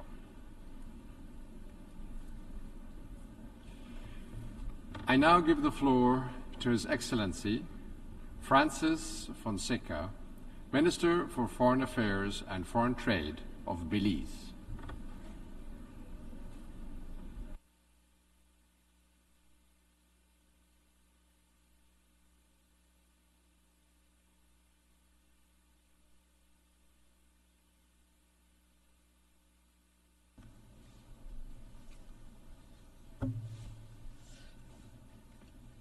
Mr. President, the self-determination of a people is sacrosanct.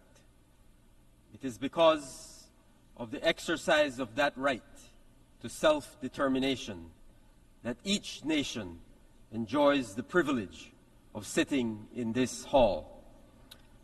Our nations exist by the will of our people, by virtue of their right to determine their political status and pursue their economic, cultural, and social development.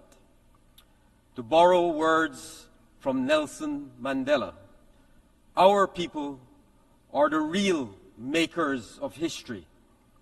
Their participation in every decision about the future is the only guarantee of true democracy and freedom.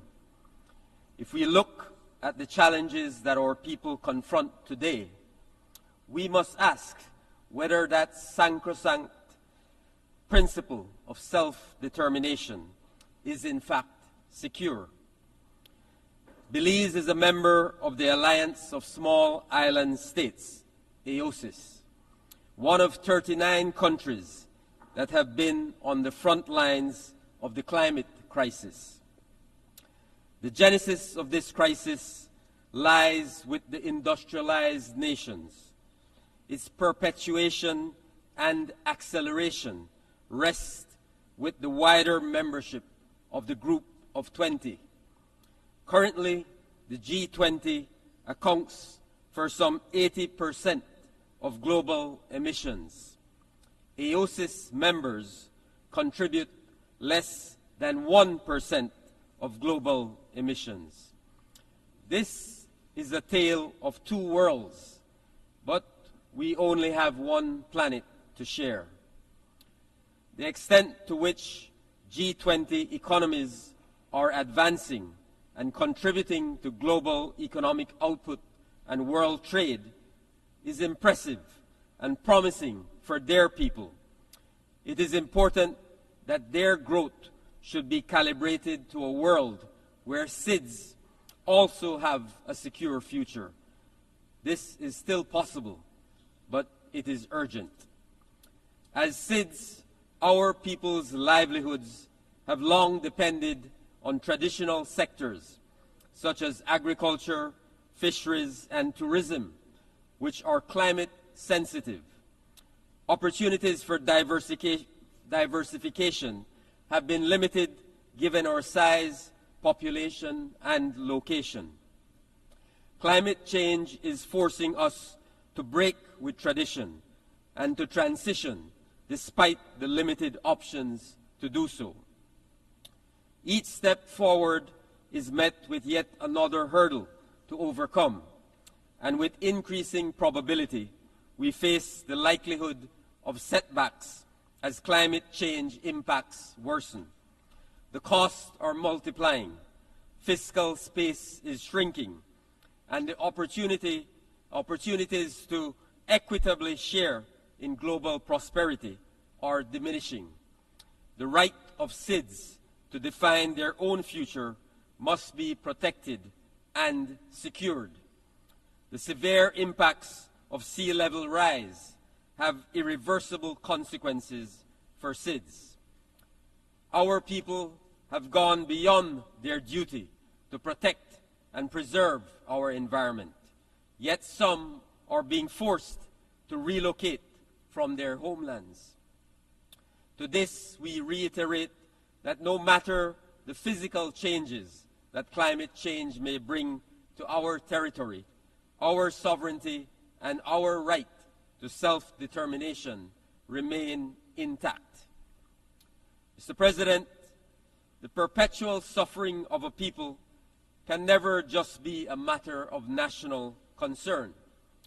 The United Nations rose up from the ashes of war to restore faith in fundamental human rights, in the dignity and worth of the human person, in the equal rights of men and women, and of nations large or small, and to establish conditions under which justice and respect for the obligations arising from treaties and other sources of international law can be maintained, and to promote social progress and better standards of life in larger freedom.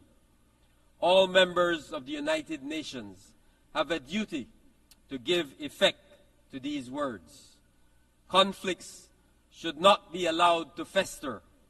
The war in Ukraine is now 2 years running, and we are concerned that the end is still not near.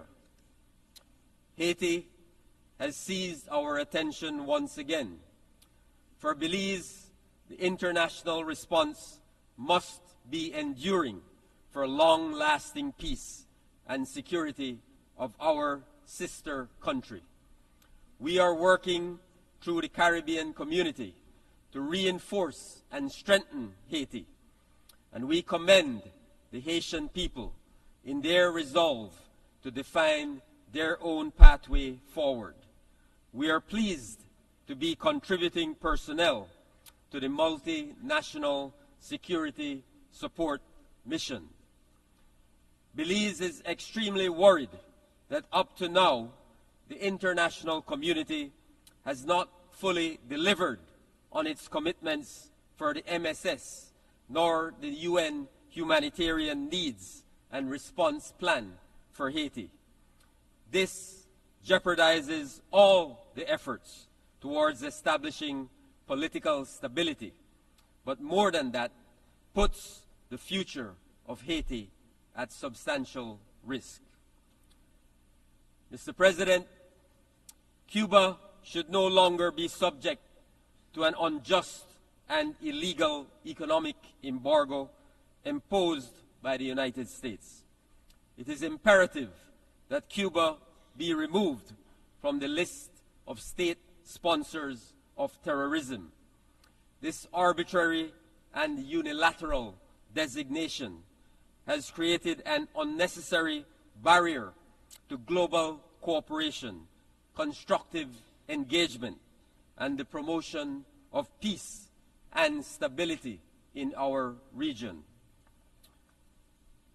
Mr. President, Belize rejects the continued denial of self-determination of the Palestinian people and calls for the eradication of the system of colonial domination and apartheid being imposed upon them.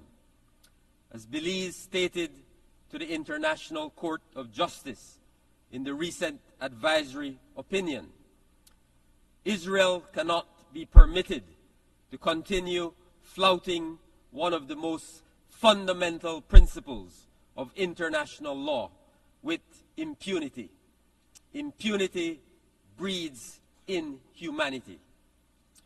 Just 2 weeks ago, this Assembly approved a resolution proposed by Palestine affirming the ICJ's advisory opinion and called on members to act to reinforce the Palestinian people's right to self-determination. The war, the oppression, and the inhumanity must end. Mr. President, Taiwan is a nation that espouses democracy, development, and innovation. The challenges we are tackling as an international community requires Taiwan's full inclusion and participation in the international system. Belize calls for this to be done immediately. The people of Western Sahara should be granted their long overdue referendum to decide their own future. Belize continues its repeated call for the United Nations and the international community to take the necessary steps to allow the Sahrawi people to finally exercise their right to self-determination. Mr. President, I submit to you and this Assembly that the foundation of leaving no one behind requires that we actively promote and protect the right of self-determination in its most basic form in the context of peace and security. Now we must also do so in the context of sustainable development. We have adopted a rescue plan to steer the SDGs back on course. We have a pact for the future. We must use every opportunity to put in place the systems and financing necessary to turbocharge our sustainable development and climate goals. In this effort, we must ensure equal opportunity for all to share in global prosperity. We must raise collective ambition and invest in all our people to empower them to rise. Mr. President, the Declaration on Sea Level Rise and Statehood, adopted by the leaders of the Alliance of Small Island States on 23rd September, affirms that the sovereignty or statehood of small island developing states cannot be challenged under any circumstances of climate change-related sea level rise. We invite all UN member states to support the implementation of this declaration and to use it as the basis of international cooperation. To further guarantee that SIDS will be spared the gravest climate threats, global warming must be limited to well below 1.5 degrees Celsius. Belize urges the G20 to enhance their emission reduction targets to achieve this temperature limit. For SIDS, adaptation is imperative, and loss and damage associated with climate change is inevitable. The new climate finance goal to be decided in Baku must contain specific recommendations for minimum allocation to SIDS in relation to grant-based and concessional finance for adaptation and grants for loss and damage. It must also give effect to the provisions of the Paris Agreement, which require enhanced access for SIDS and LDCs to climate finance. Finally, it must support the urgent capitalization of the Fund for responding to loss and damage.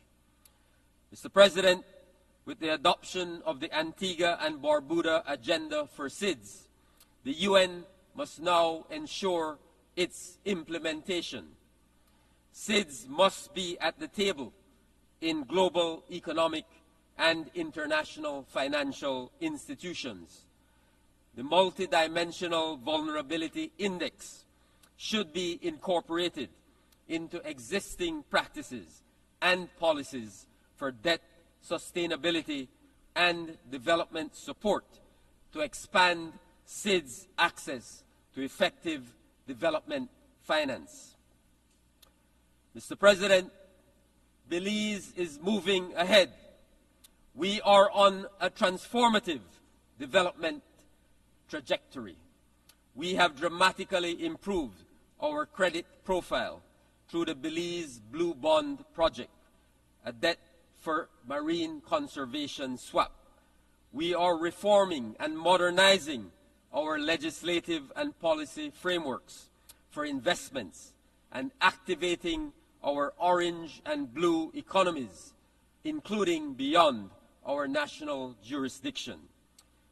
In partnership with the United States of America, we have signed a 5-year US $125 million grant agreement with the Millennium Challenge Corporation, intended to help reduce poverty in Belize by addressing the country's energy and education sectors. We are making targeted investments to ensure that every child has access to quality education and opportunities.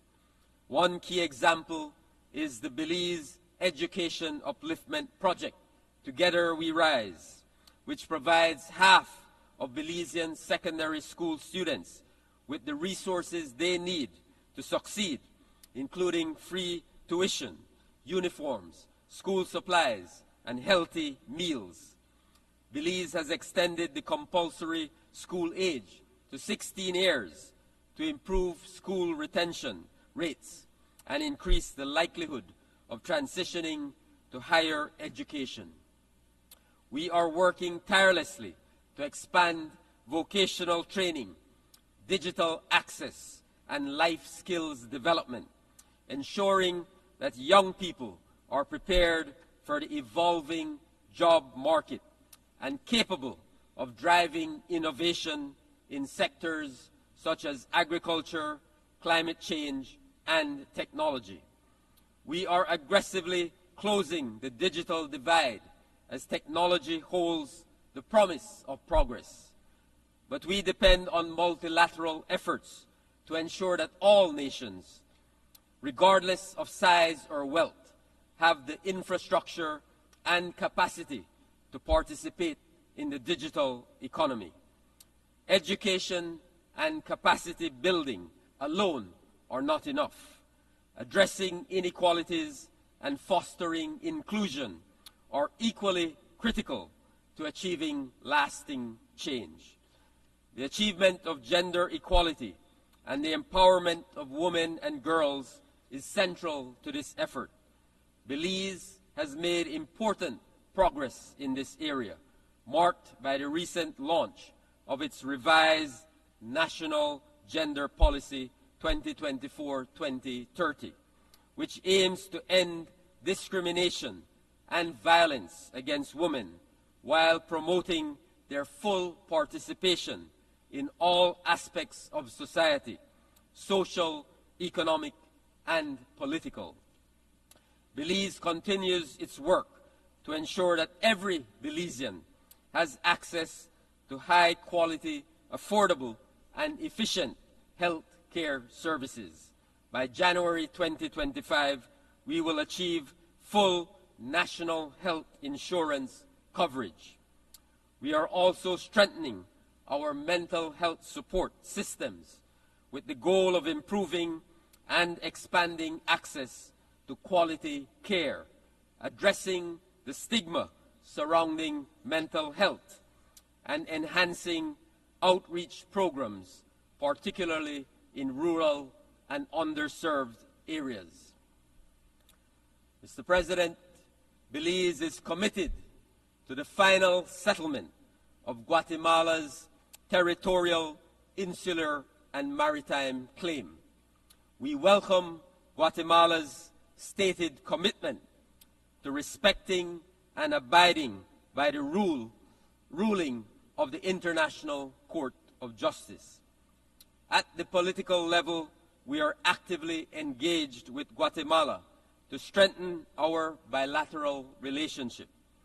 A definitive solution will bring greater opportunities for both of our nations in the areas of trade, investment, and cooperation. Mr. President, Belize reaffirms its commitment to the United Nations as the central platform for coordinated global action. But its decision-making processes need to be more inclusive, more responsive, and representative. Its institutions cannot be held back by the world as it was 80 years ago. Reform is urgent and necessary to reflect the world as it is. Mr. President, the youth of today have given us a clear, undeniable mandate. They demand action, accountability, and a future where they are heard, seen, and respected. We ignore them at our own peril. We must not fail them. It is our responsibility to heed their calls for change. We must deliver on our commitments and build a world that present and future generations deserve. I thank you.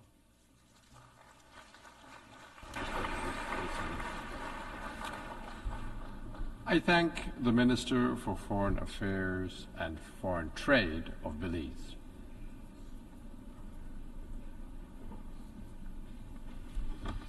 I now give the floor to His Excellency Olusegun Ajadi Bakari, Minister for Foreign Affairs of Benin.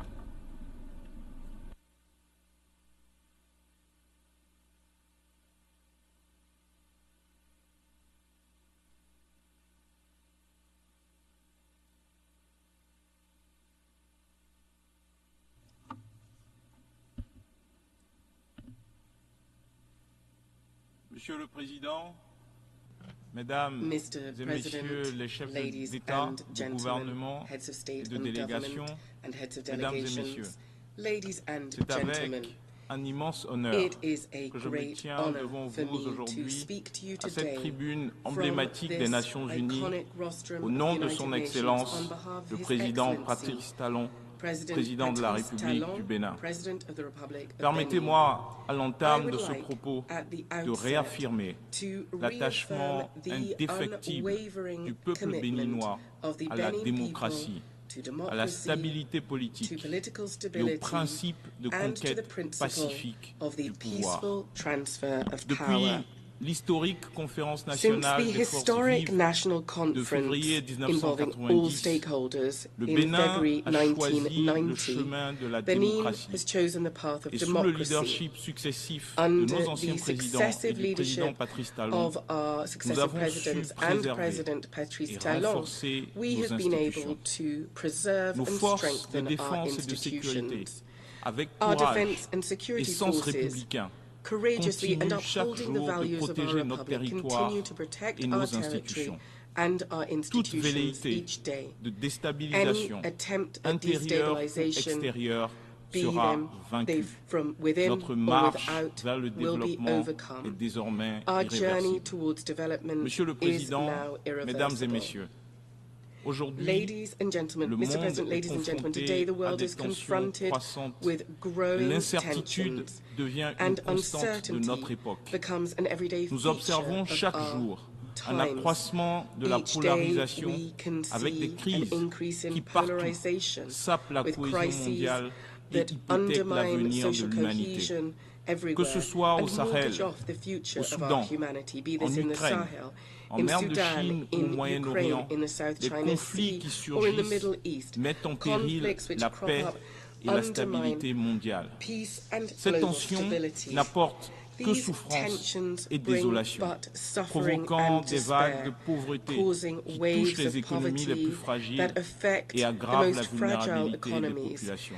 and exacerbate Bien que people's l'Afrique soit vulnerability. souvent éloignée de l'origine de Although ces crises, Africa is elle n'en often demeure pas moins far from the profondément source of these affectée. crises, it nonetheless La région remains sahélienne en deeply particulier affected by them. est The aujourd'hui Sahel le region théâtre in de particular tensions is today the grandissantes, theatre of increasing exacerbées par les tensions, décisions prises exacerbated sans by le tensions consentement taken des pays without the africains. consent of African Cette countries. instabilité This compromet instability gravement seriously notre développement compromises durable. our sustainable development. Plus inquiétant encore, Even more certaines worrisome, forces some extérieures external cherchent forces à are importer seeking to leur rivalité bring in géopolitique their dans notre région. geopolitical Le Bénin rivalries into dénonce our region. fermement Benin toute firmly tentative condemns de all faire du attempts Sahel to make un the nouvel Sahel épicentre into a de new lutte epicenter géopolitique.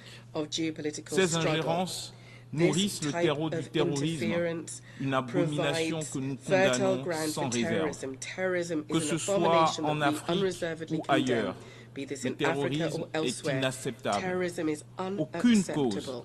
ne peut No justifier la cause can terreur, justify la terror, souffrance et suffering, la and the destruction qu'il destruction provoque. that it causes. Aujourd'hui, Today, nous réaffirmons we notre engagement reaffirm our envers commitment l'unité africaine. to African unity. Plus particulièrement, More dans notre particularly région de in l'Afrique de our l'Ouest, region, nous avons la West responsabilité Africa, historique we have the de historic préserver responsibility la fraternité to séculaire preserve qui these unit nos centuries peuples. old Le fraternal Bénin ties est that link our people. prêt à jouer son rôle Benin dans is cette bataille ready contre le to play its terrorisme role et in this pour le développement. fight against terrorism Notre unité and in d'action favor est of essentielle, development. Our unity quelles que of soient action les is organisations crucial, régionales irrespective auxquelles of nous which décidons d'appartenir. organizations we decide to belong to. C'est également l'occasion pour nous de réaffirmer notre attachement à la non-violence. Et c'est au nom de cet attachement à la non-violence que nous avons condamné la guerre en Ukraine. C'est au nom de cet attachement à la non-violence que nous avons condamné les attaques terroristes du 7 octobre 2023, ainsi que l'escalade de violence qui s'en est suivie au Moyen-Orient. Et nous condamnons de la même manière toutes les violences qui endeuillent chaque jour nos frères, nos pays frères du Sahel.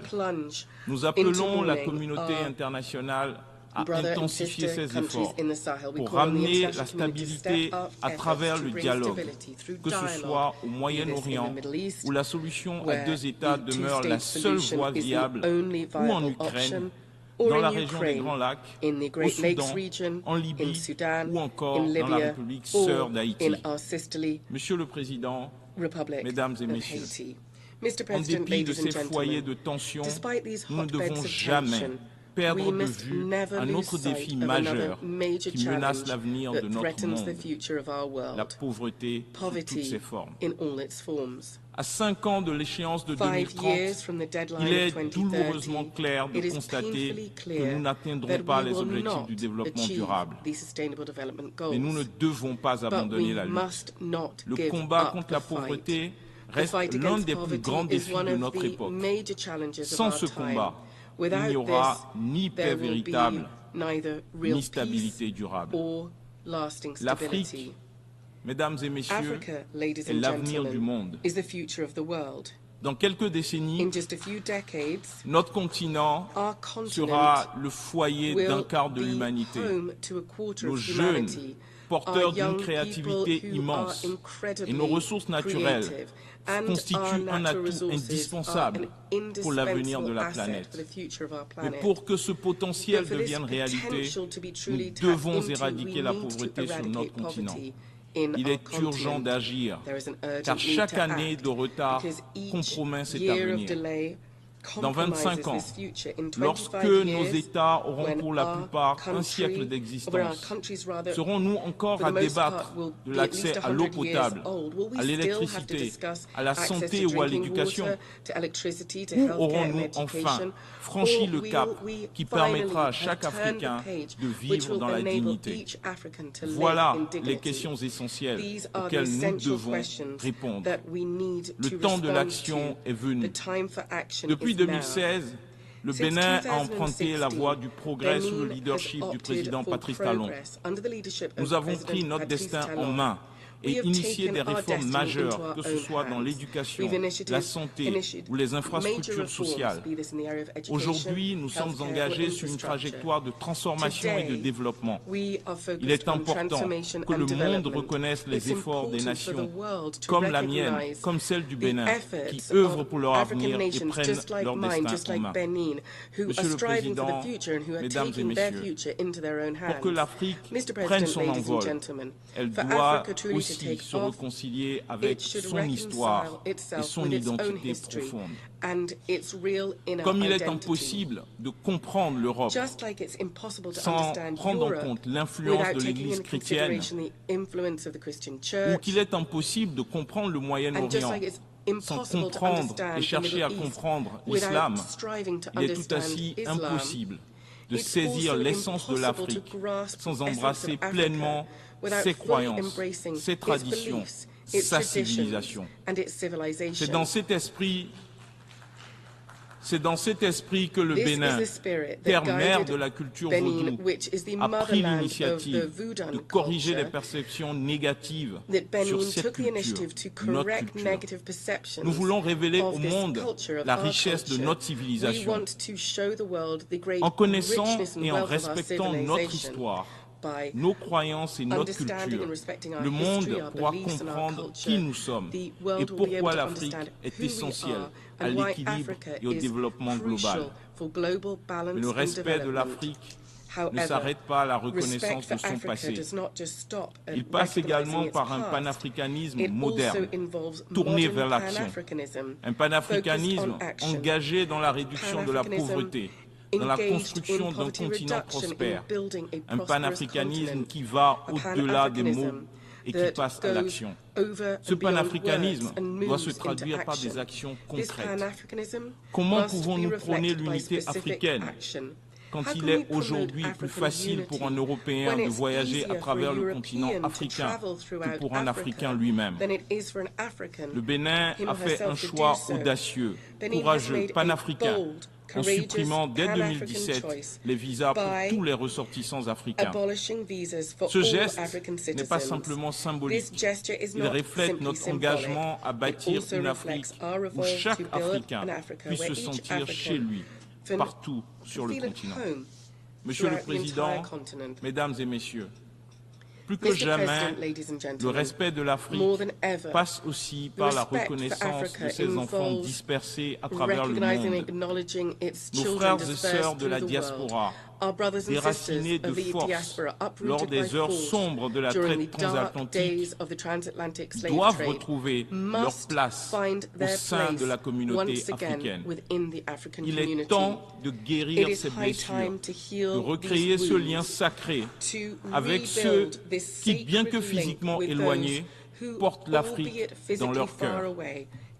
Les afro-descendants ne sont pas de simples membres éloignés de notre famille.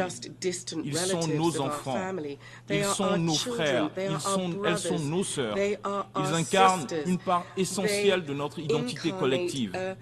En reconnaissant leur droit au retour, nous leur disons, vous n'avez jamais cessé d'appartenir à cette terre. L'Afrique est votre foyer et nous vous attendons les bras grands ouverts. 2024 marque la fin de la première décennie internationale des personnes d'origine africaine. À cette occasion, le Bénin a pris une mesure historique en adoptant à l'unanimité à l'Assemblée nationale une loi qui accorde la nationalité béninoise à tous les afro-descendants qui le souhaitent.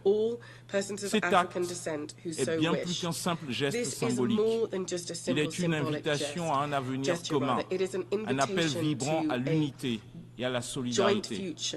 Ensemble, Africains, afro-descendants du continent et de la diaspora, nous relèverons les défis de demain. Ensemble, nous bâtirons une Afrique forte, prospère et respectée.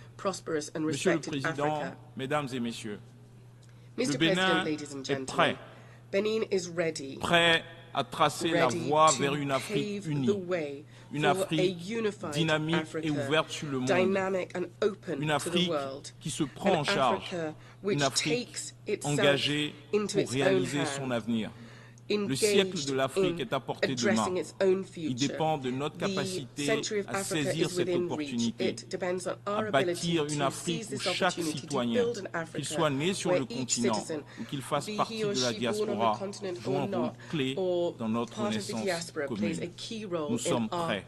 Je vous remercie.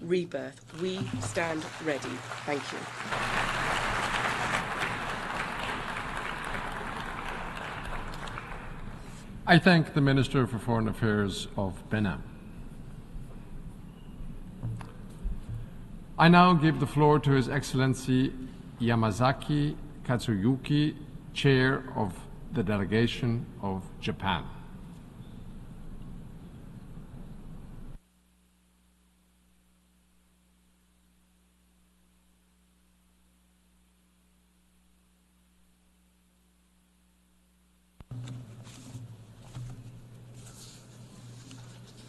Mr. President, allow me to deliver this statement on behalf of the Prime Minister of Japan, Mr. Kishida Fumio. Mr. President, Excellencies, the world stands at the historical inflection point. These extremely shifts in history have become distinctive features of the past 3 years and will continue to define the years to come. I have stressed that at times like these, we must overcome divisions and confrontations and promote international cooperation by going back to the basic foundations. In 2022, I have called for defending the principles of the UN Charter and the rule of law, and 2023, multilateralism with the United Nations at its core by shedding a light on human dignity. Russia's aggression against Ukraine still rages on, and we are witnessing the dire situation in Palestine and Gaza. Unfortunately, divisions and confrontations are deepening. In these difficult times, Japan's position remains unwavering. We should go back to the basic foundations to unite the international community and deepen solidarity. The rule of law and human dignity remain the key to international cooperation. Today, I would like to highlight the importance of strengthening governance at both national and international levels as another foundation for uniting the international community to strengthen the rule of law and protect human dignity. At the Summit of the Future, we made a commitment to take action for the benefit of present and future generations, building inclusive societies across the international community where youth, future generations, and women can thrive, and achieving the SDGs, leaving no one behind, are overarching goals that resonate with us. We believe the international community would also agree the role of governance is critical in achieving these goals. Such empathy among us provides a common ground for all members of the international community to share and fulfill their responsibilities. My message for this year can be summarized in a simple phrase: inclusive governance with shared responsibility. Mr. President, to address unprecedented crises and challenges, and to protect and strengthen the rule of law and human dignity, Japan, as a member of the international community, is determined to play a role for stronger governance. First and foremost, we must strengthen the governance to work towards international peace and security, which is the foundation for a prosperous society. Next year marks the 80th anniversary of the United Nations. It is time to transform the United Nations to address the most pressing challenges in peace and security and meet the needs of a new era. Russia's aggression against Ukraine, which has continued for more than 2.5 years, poses a blatant challenge to the international order based on the rule of law and shakes its very foundations. There are a host of issues that need to be addressed, including North Korea's nuclear missile development, the situation in Gaza, and conflict and terrorism in Africa. The international community is in need of a United Nations, in particular the Security Council, that is credible and carries out its responsibility effectively. At the Summit of the Future, the world leaders issued a clear and strong message on the urgent need to reform the Security Council. In order to respond in good faith, it is essential to begin the development of a consolidated reform model and text-based negotiations as soon as possible. In this regard, it should be underscored that the majority of member states, including African Group, are calling for the expansion of both permanent and non-permanent membership of the Council. Japan will work with others to achieve a Security Council that is more representative with developing countries included and effective, reflecting the realities of the international community. Japan also attaches great importance to the role of the General Assembly in the area of international peace and security. For the sake of future generations, it is necessary to maintain and strengthen a free and open international order based on the rule of law and to ensure peace, stability, and prosperity in the world. It is with this conviction that I have promoted the free and open Indo-Pacific. The vision of free and open Indo-Pacific is in line with the goals of the United Nations. Japan will continue to expand our circle of partners who share this vision, and together we will address various challenges facing the international community in a spirit of cooperation. Strengthening domestic governance is also essential for international peace and security and prosperity. Japan has continued to spearhead human-centered international cooperation based on the concept of human security.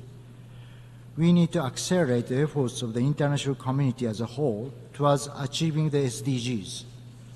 It is also vital to address the root causes of conflict by interlinking humanitarian development and peace efforts in order to curb the deterioration of humanitarian situations due to protracted conflicts. In March this year, during Japan's presidency of the Security Council, Japan held an open debate on peace building and conflict prevention. We should strengthen the functions of the Peace Building Commission, which has a unique convening power, and increase the cooperation with the Security Council to further promote the humanitarian development peace nexus. In promoting these initiatives, the perspectives of women, youth, and rural areas must be taken into account. The Women, Peace and Security (WPS) agenda seeks to achieve sustainable peace through women's participation and leadership in peace building and disaster recovery processes. When there is governance that enables women's active participation, the WPS agenda becomes even more meaningful. In order to build this type of inclusive society, it is important to nurture the future generation so that they can take a lead in various initiatives. To this end, Japan plans to launch a program to nurture the next generation of leaders in the field of gender. In order to achieve flexible, resilient future society that is rich in diversity and able to respond to new challenges, Japan will work on promoting youth, supporting research, and building networks for young researchers, and holding the forum for the next generation. Rural perspective is also important. Japan is trying to utilize the remarkable technology of companies in rural areas, including active and long-established companies and startups, to promote projects that can contribute to solving social issues and create a robust virtuous cycle in both the economies of rural areas and overseas. Domestic governance is the bedrock of sustainable development, as it underpins countries' ability to mobilize private investment and domestic financing. At the same time, each country achieving sustainable growth would amount to the sustainability of the international community as a whole, a process which would then be supported by international governance. The focus should therefore be on governance at all levels. Second, we should all share the responsibility for responding to the new challenges facing the international community and work together with a new approach. I'd like to start by addressing the challenge of nuclear disarmament and non-proliferation, my lifelong work as a politician hailing from Hiroshima. Secretary General Guterres put this challenge as the very first recommendation in his new Agenda for Peace launched last year. Despite the extended efforts of the international community, the world is now on the cusp of a reversal in the decreasing trend of a global number of nuclear arsenals. We must face up to the situation that nuclear weapons are once again becoming an apparent global risk due to changing geopolitical circumstances and deepening divisions and confrontations in the international community. With these serious concerns in mind, I've been steadily taking nuclear disarmament initiatives under Hiroshima Action Plan to strengthen realistic and practical efforts to realize a world without nuclear weapons. In March this year, as the President of the Security Council, Japan chairs the ministerial meeting of the Security Council on nuclear disarmament and non-proliferation. Following this effort, on the 23rd of this month, I hosted a high-level meeting to launch the Friends of FMCT here in New York. Next year marks 80 years since the atomic bombings of Hiroshima and Nagasaki. As the only country to have ever suffered atomic bombings during war, Japan will further strengthen efforts to promote accurate understanding on the realities of nuclear weapons use as a starting point for all nuclear disarmament measures. Japan will also act to further advance nuclear disarmament as we head toward the 2026 NPT Review Conference. Japan will also work even more closely with the international community towards the denuclearization of North Korea, including full implementation of relevant UN security resolutions. Japan will continue to seek to normalize its relationship with North Korea in accordance with the Japan DPRK Pyongyang Declaration, through comprehensively resolving outstanding issues of concern, such as abductions, nuclear and missile issues, as well as settlement of the unfortunate past. The rapid development of emerging technologies is bringing new challenges to disarmament and non-proliferation efforts. Focusing on the further development of emerging technologies, Japan intends to actively and constructively participate in international rulemaking on lethal autonomous weapon systems through balanced discussions, taking into account humanitarian security perspectives so that a common understanding can be reached among the international community, including stakeholder states. In discussing new challenges, we must also include aspects of digital technologies, especially considering the Global Digital Compact was just adopted at the Summit of the Future.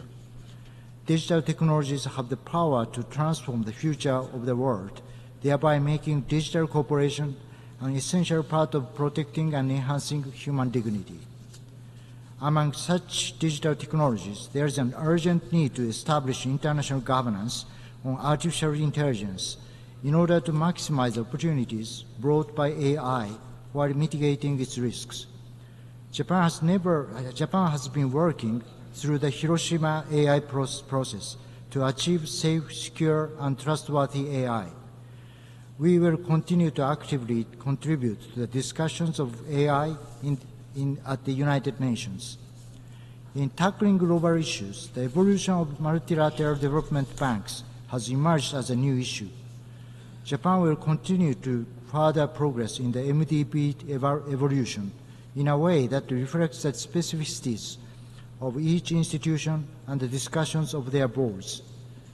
Increasing lending capacity to developing countries through utilizing existing capital and private capital mobilization and addressing debt restructuring faced by those countries are also pressing issues. Transparent and fair development finance in line with international rules and standards is needed now more than ever. Climate change is a common challenge to all humankind and a critical issue that the international community collectively needs to address. Japan has identified climate change as the greatest challenge that needs to be overcome by bringing about a new form of capitalism. We are steadily taking actions and are on track to achieve net zero emissions by 2050. It is important that all countries come together to achieve the common goal of net zero through various pathways that are compatible with economic growth and energy security. As an initiative to embody these areas, Japan has proposed the concept of Asia Zero Emission Community. We are working with other Asian countries to simultaneously achieve decarbonization, economic growth, and energy security in the region. What I would like to highlight this year is the importance of inclusive governance upheld by shared responsibility. This requires solidarity among diverse countries. At last year's G7 Hiroshima Summit, I set the strengthening of engagement with partners beyond G7 as one of the pillars of the summit. Since then, Japan has been supporting stronger domestic governance in developing countries to protect human dignity through the exchanging of opinions with ASEAN, India, Pacific countries, as well as with Latin American countries, including Brazil, which holds the G20 presidency this year. Africa is a region that is experiencing dynamic growth, supported by a young generation population, and the fruits of its efforts to strengthen their inclusive governance. At the same time, Africa continues to face challenges related to human dignity, such as poverty, job creation, and fragile economic and social infrastructures, as well as challenges related to peace and stability, such as conflict, terrorism, and refugees and displaced persons. Strengthening governance is important as a lever for change to achieve peace, stability, and sustainable development. Investing in human resources and mobilizing domestic and international resources for this purpose are essential for economic transformation that leads to growth. As a long-standing partner of Africa, Japan has been supporting the strengthening of ecosystems and governance conducive to domestic and international resource mobilization, including through assistance for fiscal management and trade facilitation. Japan has also supported the elections to consolidate and strengthen democracy and assisted in the capacity building of administrative and judicial personnel. Furthermore, we have promoted the international community dialogue to foster a shared future encouraged by participation of students, including youth and women, in the political and construction process and supported the strengthening their livelihoods. Next year, we will host TICAD 9 in Yokohama. Together with our African friends and the United Nations, we will find innovative solutions to Africa's and global challenges. As a part of these efforts, Japan will consider further preferential measures in light of the WTO decision so that the least developed countries can achieve smooth and sustainable development and their graduation from the LDC category. Mr. President, at this year's UN General Assembly, let us all look towards the same vision for our future and join forces to strengthen governance across the international community. Let us work together for inclusive society where the rule of law and human dignity are upheld. The United Nations has an important role to play, and the international community is counting on it to fulfill its mandate. As a member state of the United Nations, Japan will also contribute to this progress. Thank you for your attention.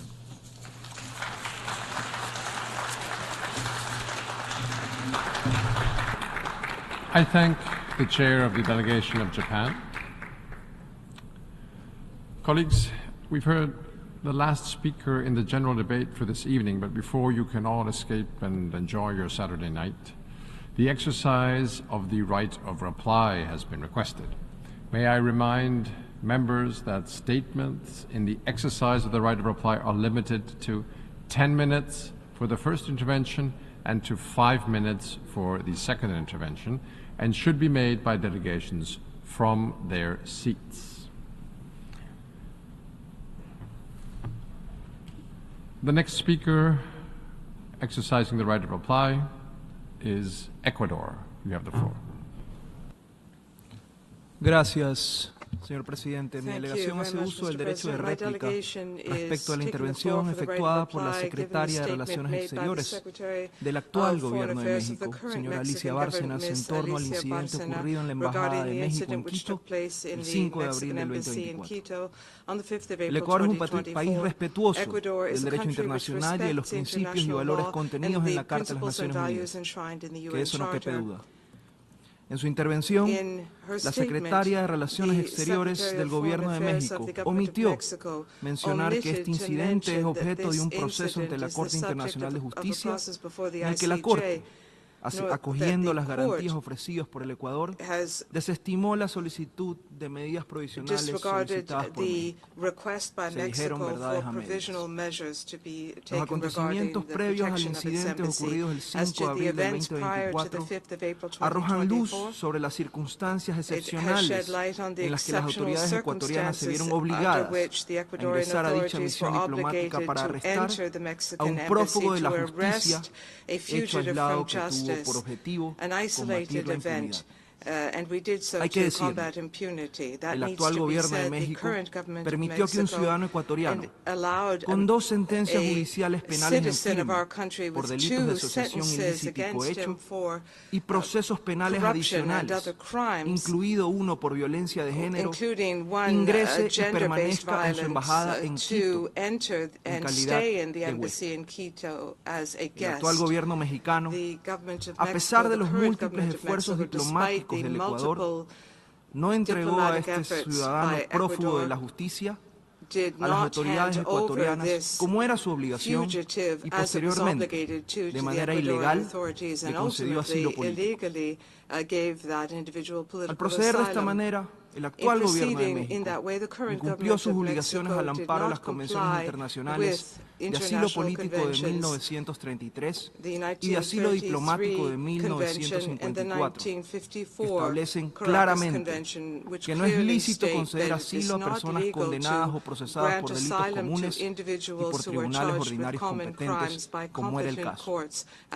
El gobierno de México violó también la Convención de Viena sobre Relaciones Diplomáticas, que impone la obligación de respetar las leyes y reglamentos del Estado receptor, la obligación de no inmiscuirse en asuntos internos del Estado receptor y de no usar los locales de la misión diplomática de manera incompatible con su función.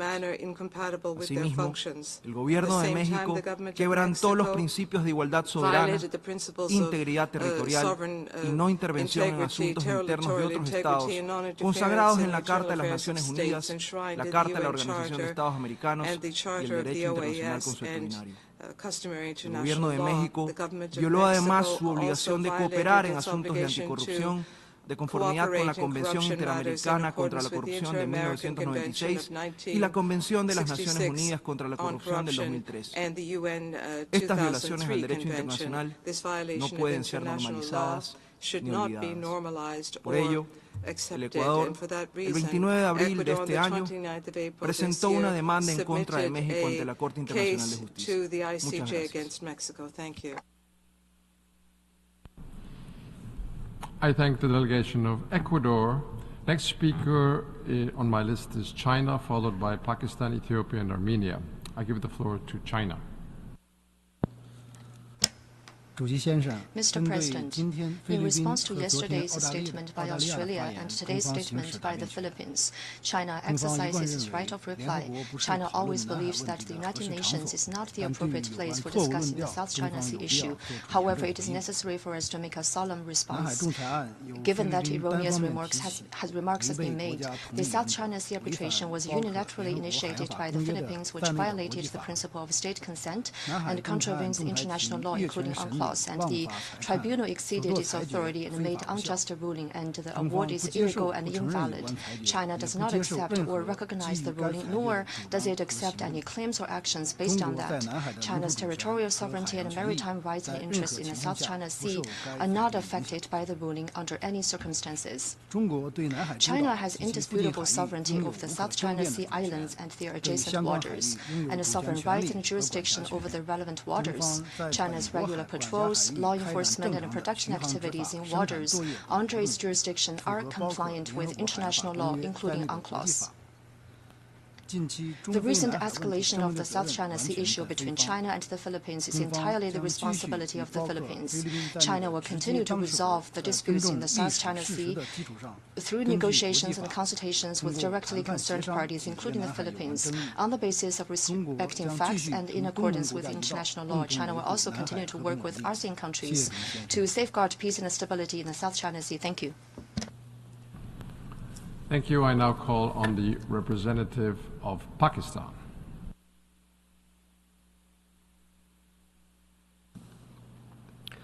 Mr. President, I am taking the floor to respond to the remarks delivered by the Minister for External Affairs of India earlier today. It is most ironic that India, which is committing the worst form of state terrorism in occupied Jammu and Kashmir, while also actively engaging in sponsoring terrorism abroad, is portraying itself as the victim.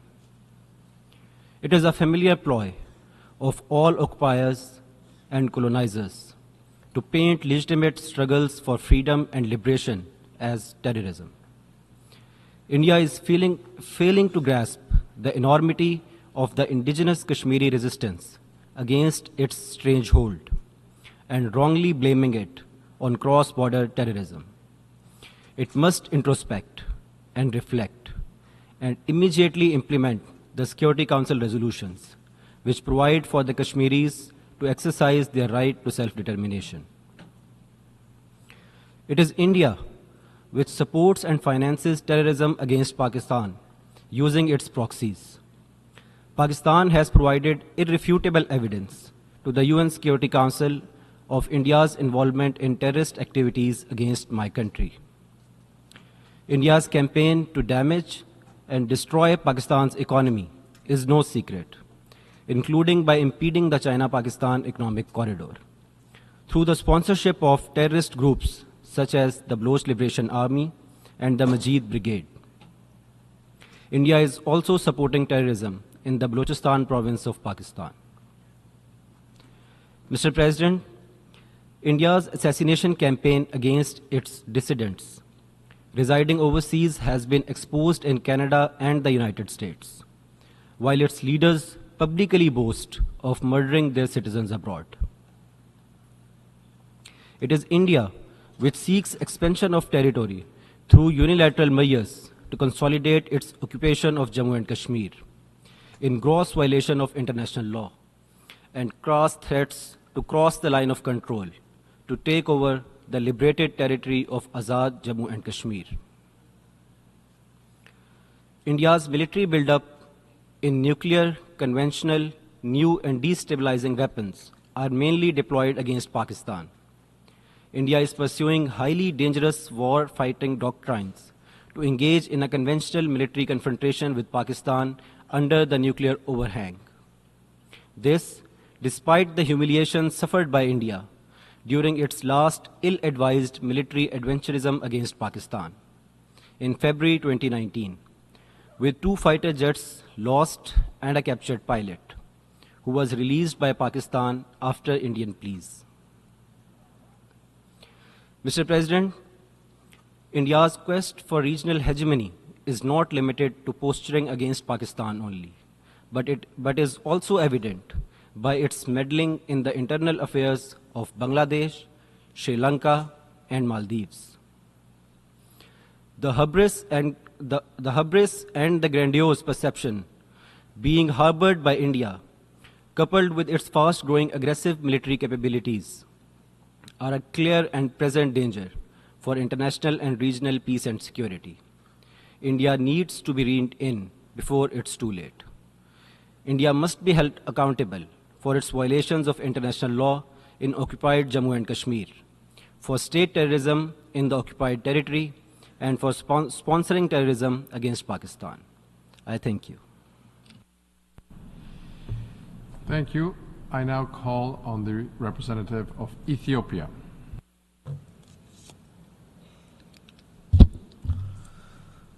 Mr. President, I take the floor in the exercise of right of reply against a statement delivered by a representative of Egypt against my country, Ethiopia. The extensive statement by Egypt's representative can be summarized in short as categorically rejection of our efforts to ensure dignified life to our people. While we share no border, Ethiopia is linked with Egypt through the Nile. We believe Nile is a solemn nexus between our countries that ought to create shared peace and prosperity to the people of our sisterly countries. It's never Ethiopia's intention or conduct to create tension and hostility towards Egypt. The Speaker, as stated from his statement, had made it clear to this Assembly Egypt's position against the universally accepted principle of permanent sovereignty of states over their natural resource and their right to use it for the benefit of their people. The people of Ethiopia, using their own finances, built the Grand Ethiopian Renaissance Dam. The dam is built over the river Abai, which, as correctly explained by the representative of Egypt, is a tributary to the river Nile. It is bringing light to millions of Ethiopians deprived of such basic necessity. It is bringing integration to our region through energy, trade, and connectivity. The river Abai traverses 2/3 of Ethiopia's territory and makes up 70% of Ethiopia's water resource. While having the resource, the people of Ethiopia continue to live in food and energy insecurity.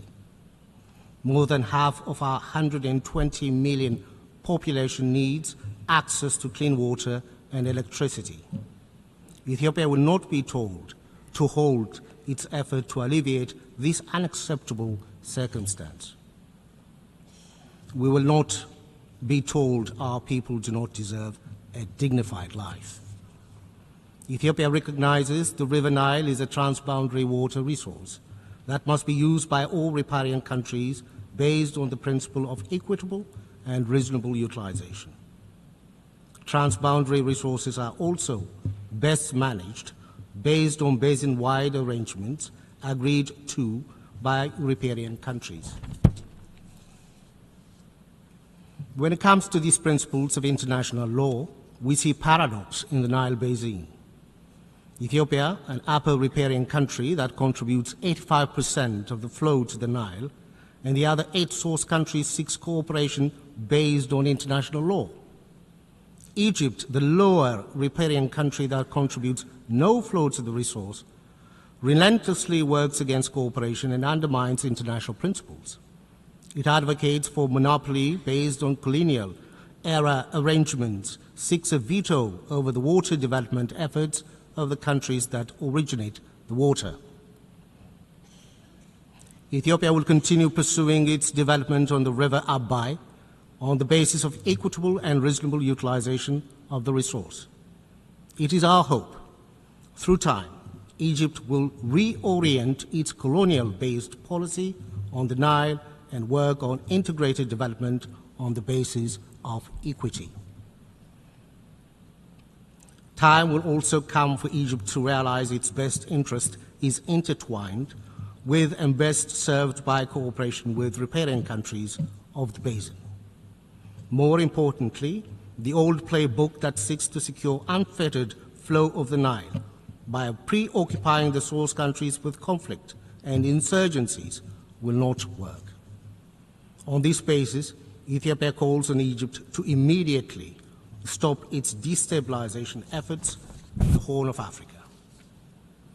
Time to negotiate and find a win-win solution is now. We urge Egypt to choose the path of negotiation and the path of international law. The Cooperative Framework Agreement on the Nile River is entering into force on 13th October 2024. Egypt has the golden opportunity to return to peaceful conduct of its relations with the Nile River riparian states. Egypt is thus encouraged to ratify the CFA and play a constructive role in regional development. I thank you, Mr. President. Thank you. I now call on the representative of Armenia. Thank you, Mr. President. I requested the floor to exercise the right to reply to the delegation of Azerbaijan.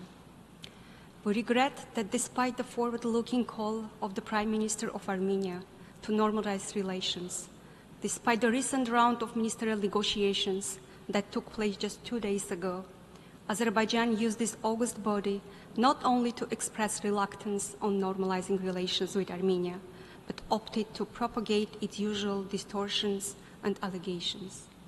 Dear colleagues, nevertheless, let me once again reaffirm that Armenia is committed to achieving a just and lasting peace in the region and has engaged in negotiations to normalize the relations with Azerbaijan based on the international law, including the principles of sovereignty and territorial integrity. However, we are yet to see the same level of commitment and good faith from the Azerbaijani side. In response to all efforts toward the settlement of the long-term conflict, Azerbaijan continues to present new unsubstantiated and illegitimate claims to Armenia. The allegation that the Constitution of Armenia contains territorial claims against Azerbaijan is entirely false and has been refuted on a number of occasions. It is strange to hear allegations on military buildup from a country that for decades has engaged in uncontrolled and unabated accumulation of offensive weaponry in violation of literally all its obligations under regional arms control treaties. The military buildup of Azerbaijan resulted in acts of aggression with heavy toll on the civilian population, atrocity crimes, mass displacement, and destruction of critical civilian infrastructure. Armenia is exercising its sovereign right to strengthen its defense capabilities in line with international law. We have stressed a number of times that we don't have territorial claims against any of our neighbors, and we do not plan any aggressive action against any of them. We regret that Azerbaijan continues to spread false allegations on mines as a sheer distortion and propaganda that was twice rejected by the International Court of Justice. Azerbaijan has consistently used the humanitarian demining activities to create a pretext to justify its aggressive actions against Armenia and numerous atrocity crimes. During the past 4 years, Armenia has unilaterally provided all available maps of mined areas in its possession as a humanitarian gesture. The Armenian side also has expressed readiness to support the decoding of the transferred maps in cooperation with international partners. By contrast, Azerbaijan continues to violate its obligations under the international humanitarian law and the orders of the International Court of Justice. The international community should be cognizant of the fact that the country hosting the COP29 is yet to release the Armenian hostages held for more than 1 year in captivity and address the remaining humanitarian issues. At the same time, the issue of missing persons and enforced disappearances remains high on our agenda as well. There are more than 1,000 Armenians missing as a result of the conflict. We do believe that the issue of all missing persons should be addressed. The Armenian Relevant Commission on Missing Persons has numerously suggested to hold meetings to this end that were rejected by Azerbaijani side. We call on Azerbaijan to abide by its illegal obligations under the international law and international humanitarian law, to release all the Armenian hostages held for more than 1 year in captivity, and to create a conducive environment for long-lasting regional peace and cooperation. We call upon the United Nations and its member states to firmly respond to the incompliance by Azerbaijan with its obligations and ensure that the attempt of this country to whitewash gross violations of human rights and humanitarian law through holding international events will not be tolerated. Mr. President, the concept of so-called Western Azerbaijan reveals the territorial claims of Azerbaijan towards the sovereign territory of Armenia, including its capital. Through such fake historical contrasts and weaponizing history, Azerbaijan intends to create a pretext to continue its policy of use of force in the region. Through these manipulations, Azerbaijan attempts to distract the attention of the international community from the ethnic cleansing and forced displacement of 115,000 people, the entire indigenous population of Nagorno-Karabakh, from its ancestral homeland 1 year ago. Interestingly, Azerbaijani minister failed to mention that Azerbaijanis who left Armenia during the collapse of the Soviet Union did it voluntarily. Furthermore, they received compensations in comparison to 360,000 Armenians who were forced to leave their homes and property as a result of state-orchestrated pogroms in Baku, Sumgait, Kirovohrad, and other cities of Azerbaijan. The baseless claims regarding cultural heritage are an attempt to divert attention from the destruction, desecration, appropriation of millennia-old Armenian cultural heritage and acts of vandalism committed by Azerbaijan in Nagorno-Karabakh and prior to that in Nakhichevan. The delegation of Azerbaijan needs to be reminded that the International Court of Justice, in a legally binding order issued on 7 December 2021, mandated Azerbaijan to, and I quote, take all necessary measures to prevent and punish acts of vandalism and desecration towards Armenian cultural heritage, including churches and other places of worship, monuments, landmarks, cemeteries, and artifacts. End of the quote. Till now, Azerbaijan continues to deny the deployment of a UNESCO mission to conduct an inventory of the cultural property in Nagorno-Karabakh in an attempt to hide its state-led campaign of systemic destruction of the historic Armenian legacy of Nagorno-Karabakh, following the ethnic cleansing and forced displacement of its entire indigenous population. And I thank you, Mr. President. Thank you. I now call on the representative of the Philippines. Thank you, Mr. President. I wish to refer to the statement of a delegation referring to the South China Sea arbitration. We recall July 12, 2016, as the day that affirmed to the community of nations that the rule of law prevails and that stability, peace, and progress can only be attained when founded on a rules-based legal order on the oceans, as it should be everywhere else. The award and the United Nations Convention on the Law of the Sea, or UNCLOS, are the twin anchors of the Philippines' policy and actions on the West Philippine Sea. UNCLOS sets out the legal framework within which all activities in the oceans and seas must be carried out. There is no recourse to general international law on matters comprehensively covered by the UNCLOS. Compliance with UNCLOS which represents a delicate balance of the rights and obligations of all states parties in its entirety, is key to ensuring global and regional peace and the fair and sustainable use of the oceans. The award and affirmation of UNCLOS dispute resolution mechanisms not only sets reason and right in the South China Sea, but is an inspiration for how matters should be considered through reason and right by states facing similarly challenging circumstances. It authoritatively ruled that the claim of historic rights to resources within the sea areas falling within the 9-dash line had no basis in law and is without legal effect. It upheld the Philippines' sovereign rights and jurisdiction in its exclusive economic zone. It affirmed that certain actions within the Philippines EEZ violated the Philippines' sovereign rights and were thus unlawful, that large-scale reclamation and construction of artificial islands caused severe environmental harm in violation of international conventions, that the large-scale harvesting of endangered marine species damaged the marine ecosystem, and that actions taken since the commencement of the arbitration had aggravated the disputes. These findings are no longer within the reach of denial and rebuttal, and are conclusive, and they are indisputable. Mr. President, the award is final. We firmly reject attempts to undermine it, nay, even erase it from law, history, and our collective memories. At the same time, we welcome the support of countries for the award. The award benefits the world across the board. We do not see it as directed at any other country, near or far.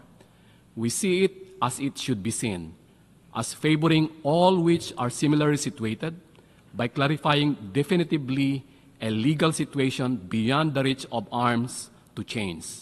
It puts this aspect of international law beyond the limit of prescription. And so we say once again, the present that we need and the future that we want is a peaceful South China Sea. The Philippines is committed to do this for as long as it exists. Thank you, Mr. President. Thank you. I call on the representative of Azerbaijan. Thank you, Mr. Chairman.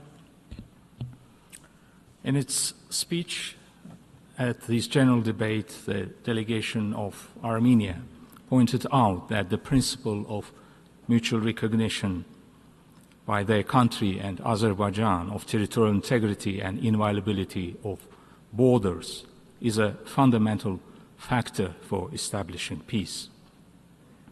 However, we have heard no apology from Armenia for its persistent denial of this very principle for 30 years, as a result of which tens of thousands of people lost their lives. The genocide in Khojaly and numerous other atrocities were committed against the Azerbaijani civilians. More than 1 million Azerbaijanis were expelled from their homes and deprived of their property. And thousands of cities, towns, and villages in my country, not in Armenia, were plundered and razed to the ground.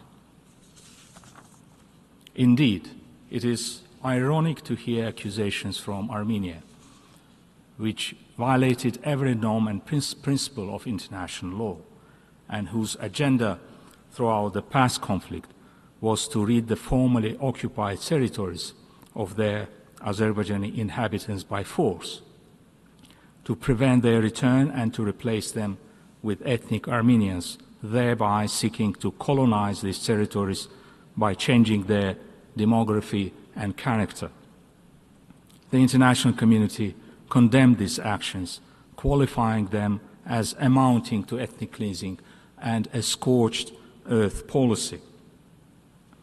The counter-offensive operation and the local counter-terrorism measures carried out by Azerbaijan in the fall of 2020 and in September last year, respectively, put an end to the unlawful occupation of its territories and ensured the restoration of my country's sovereignty and territorial integrity.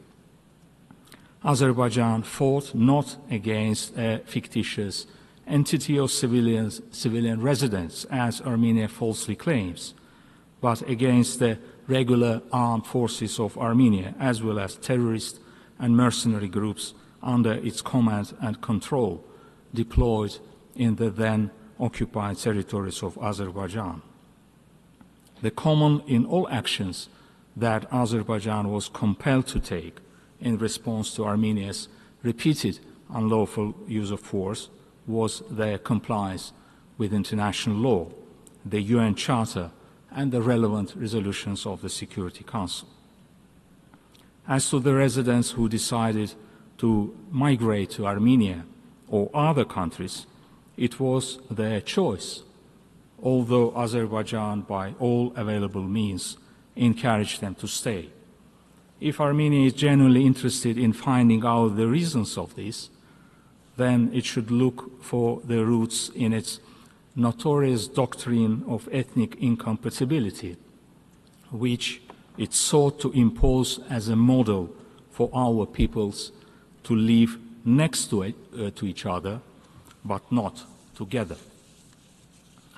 Set against the claims made by the representative of Armenia, the United Nations interagency mission that visited the region refuted the allegations that the local residents and their property were targeted during the security measures or thereafter. Another false assertion is that Azerbaijan holds Armenian hostages. There are no Armenian hostages in Azerbaijan, while those held accountable for war crimes, terrorist activity, and other serious offenses committed during the conflict do not enjoy such status by definition. These measures are fully consistent with the legislation and international obligations of Azerbaijan. Armenia's feigned concern for cultural property is easily exposed by numerous facts of destruction, desecration, and appropriation of Azerbaijani cultural heritage, both in Armenia itself and in the territories of Azerbaijan when they were under occupation. Armenia's allegations about Azerbaijan's territorial claims against Armenia are equally groundless, as they totally ignore the simple fact that despite the ruinous consequences of the aggression, occupation, and mass atrocities endured by the people of my country, it was Azerbaijan that extended the hand of peace and initiated the process of normalizing relations with Armenia based on mutual recognition and respect for each other's sovereignty and territorial integrity. It is due to Azerbaijan's determined and consistent efforts that significant progress has been made in the bilateral negotiations on the draft peace agreement and the delimitation of the border between the two states over the past 4 years. The return of Azerbaijanis to their historical homeland in Armenia is a human right, not territorial claim. Mr. Chairman, with the end of the conflict, the historical opportunity has indeed emerged for a long-awaited peace in our region. However, the challenges remain. During this high-level week, we have once again witnessed Armenia's refusal to take practical steps at the national level to root out territorial claims from a number of its legal and political acts, and especially from its constitution, which laid the basis for the sustained denial of the principle of the inviolability of borders and ultimately underpinned the aggression against Azerbaijan in the past, and which constitute the main obstacle to the normalization of interstate relations today. While the delegation of Armenia is of the view that there are no territorial claims against Azerbaijan in their constitution, the same constitution, however, proclaims that the declaration of independence of Armenia, which is based on the earlier act of annexation of part of the territory of Azerbaijan, enshrines the fundamental principles of the Armenian statehood and the nation-wide objectives. If this is not a territorial claim, then what is it? Consequently, what Armenia is required to do as the main prerequisite for signing a viable and sustainable peace agreement is to bring its rhetoric about territorial integrity and inviolability of borders in conformity with genuine respect for these principles in its policies, practice, and laws, including, in the first place, by prior modification of its constitution.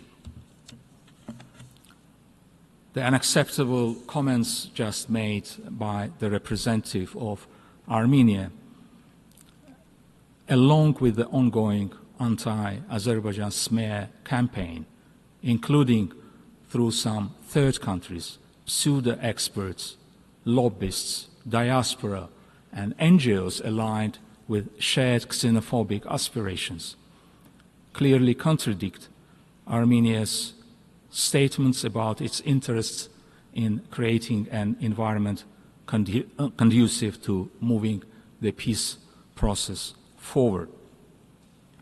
Therefore, Armenia must demonstrate not only in words, but mainly in real deeds, that it is genuinely committed to international law and the peace agenda. Peace is indeed within reach. However, for this to happen, there is a pressing need to address the remaining issues responsibly and to legally ensure that a return to the past of irredentism and aggression is excluded forever. I thank you. Thank you. I give now the floor to the representative of China for a second intervention. Thank you, Mr. President. In response to the statement made by the delegate of the Philippines, China is compelled to make another response. China does not accept or recognize the so-called South China Sea arbitration. This is precisely for the preservation of the rule of law, of the international maritime rule of law. UNCLOS does not represent the entirety of international maritime law. The arbitration initiated by the Philippines boils down to the issue of territorial claims, which are not subject to regulation by the UNCLOS. The so-called arbitration award contains many grave fallacies with regard to issues such as historical rights, the outlying archipelago of continental states, as well as the regime of islands. For example, according to the ruling, the biggest island in Nansha Qundao, the Taiping Dao, has been characterized as a rock. Such a fallacious ruling seriously undermines the credibility of the dispute resolution mechanism under the UNCLOS. If this argument, as contained in the ruling, has been accepted, then many countries' islands will become rocks and therefore are not entitled to full maritime rights. China's position is based on the maintenance of China's territorial rights and maritime interests and rights. It is also driven by the conviction that it is necessary to maintain the integrity and authority of the UNCLOS, prevent the UNCLOS from being abused, and prevent the international law being undermined. Thank you, Mr. President. Thank you. I now call on the representative of the Philippines for the second intervention. Thank you, Mr. President. With respect to the earlier intervention made, allow me to reaffirm.